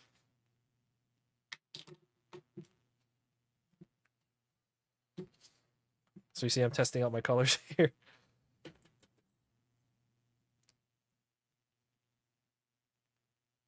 R05. Okay, I like this better. I like R05 better.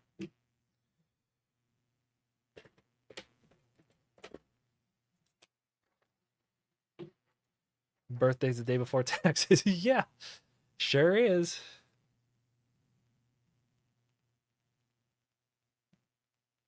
And the YouTube chat been on for a while. Yeah, I've been streaming about 4.5 hours. That's easy work. The reason I've been able to stream a lot today is normally today I'm in because I'm still in charge of my wife's physical training, physical therapy. But she's just been asleep all day. In fact, which is really uncommon these days. I don't know why she's so tired. So in fact, I gotta go check on her right now to make sure she's still like alive and shit. So I have our colors picked out. These are the same color here. This will be under the parasol. These will be wherever the reds would be. I've determined that because he's normally like green, because of the light shining down on him, this will look good in combo with just a warm gray.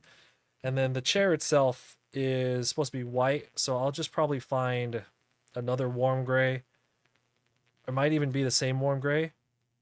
W2. This is around the value range that all of them look like, except for the red. Okay, so I will be right back. I mean, I'm not gonna go get more cereal or anything, but like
Okay, we have returned.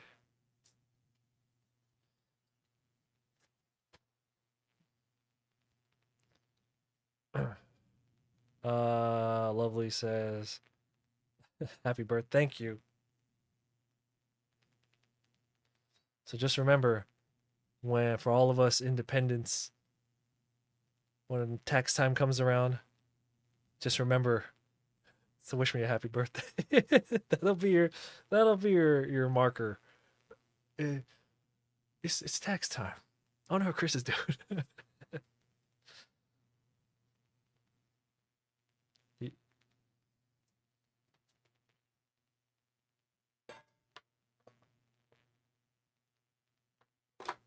Yeah, so I just went to go check on my wife. She's awake now.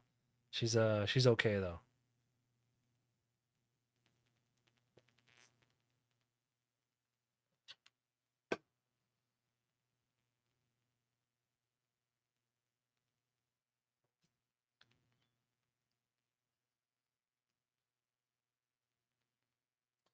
So I had brought this up at a previous stream. I actually don't really like erasing the pencil marks anymore. Um, as time goes on and I do more and more commission work and client work, especially at conventions, I find that people just love the scribbly stuff. That's why I shifted to doing all graphite work at conventions. Instead of doing like full on ink commissions at cons, I'm doing graphite only stuff. One, it lets me lower the price, which makes it easier for people to kind of afford it. It reduces my, resource cost, and it's faster. And people just love it because it's like tangible and it's like messy and really human. And like we were talking about earlier, even the layman is aware of AI now. They could kind of eyeball it, they could see it, right? So I feel like the messier, the more human something is, it just people just like it. So I basically just stopped erasing my undersketching, and it's been going well. People like it, so that's what we're gonna do here.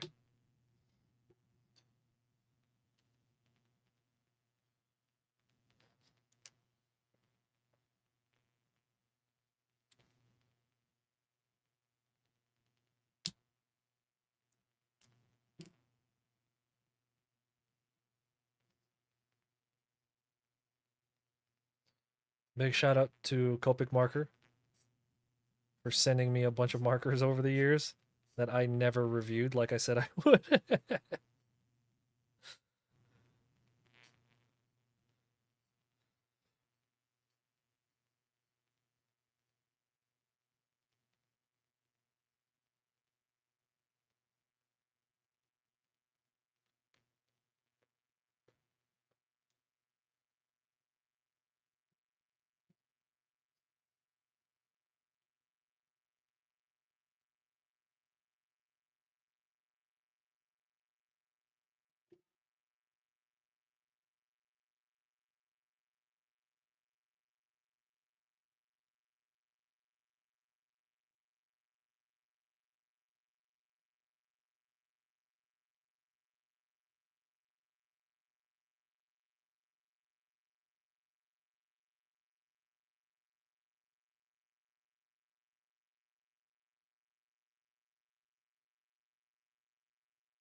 Man, streaming really brought my mood up. That's crazy.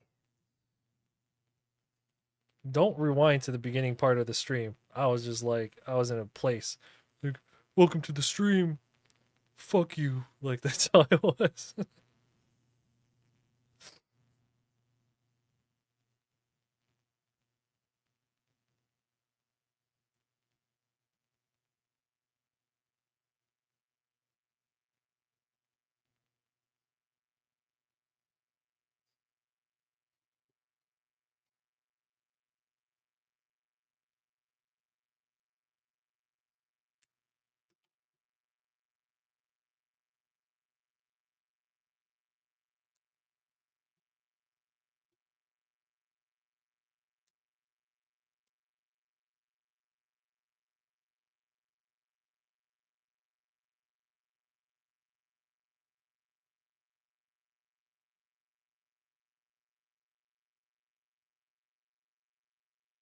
Shit.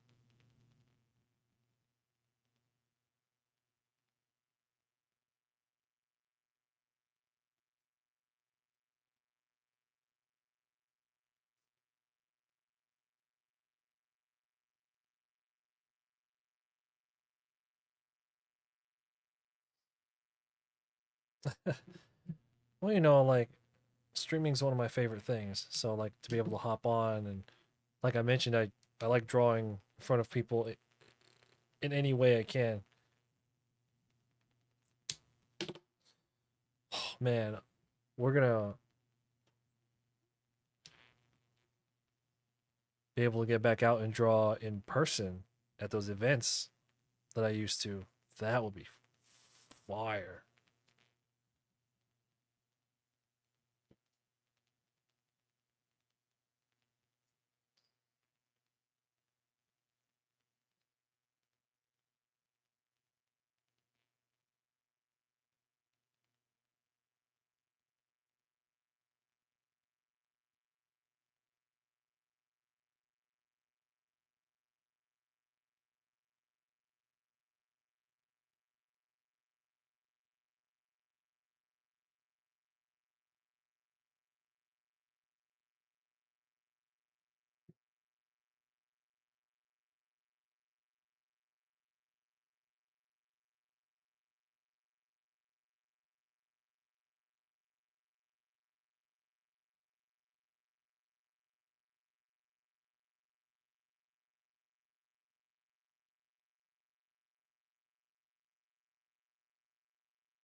From dude, if I'm able to one day, would you be interested in doing a live drawing event?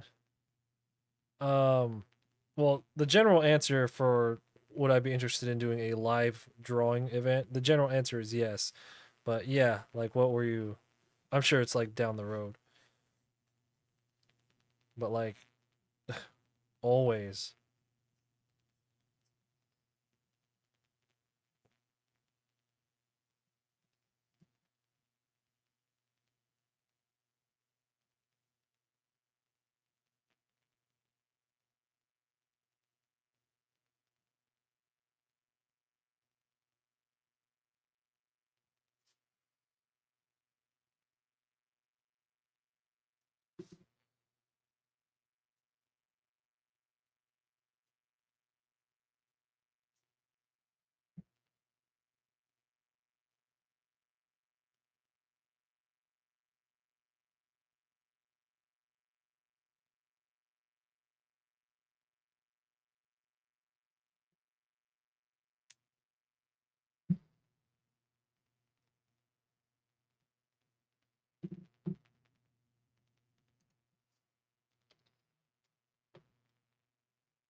Do I own a 3D printer? No, I do not.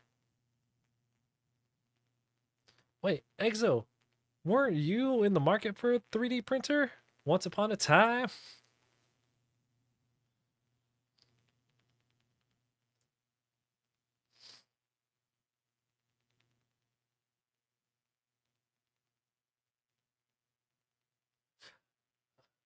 Yeah, so crazy. I planning that kind of stuff is a lot of work.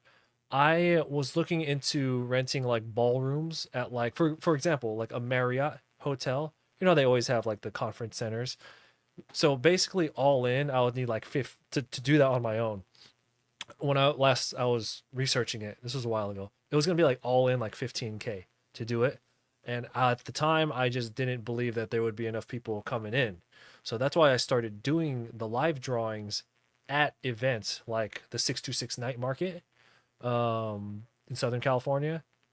And then like I would like Anime Expo, I would do the live drawings at events where people were already gonna be, because I don't have the ability to bring people in myself.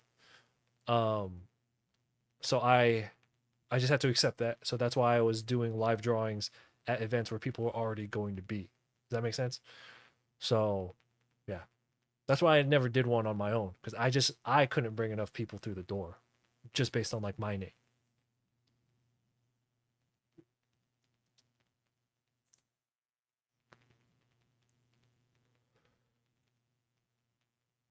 Oh, I see.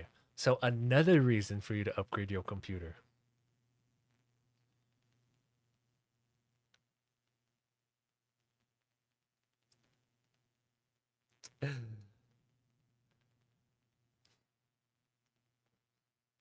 Oh man, whenever it is you upgrade, you're gonna have a blast, dude. It's like because it's never, again, for any of you who are digital artists or you do any kind of production work that requires a powerful computer, it's never looking at benchmarks to see what's the best. It's more important to see what you're upgrading from. So it's like, of course you want to get the best that you can at the time, right? Because you don't want to upgrade. You want to do it and be one and done, right? But you don't need a top of the line thing if your computer's like 12 years old currently and you switch to something that's maybe a generation old today, that's still 10 years newer than the thing that you had at a fraction of the price. And if you can get your work done with what you had, imagine what you can get done with something new. So when you're shopping, that's what you got to keep in mind. You People will try and sell you on like the highest end stuff, fucking you need a 5080, bro. Dual decoders is the only way to work in DaVinci Resolve. I'm like, dude, I fucking I was on a fucking laptop, dude. It was fine. Um, can't wait for tariffs, 3D printer type of equipment. Well, that's the goal, right? You have 3D files you want to print, but they're too big and it lags, dude. You're probably on some DDR3 shit right now, which is actually kind of hard to find DDR3 sticks right now. If I last I checked,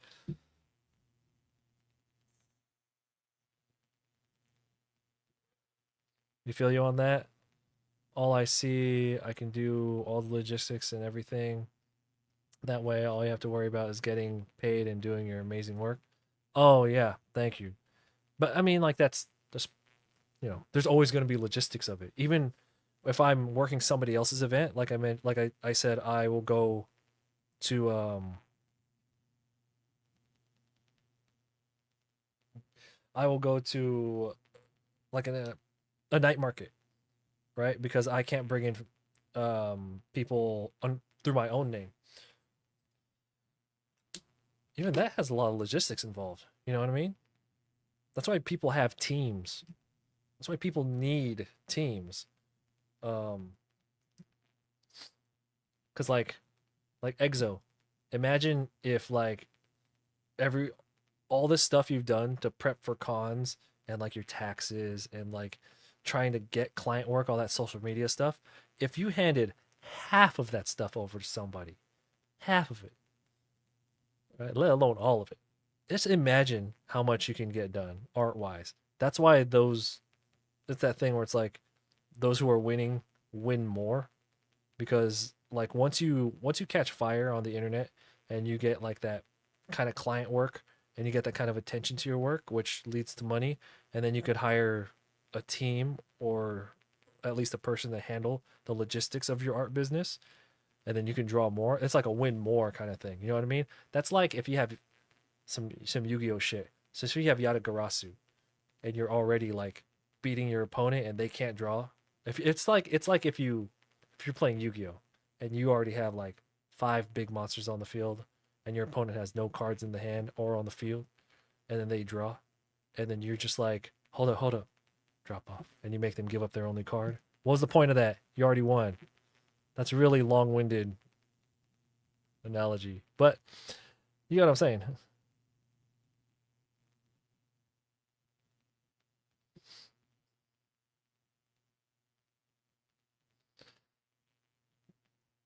The original thing I was gonna say was it's like if you have somebody locked down with Yatagarasu, and then instead of hitting them with Yata for 200, you bring out like Gemini Elf. You're like 19, your turn, draw, drop off. Only nerds know what I'm talking about. Yeah.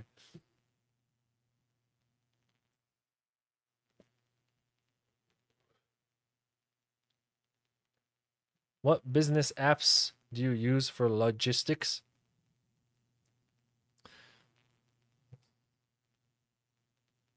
I actually don't have a lot of inventory that I move. I only have 18 different products, so I honestly don't really need anything really. But for people who have a lot of products, that's one thing I've always been curious about. How do people with like 200 pins who are doing shows, like multiple shows a weekend, every weekend, like how do you fucking like what are you using to manage all that? You know what I mean? I don't. I don't move that kind of product, so I never need any of that.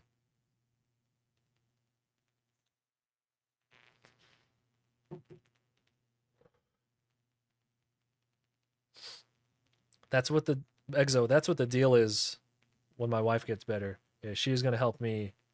Um, like she already helps me with some logistic stuff, but when she's like fully better, she is gonna do all that stuff.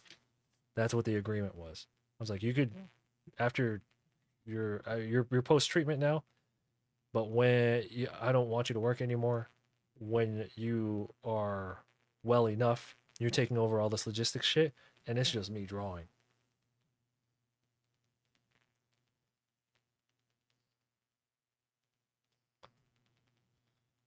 Yeah, oh yeah, that's true. The online shop, uh, the registers that we use when we're at in person events, all that stuff kind of takes care of itself.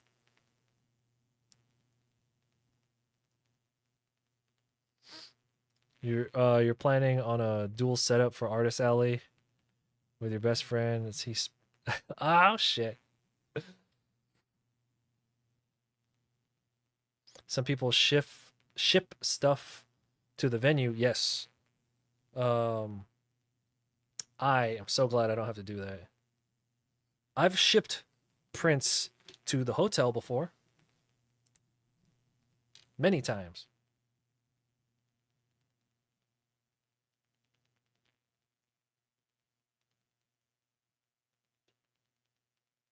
But again, I'm a primarily print artist, so that is an easy thing for me to do. Where I'm just like, all right, basically, if it's gonna be like a 10,000 kind of show, then I will always ship like one tube, a 3 by 3 inch tube full of like my larger prints, and then maybe a little box of 11 by 17s. Usually, I don't need to send more of my smaller prints. Um, because the Pelican case that I use can carry like 900 prints or some shit. Back when I was using the leather suitcase, the one you guys know which one, the leather legal case, the roller one that a lot of people use. That doesn't hold as many as my Pelican.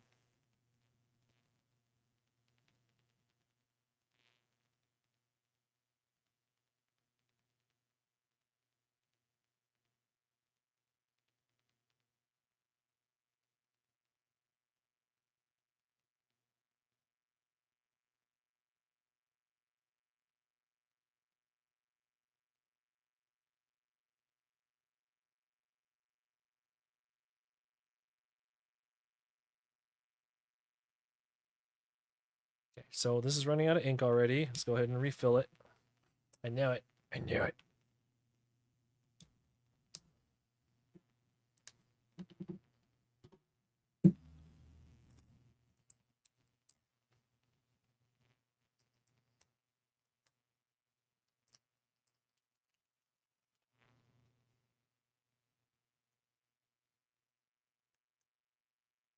The office is so okay. So like I told you the house runs really really cold. Um, to the point where I need a jacket, even like year round. But the office is actually starting to get really warm because we've been using CPU to stream instead of the graphics card because I'm using the graphics card to record right now, and it's too much encoding on my little shit card to stream and record from one card. So anyway, so I'm multi-platform streaming right now with my processor. And it's been running hot like this entire time we're streaming, and that's just bellowing like steam into the room. It feels so good. I'm usually so cold.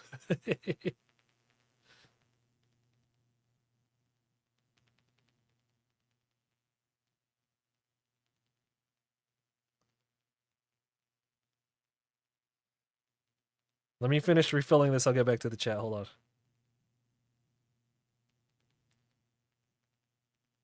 Now, this is the chow marker, not the sketch, so it can't hold as much ink. So I don't. So with Copics, the only way to know if your ink is full is it'll start overflowing on the other side. That's why you never see me fill them to full capacity, because the only way to know if a Copic marker is at capacity is you'll start overflowing on the other side. So you open up both ends, you fill up one side. You could take the nib out, preferably, but I never fill to capacity because I don't want to waste any ink. So, all right, we'll let that kind of. Would you say your business as an artist is at the Bohemian level with an upward trajectory, or is it already a developed concept and all you need to do is scale up and outward? Me personally, it's already like a functioning oiled machine. That's me. Um,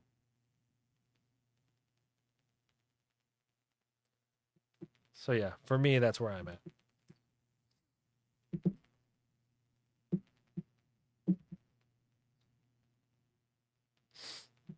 Let me rephrase that. It's a machine that needs an oil change.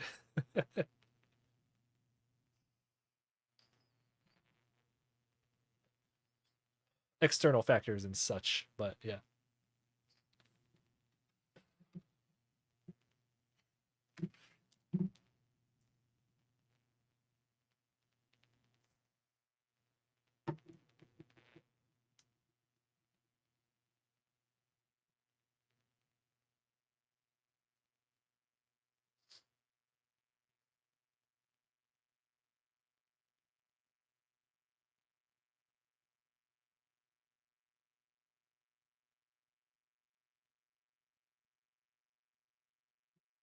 Damn.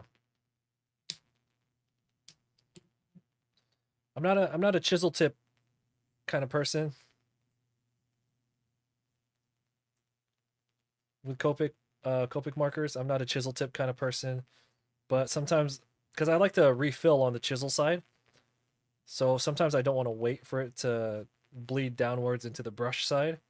So that's the only time. If you see me using the chisel side of the smaller pens, it's because I'm too impatient to wait for the ink that I just refilled to bleed down into to the brush side.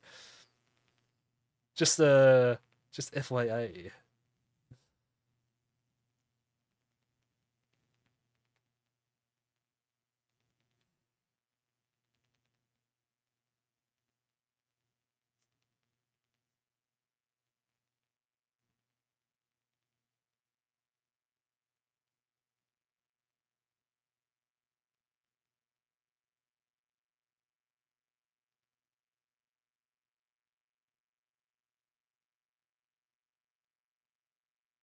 Always ink with the contour of the object that you're coloring. So, for example, we're coloring a deltoid right now, right? It's basically it's a spherical ish kind of object, right?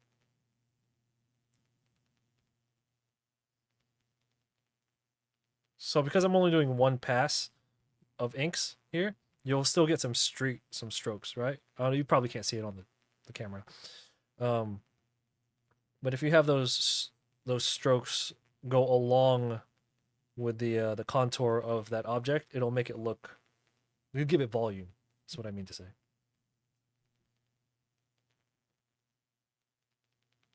Okay, I need the brush. I hate this.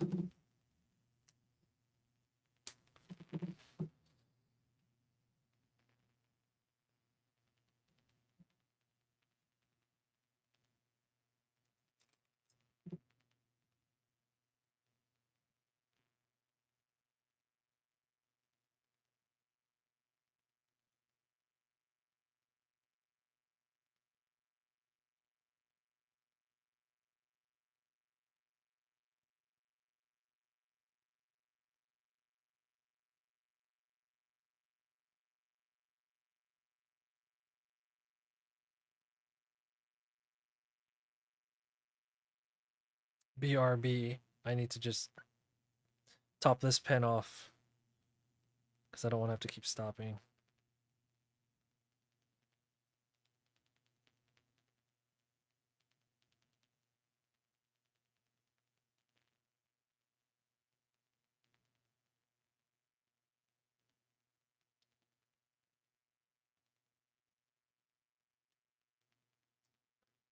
I want to thank everybody for keeping me company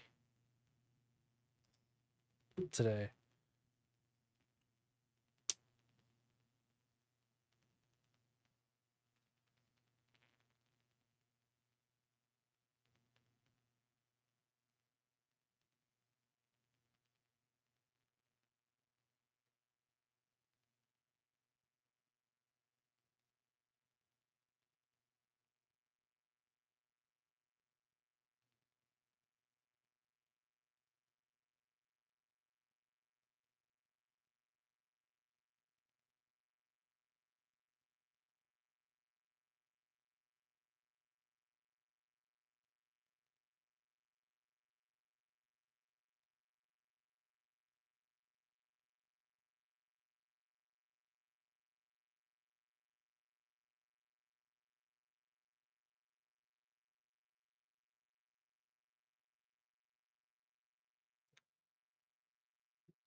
This has been a lot of fun. I'm talking like we're not done yet. But streaming and I think venting earlier. Again, if you're on the YouTube version, don't rewind it. Welcome to Costco. I love you.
See how this looks really flat because I did those strokes?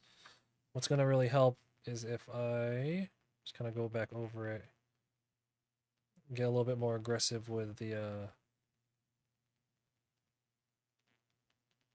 contours of it. See what I mean?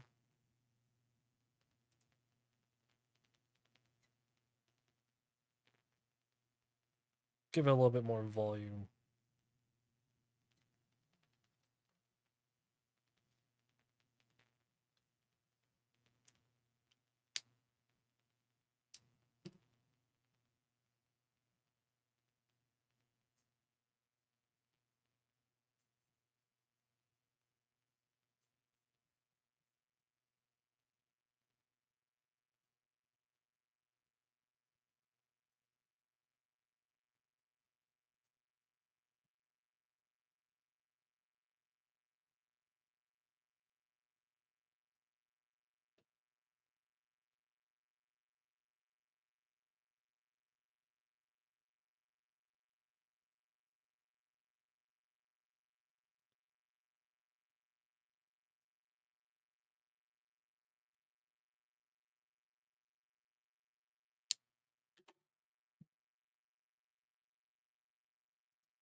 All right.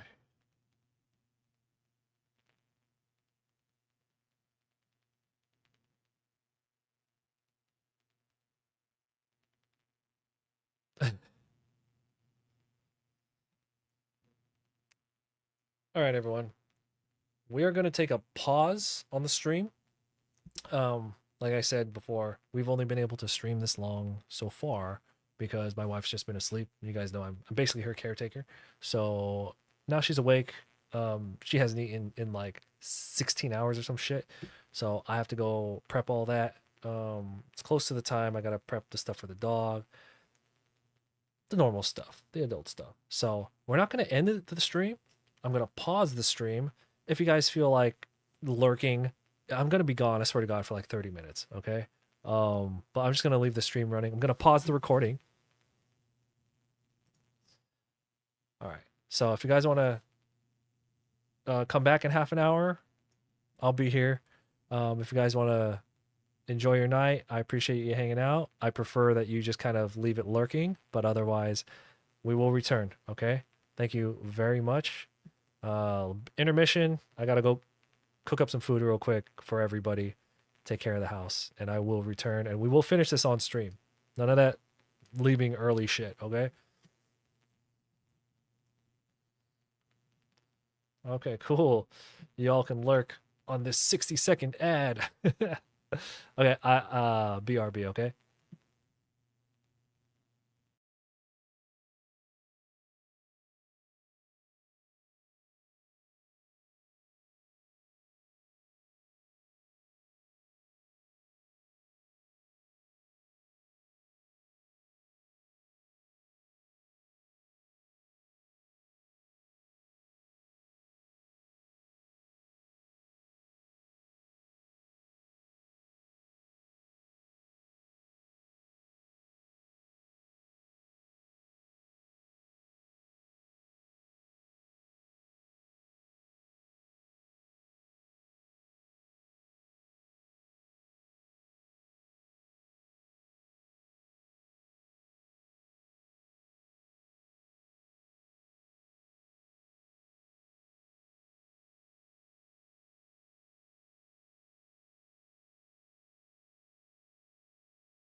Okay, everyone.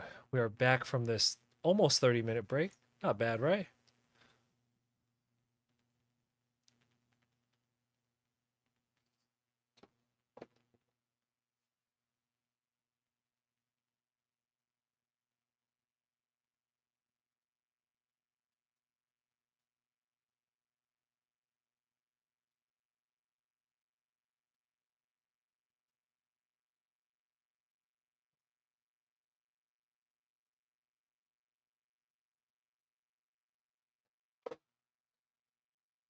Well, my earbud's dead.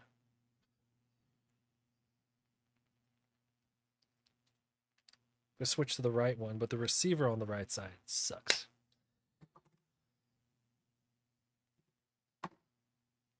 All right. For anyone who's just hopping in or who's still here, can't believe we held this many viewers even though I was gone.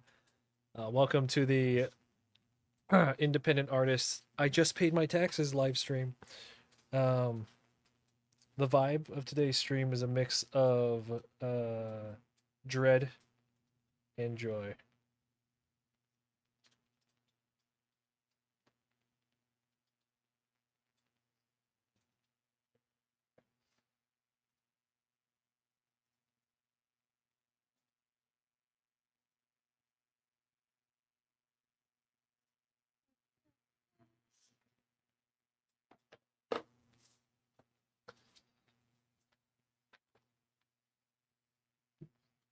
We're almost done with this drawing though, so it's not a big deal.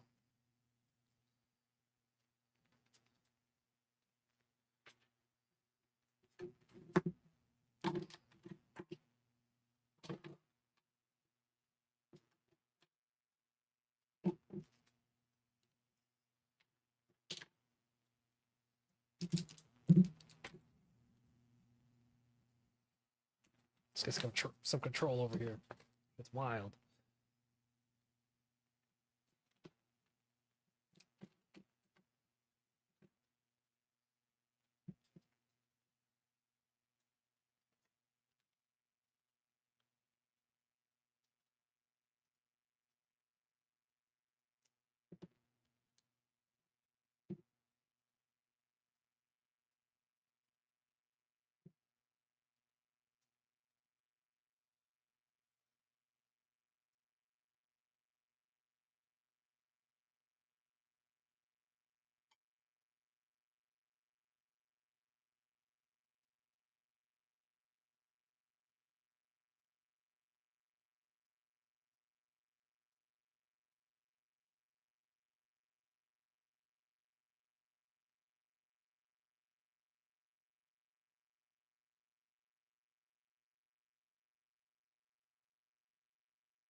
So I like to use the brush side, so I'm not gonna fully top it off, but we'll give it a minute for the ink to settle and sink down to the brush end. Appreciate all the birthday wishes, by the way. Thank you.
Go stroke with the contours. Sneak in that extra bit of volume.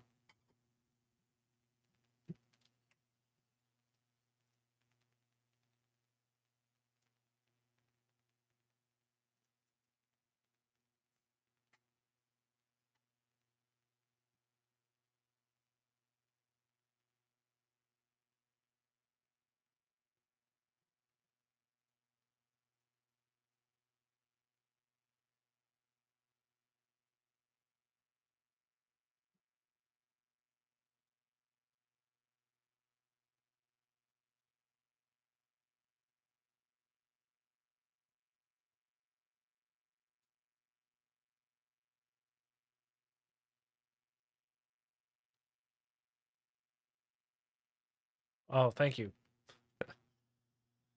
And you know what? A lot of the details are not getting picked up on the camera. So when it's in hand, it'll look different.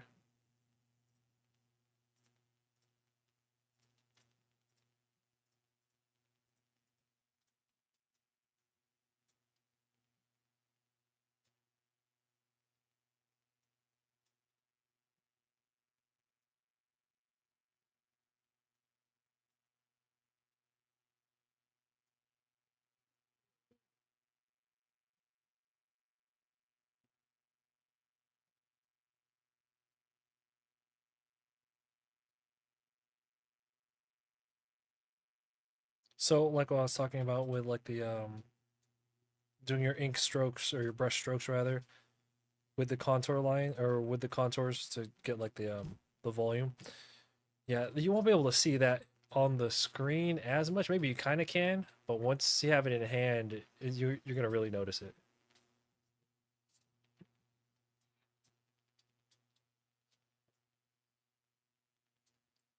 Let's top it off real quick before we hit this. I think this is the last part of the green.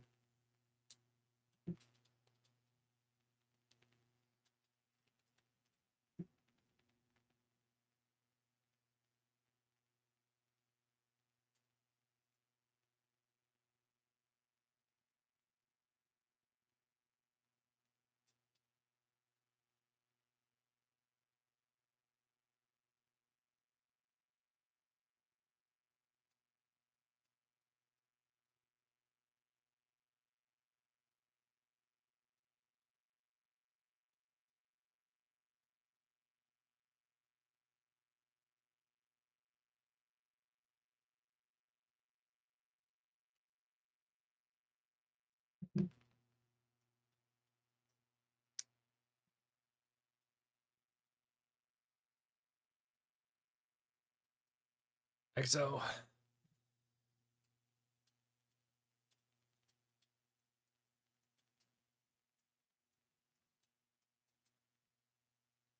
Almost done. XO, how are you on your comms?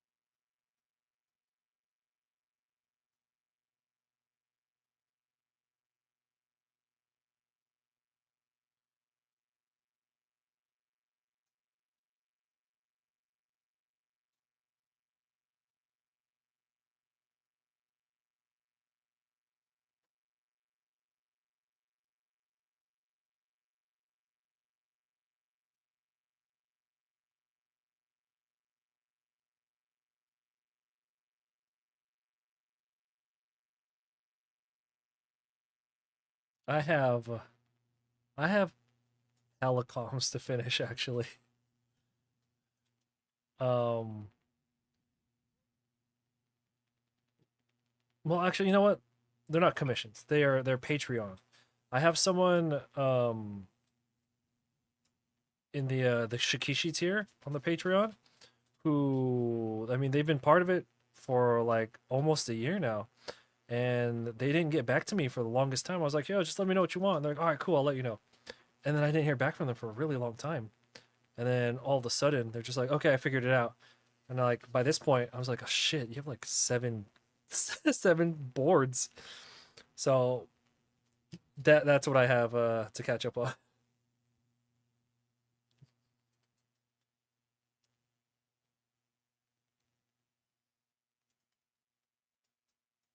I almost don't know with that set. Excuse me. Merch grind. What are, you said you have 2 big shows. What are your 2 big shows this year? You have AX Sabo?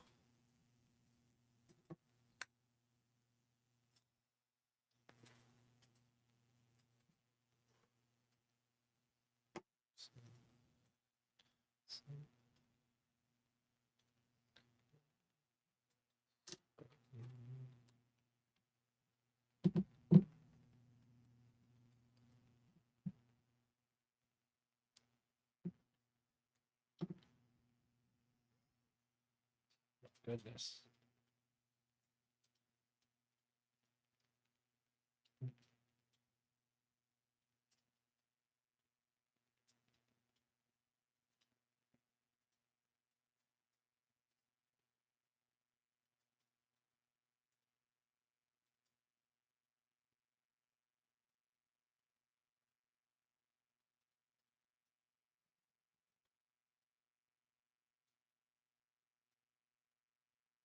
New venue and more artists? Oh man, the 2 worst things. Was it because it was so big, like so popular?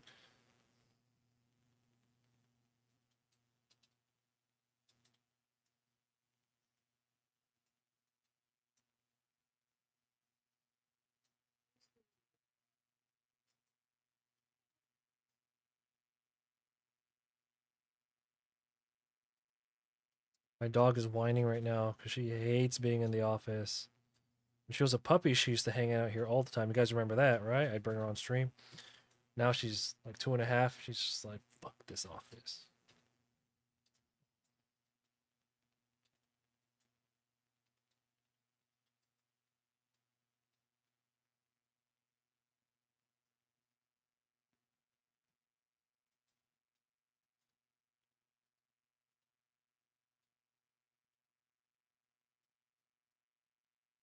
We do a little bit of line art cleanup. Just really quick. Just a quick pass.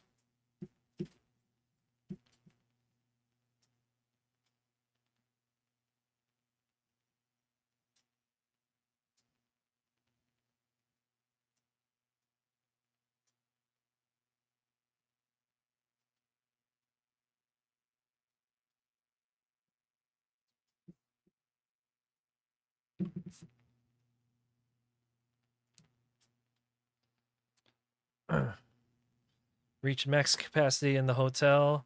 So Artist Alley and the night market got capped. So there was a line getting in. I know the numbers. Yeah, that's that thing where it's there. The convention runners are in an impossible situation at that point because, like, if they leave it in that venue, it can't grow. Fire hazard, bad reviews. If they move to a different venue, then it's just like, people are like, well, what the fuck's going on? Where is everything? So the people in charge are kind of stuck. Like, they don't really have.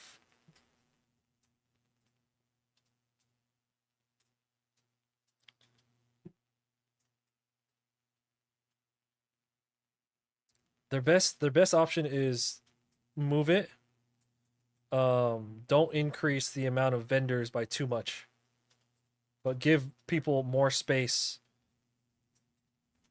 Attendees wise, give the attendees more space, give them more events, but then don't increase like ticket prices too much, and then don't increase the amount of vendors. That's the secret. When they move into a big venue, see, it's the escalation thing. We're gonna move to a bigger venue, and we're gonna make everything more and more and more. Like, you may as well just stay in a small venue at that point, because everything, you know what I mean. If everything scales the same way, normal business, that's good, but like for conventions, there's only so much money to go around at cons, man. And the vendors are the lifeblood of a show.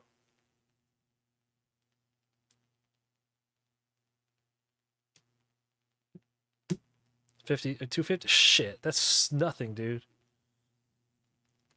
How much was your AX table? Because I got off the wait list. Mine came out to like basically $900.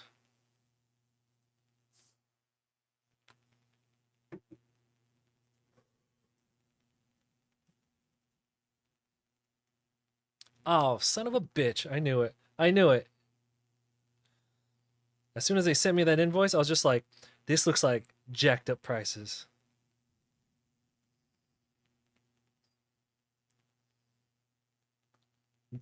I I, I mentioned it years ago. I was like, AX could charge 1,000, 2,000 for a table, and people will still do it. Right here, this guy.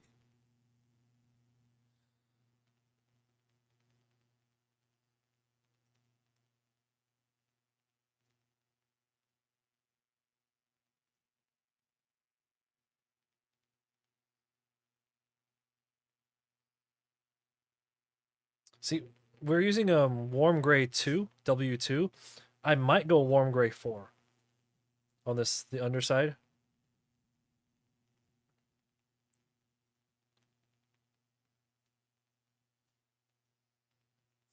We'll see.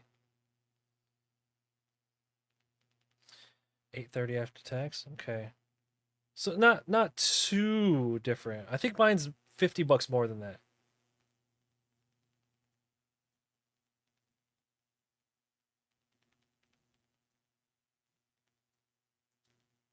Which makes sense because I've only been there for fucking 8 years.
Almost lost where the chat was. What the fuck?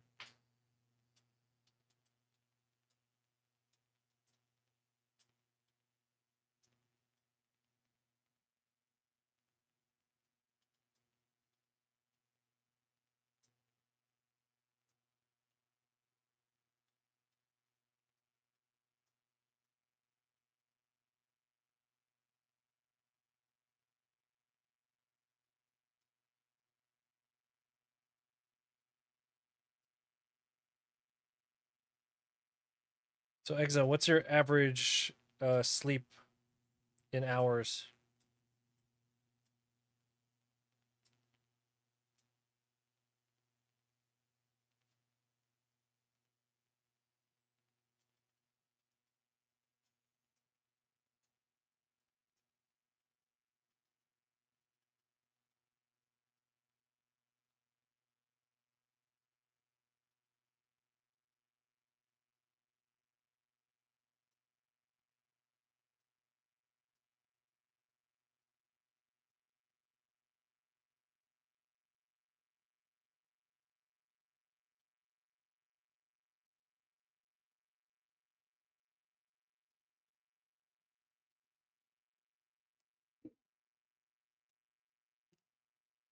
That's like the magic number, right? Because I'm like that. Like if I get any less than that, it's like it's like why even go to sleep? I feel like going any more than 6 doesn't really make a difference. But going under 5, I'm just like, why'd I even go to sleep? You're better off just staying up. Like, you know.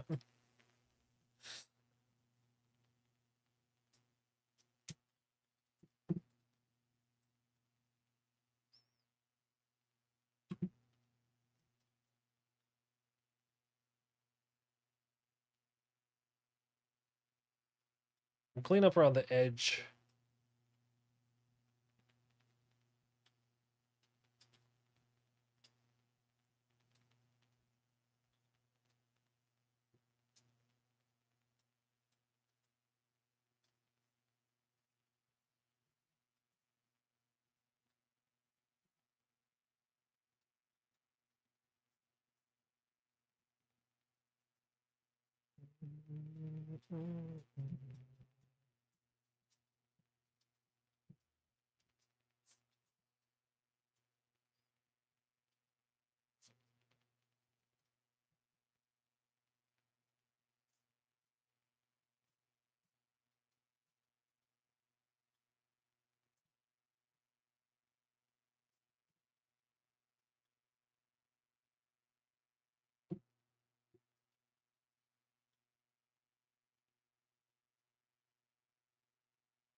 Color is his whistle.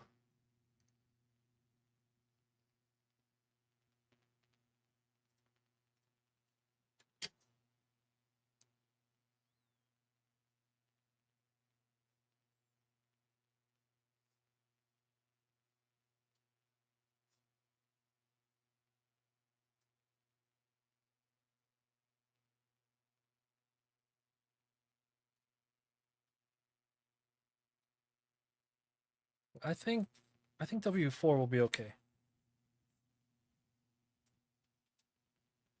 Okay, W4 will be all right. At first I thought it was going to be too dark.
I believe, because I'm using the chisel tip right now, I believe if I was using the brush tip, it would be too dark.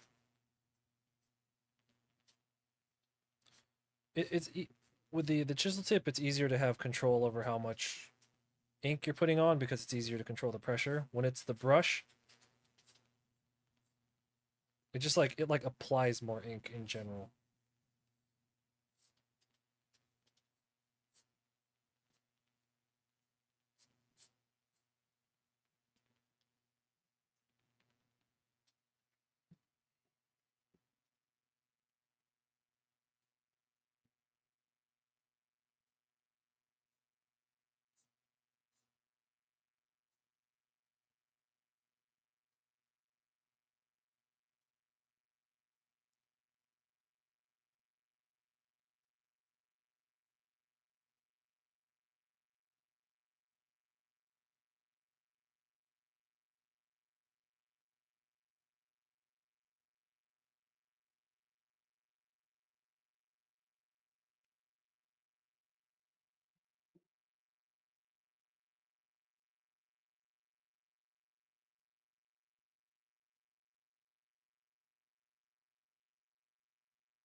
So the okay, so that worked out perfectly.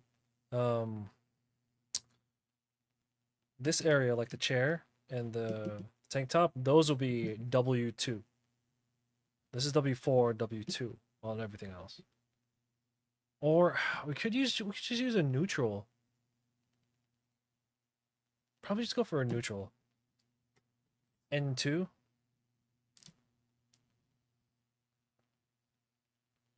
Yeah, that way we don't have to worry about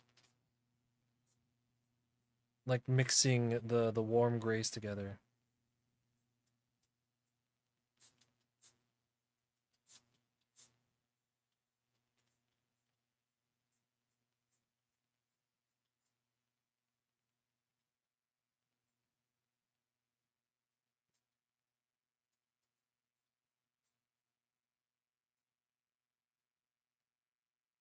N2.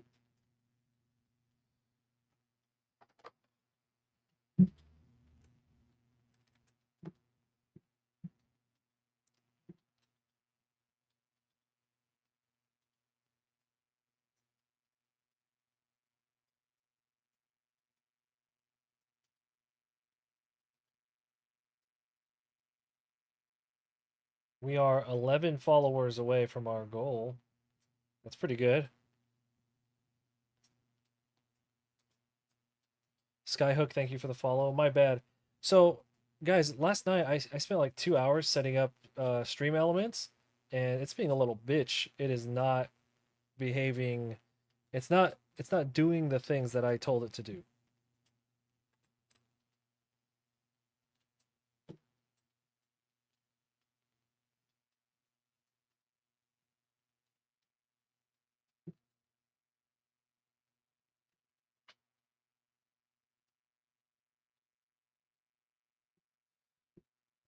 So if you're wondering why there's no notification pop-ups, it's because Streamlabs is a little bitch.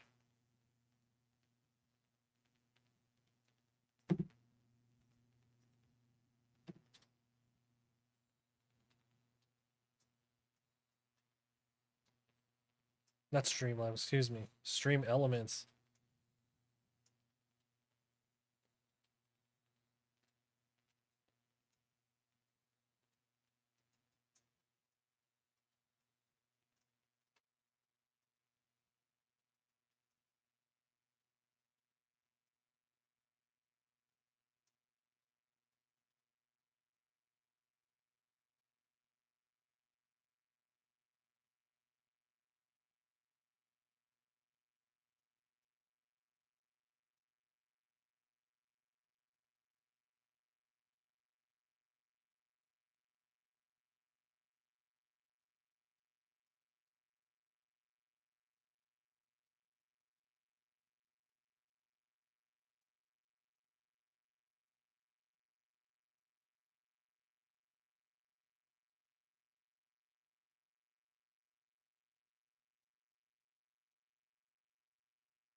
Oh yeah, so earlier I was mentioning that we are having issues with Stream Elements, right?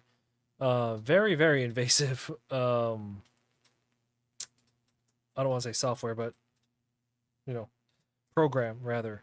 And so we will be doing a sponsored stream. We're gonna be playing a game. It's a The reason I agreed to it is because it's a turn-based game, and I those are the only games that I actually like. It's one of the reasons I like playing tabletop cards, like Yu-Gi-Oh and Magic and Pokemon, because fucking it's just turn-based combat, right?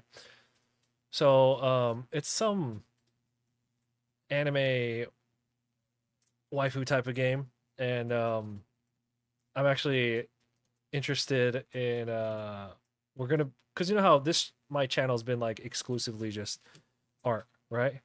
But none of you have the attention spans for it, so basically we're gonna my wife laughed at me.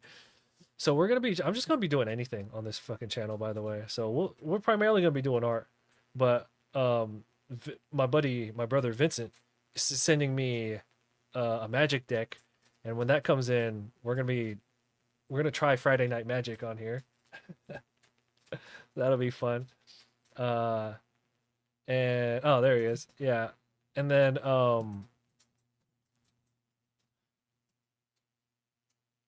you know it would be fun. Oh, we can't stream if my PC's disassembled.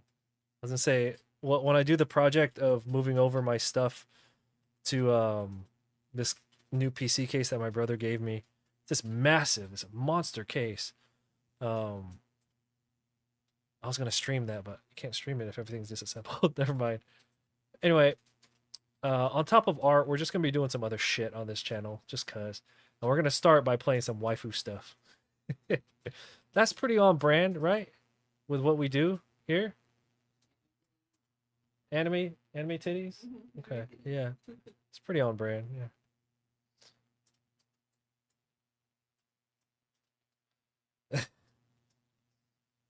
Oh, uh, it's my birthday, right?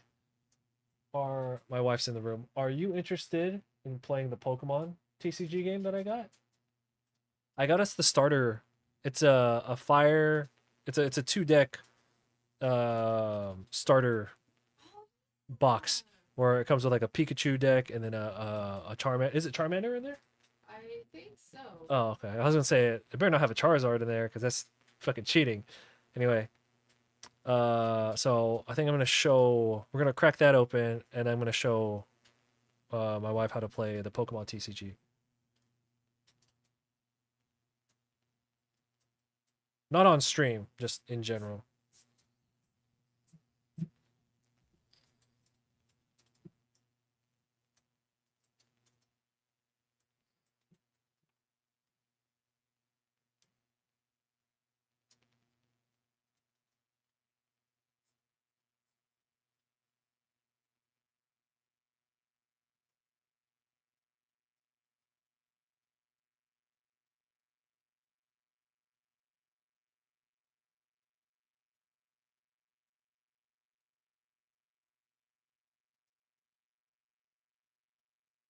So the Twitch channel is basically going the same direction as the YouTube channel.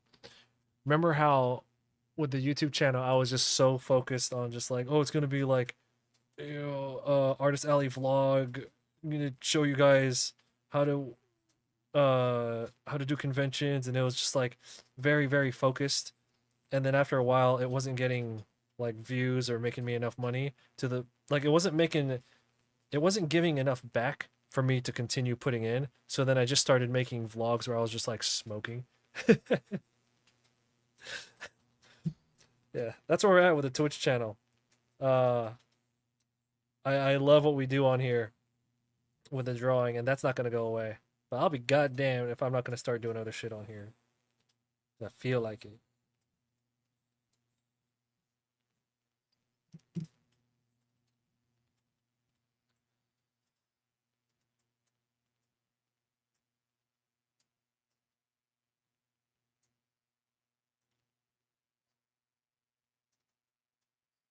Um, I do.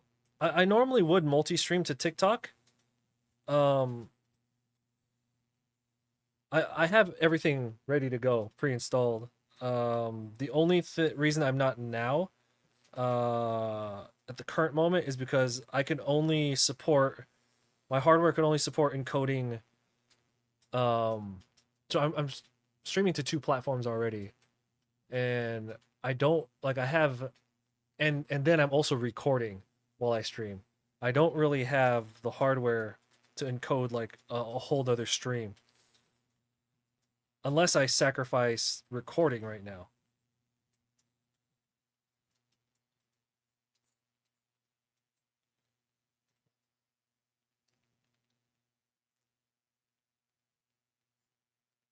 Because with TikTok, you have the TikTok Live Studio. You guys remember when we were streaming the Pokemon project, the Shiny Pokemon project? I was streaming to like 8 platforms at one time. That was pretty dope. And one of those was TikTok. I didn't really see any results from that, mainly because what I do, because you have to remember the kind of audience that is on TikTok is just like, if anything takes longer than like 5 seconds, they want to fucking slit their wrists and leave you know what I mean? Like they just can't. Um, a two PC build. I mean, I do have a second PC over there. No, I'm not gonna do that. If I'm gonna put the money and effort into that, I'm just gonna go buy a fucking 5080, dude. Actually, you don't need a 5080. You need a.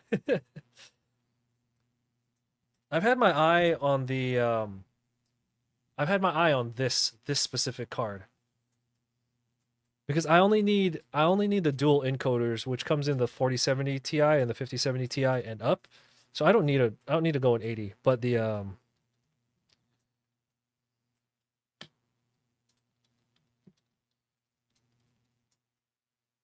specifically that is the model that I want. The MSI Inspire, either 5070 Ti or 40 or 5080, either one of those. But that's the model that I want. If it will, if Nvidia would ever make more of them.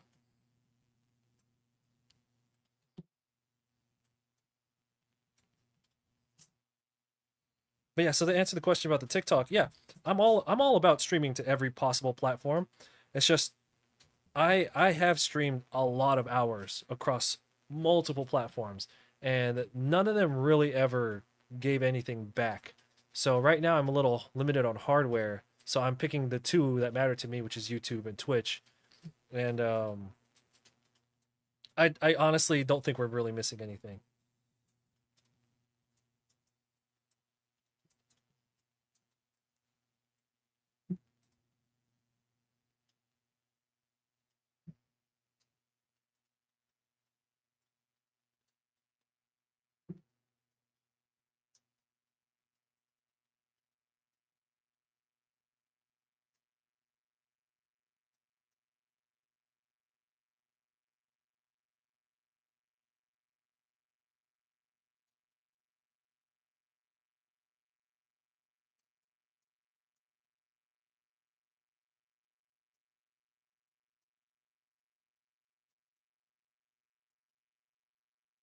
Oh yeah, so your brother keeps telling you to get into TCGs. Hey, honestly, just as long as you avoid Yu-Gi-Oh, Yu-Gi-Oh is just not. It's just not a well-built game.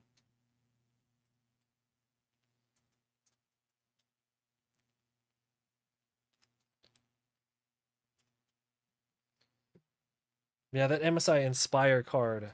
That's like that's like my favorite looking card. I think like ever.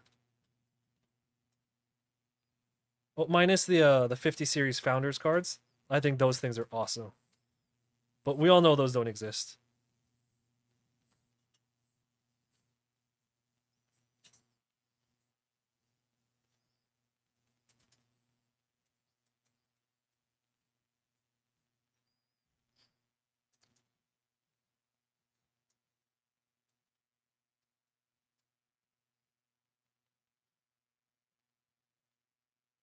Nope.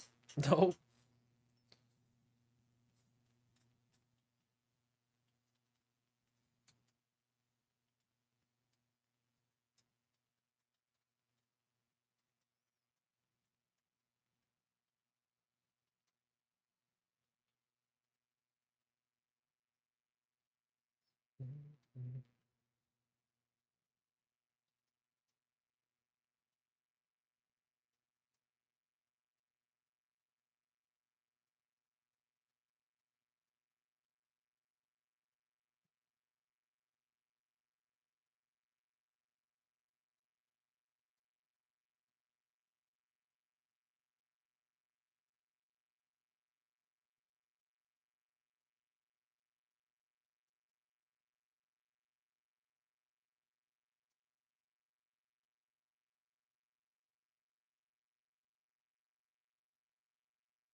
Yeah, it's just avoid Yu-Gi-Oh and you're fine.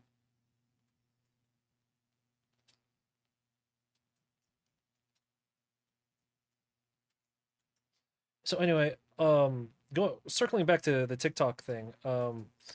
There's a lot of value in streaming to every platform that you can. Obviously, if somehow something pops off on TikTok, because TikTok is not like a what's the what's the term for it? It's not a meritocracy where you're rewarded for how hard you work or how skilled you are. It's just pure luck. Did this thing so happen to appeal to X whatever set of people? That's what TikTok is. Um, so it is really like there's no reason to not stream to TikTok if you're able to. But because my the things that I do are really slow paced and it just doesn't really vibe with them. That's why it's low on the priority list. Now, whenever it is we beef up the hardware a little bit, for sure we'll add it back to the list.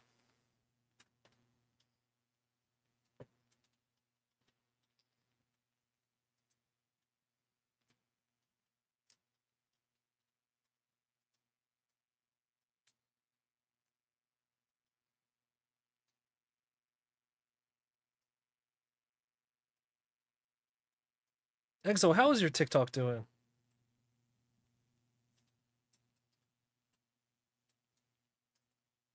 Wasn't it popping off for a while?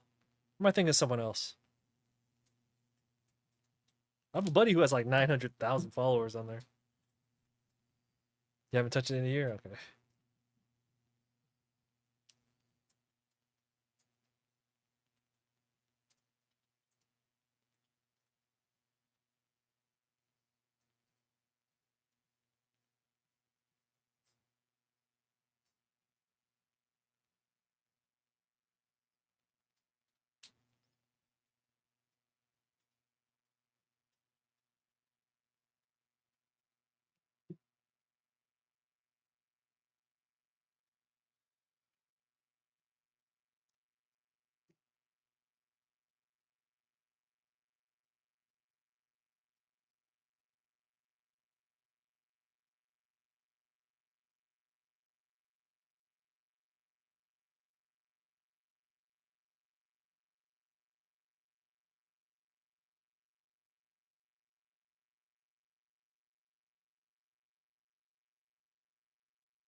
The creator of One Punch Man used to stream on Ustream.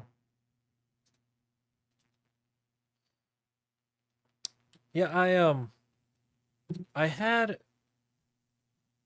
I used to have livestream.com. I for a while, let's see if I could pull them all up right now.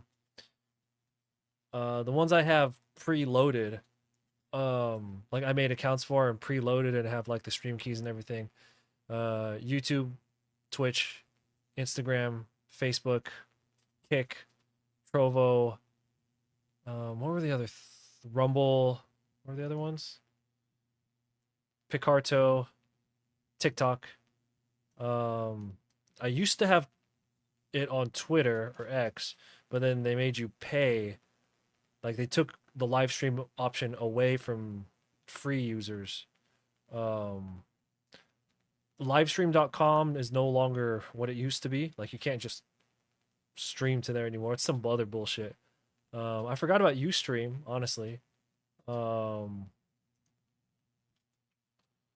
waiting for Threads to add in a live stream option. Yeah. So I have all of those preloaded on my multi-stream plugin. I just can't fire all of them up because, again, limitations.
So for the sky, I think B quadruple zero is a nice color. That's would be interesting if I had the pen to match this refill. The fuck? Where'd you go? Oh, there you go.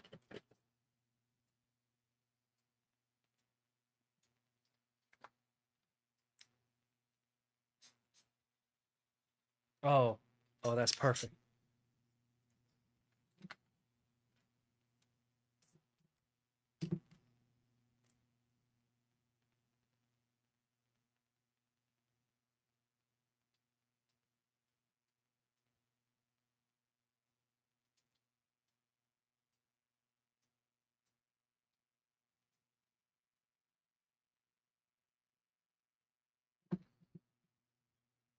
So we're pretty much done with all these other colors. Just gonna put them away to organize, and then the sky is just a single color. And then I'll go back in with the black. After all that sets, we'll go back in with the multi-liner to clean up the lines here, add in some line weight. No spot blacks here, just some line weight, and then we're done.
We will use the chisel tip. We will use the chisel tip for this part.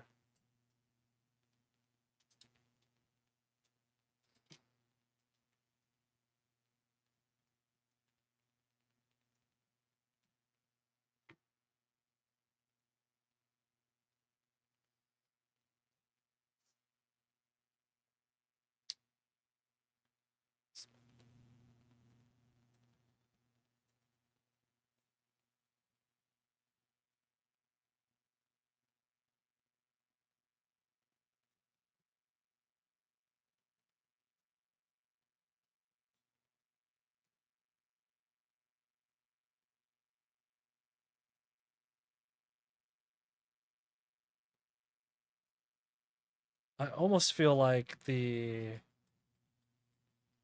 have the N2 area, all this here. I feel like that can actually be a little darker. I feel like N4. The problem is that might push it too far.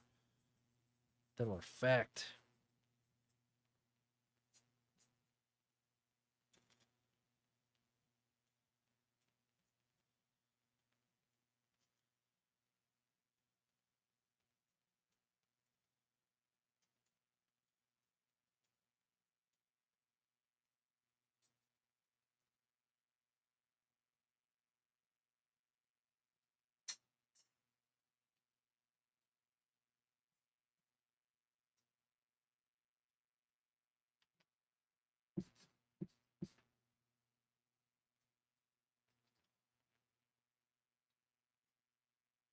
Very, very light blue.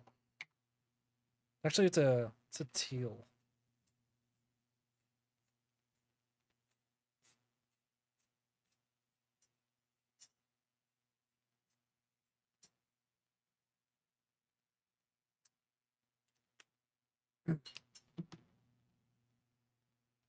Yeah, we have to use the brush side. Something about the chisel's not it's not applying well.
Here we go. It's the big area. Hopefully we have enough juice. No, for sure we're not gonna have enough juice on the first go with this. So let's see how much we can get.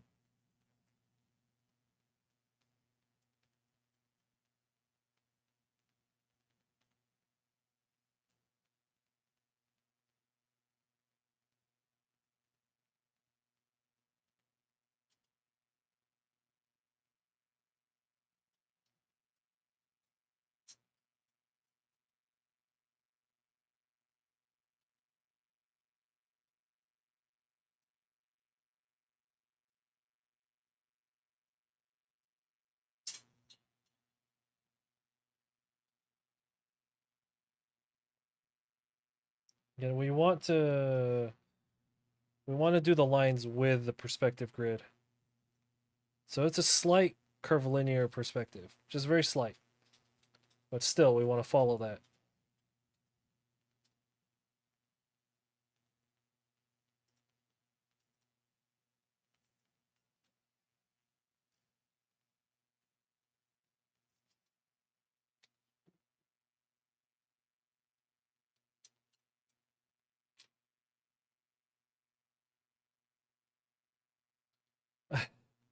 That's gambling.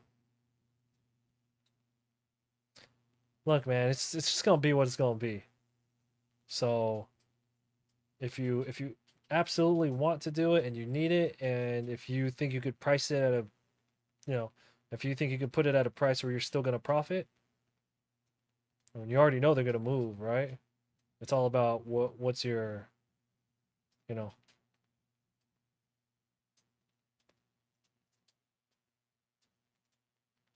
All right, we're gonna overload this pen and see how far we can get.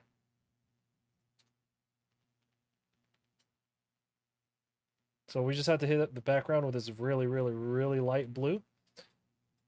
And then go back in with some multi-liners to clean up the line art, and then it's over.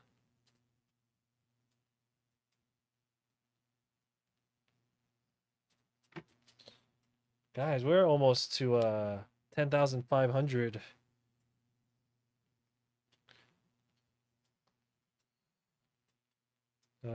here on the Twitch.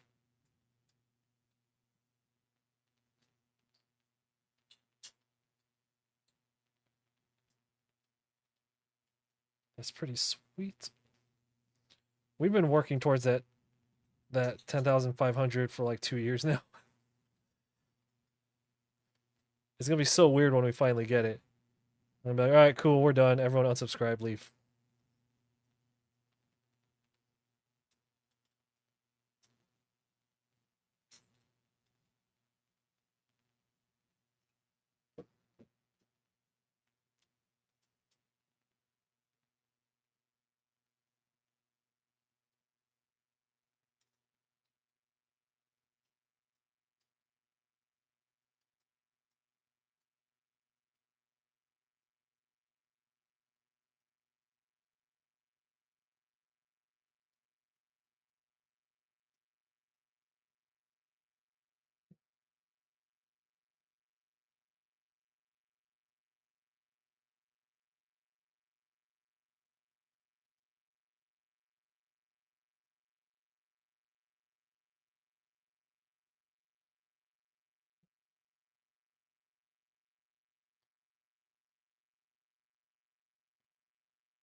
What do you mean hours? I totally forgot what I was talking about before.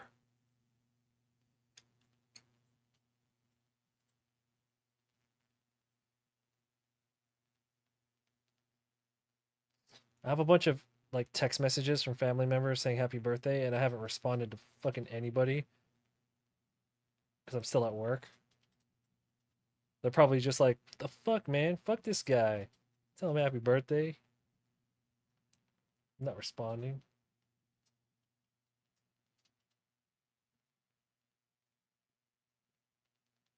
Oh no, no, no. 10,500 followers. They need to make more achievements on Twitch. For those who don't know, who when you stream on Twitch, it's like Xbox achievements. Like for rating X amount of times, for doing this, like every set of actions you do, you can get a reward for it. I mean, you don't actually get a reward, you get a badge. I've completed all of them except for the fucking impossible ones, where it's like get 10 trillion view hours on your stream. I'm just like, okay, well, actually, let's see. Let's see what maybe they did add some.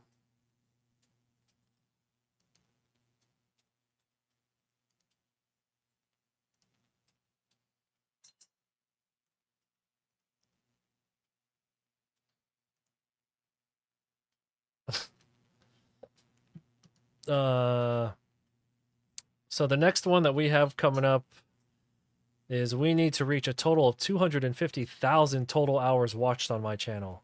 We are halfway there. Sweet. And then we're never going to get partners, so I don't really give a shit about that.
I think one more reload should be able to finish the background.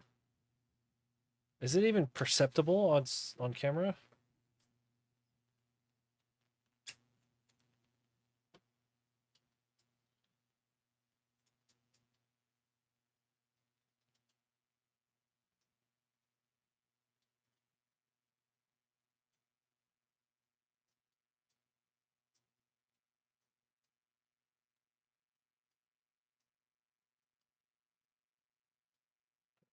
We'll let that absorb for a second.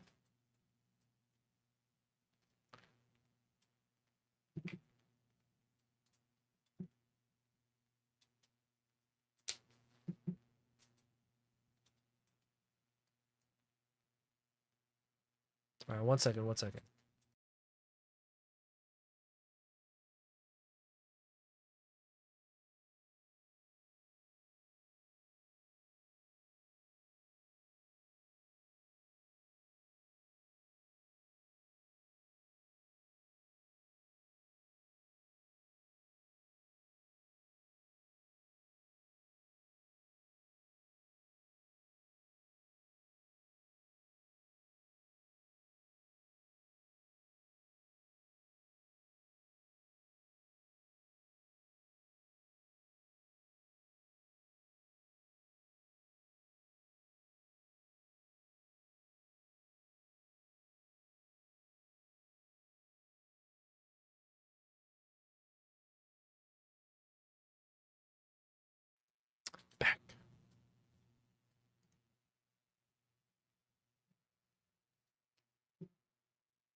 think that should be darker. I think because if this is 4, this could be 4.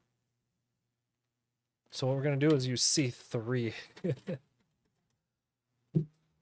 Oh, you know what? No, no.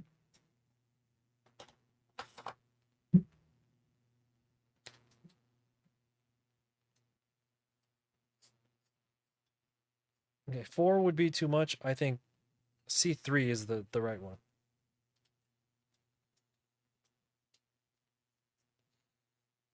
C3 on top of an N2, that should do it.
All right. Is is Daredevil tonight? Or is that I can never remember these fucking shows. Come on.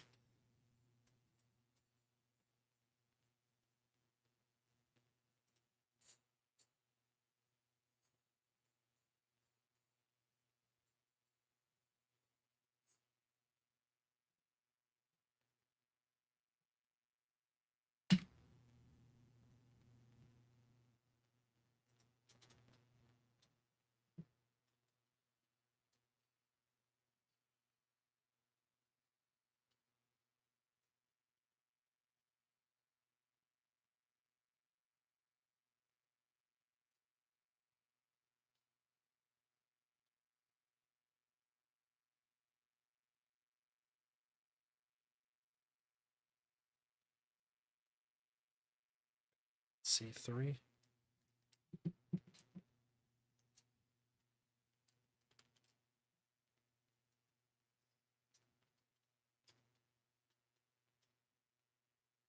Exa, what shows are you watching right now? I have, for me, it's Daredevil. I was on Invincible, but it's over. Uh, I surprisingly I was able to watch Black Mirror. I sat and was engrossed by. There were 7 episodes total. I think 3 of them I was really really deep into, and I actually watched them. The other ones I played in the background while I work.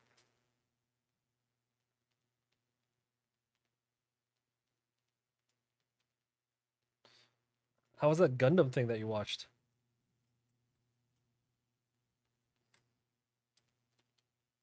Oh, a lot of your shows ended.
Much better. Yeah.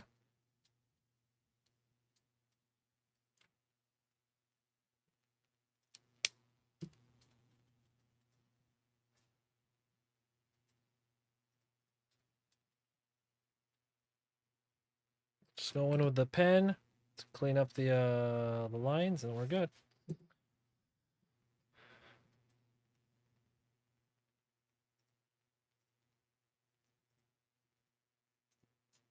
It's live streams. Okay, I get that. There are certain things that just get your brain going, right? Like I used to like to watch movies. There was like a set of movies I would have on repeat while I work. Now I can't watch those ones. I don't know. I guess you can only watch or listen to something so many times, right?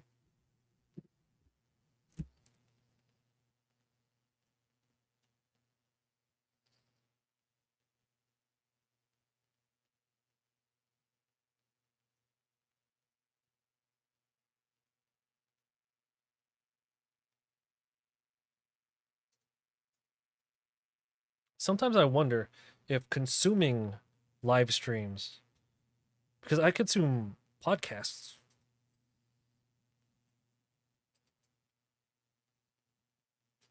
would a live stream be so different?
So we're just gonna add some line weight, not too much. So give me a second. I'll get back to the chat in maybe like 2 minutes. Okay.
I want to overdo it.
Damn. Good job.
So the reason I'm doing this, because you probably can't see it on the camera, but the reason I'm doing this, going back over it, is because well, the first pass on the line art is really quick. It's just kind of like section everything off.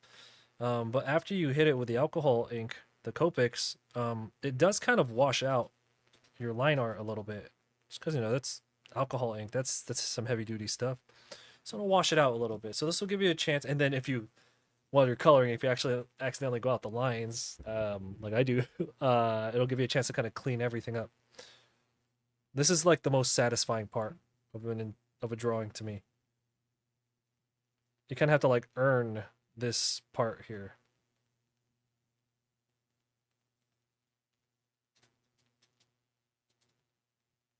And sometimes like a drawing will look a certain way before you color it, and then when you finish coloring it, it looks totally different. And a lot of the line weight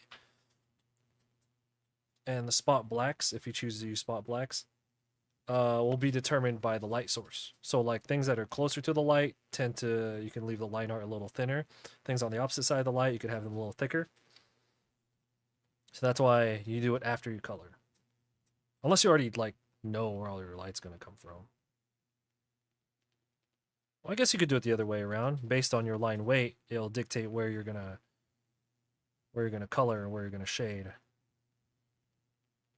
But I don't think that far ahead.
Oh, hey, what's up? You just did your taxes too. You don't owe this year. Hey, much better than what a lot of us earlier this stream had going on.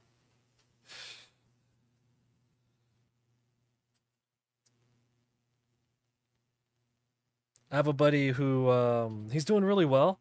He's getting like promotions and he's moved up. Um, he's doing really well for himself. And then he got a return of like what was it like $30 or something like $20 or something like that. And he was just like, "This is crazy. This is the lowest I've ever gotten back." And I was like, "Well, it's a wrap now. You're gonna be paying in moving forward. There's like that limit, right?" So I think anyone who doesn't pay in, return or not, you're very, very fortunate.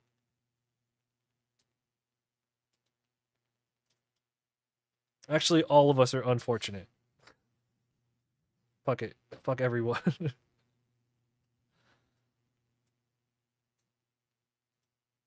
So,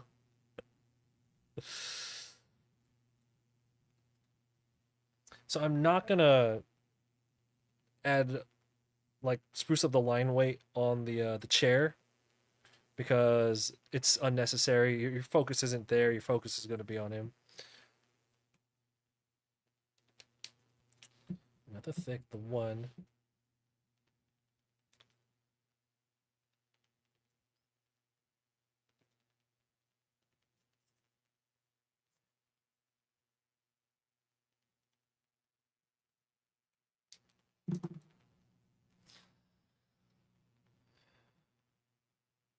There we go.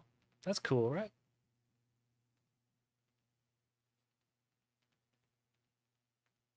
And yeah, a lot of details are not getting caught on camera. So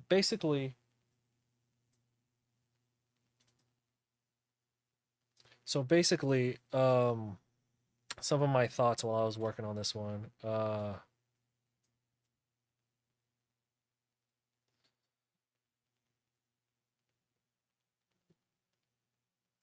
So I wanted him to be completely in shade because I knew I wanted to contrast him against like a really bright background. Like it looks really sunny in this. Again, there's some colors and some details you probably aren't picking up on camera, but so the background was always going to be really. I was thinking either white or if I found the perfect blue, which we did. Thank God. And so the contrast of that to um him right here. We could have pushed it a little darker, but I don't really have a color that would work.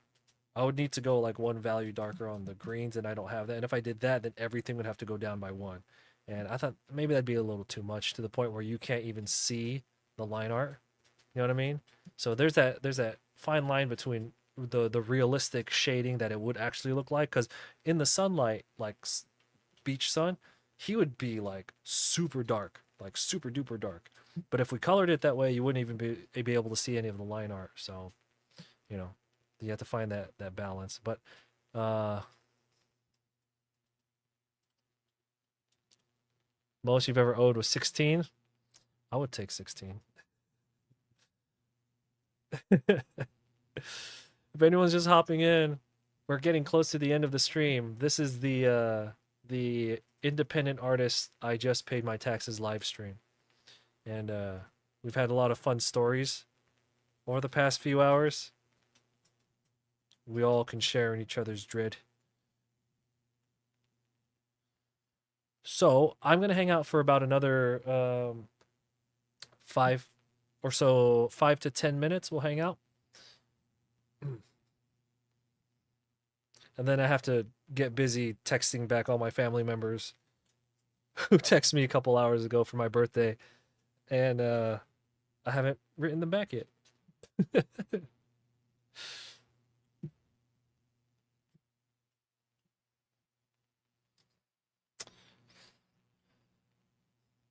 Thank you. Yeah, thank you.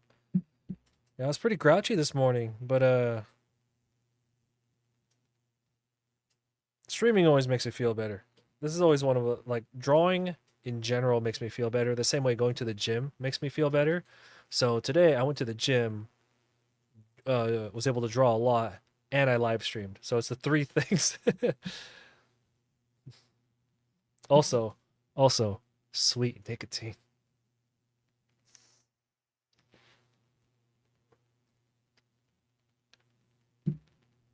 And I finally got my wife here in the office. She's she's starting up a YouTube channel of video game let's plays or walkthroughs, no commentary stuff. So, you guys remember last November I built her a computer? Shit's beefier than mine, man. So, I built that system for her. And the first video, so she had finished playing through one game. What was the game? The first game you finished? One Lonely Outpost? One Lonely Outpost. So it was like 40 hours of gameplay. So I threw it all in DaVinci Resolve. And I was like, all right, cool. Render 4K, 60 FPS. It's no big deal. It's like almost, the file size is like almost 2 terabytes. And I was like, well, gonna have to throw a spinning drive in this thing. So I let that render for like 13 hours, and then at the end it was just like, oh, just not enough. You don't have enough storage. I've never rendered a video. First off, I've never rendered a 40-hour video, but I've never rendered a video that came out to almost 2 terabytes large. So I have a spare. So strange. I have a spare 14 terabyte drive sitting back over there. I'm gonna slap that in her computer, and then we'll re-render everything. But yeah, so that's fun. So makes me feel better when she's in here. So her in here streaming, drawing, going to the gym, hitting my nicotine, got language playing in my ear. That shit is like my favorite things. It's a good birthday. On Patreon, we can talk details tomorrow. You might want multiple commissions based on the ones you bought. Yeah. Yeah, you know, the Simpsons one for sure is what I'm interested in. And like I said, because the characters are really simple, the rate on those would actually be lower because they're so simple to draw. I am interested in the Crypt Keeper one. The Sin City one is cool. I could take or leave it, but the Crypt Keeper and the specifically Halloween Simpsons ones, those would be so fun to do. Yeah, and thanks for the birthday, Bone. Yeah. YouTube chat, you better wake up.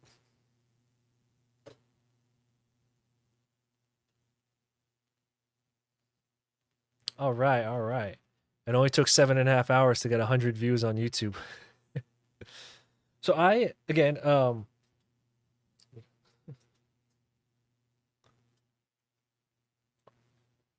I was listening to my boy James, the box office artist. Y'all are familiar with him. That's my boy right there. He was talking about god damn it, there's so much junk on the desk. He was talking about live streaming on his main channel. He actually made a second channel for his streams, and then his main channel is just like his time lapses and crazy whoa videos, right? And he was talking about how even though he has like a million and a half or a million whatever subscribers, and not no hyperbole, over a million subscribers on YouTube, when he live streams on that main channel, he loses subscribers. So there's this thing about like YouTube where yeah, there's this thing about YouTube where it's just like, I guess people just aren't there for the live streams, you know? People come to Twitch, they expect live streams. But my channel has always been art, and I've been streaming on my channel since like 2016, 2014 on the YouTube channel. So it's fascinating that forgot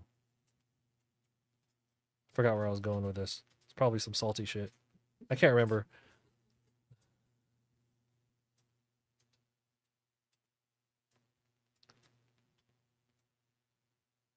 Oh, crazy. I'm hella down. Yeah. Asking, is my wife trying to grow her audience? I mean, that would always be good. That'd always be nice, right? But from my understanding, like having a YouTube channel and just recording video games is something she's just always wanted to do. So if it grows, of course, what are you gonna say? No, get away from my channel. No, we're gonna take that. But at the end of the day, I built her that system so she can kind of just do what she wanted, um, and hang out in the office while I work. Even though the office gets hot as fuck because we're CPU streaming, by the way. So it's been running at like 72 degrees. Um, my processor's been running at 72 degrees, just bellowing out hot air into the office for like 8 hours now. And if any of you want to help me out with that, uh, I was gonna do some stupid plug shit. I don't want to do that right now. It's my birthday. Um,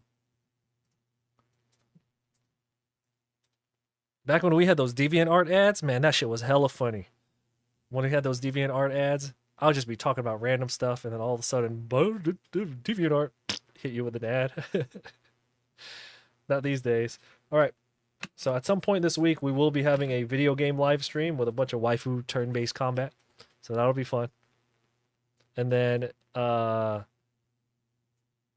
boy Vincent, who was in the chat earlier, said we're gonna be doing some magic stuff probably. So, oh, my dog is licking my foot because she needs to go out. So, thank you everybody for hanging out. I have nothing to plug to you guys other than actually I do have something to plug to you guys.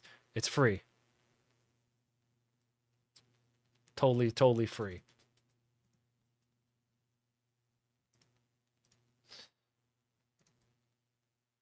So on my Patreon, you can get Shikishi boards done, ink sketch cards done, or there's a free tier where you can just participate in some of the polls that we have going on, the voting. So even if you join at free, you can participate.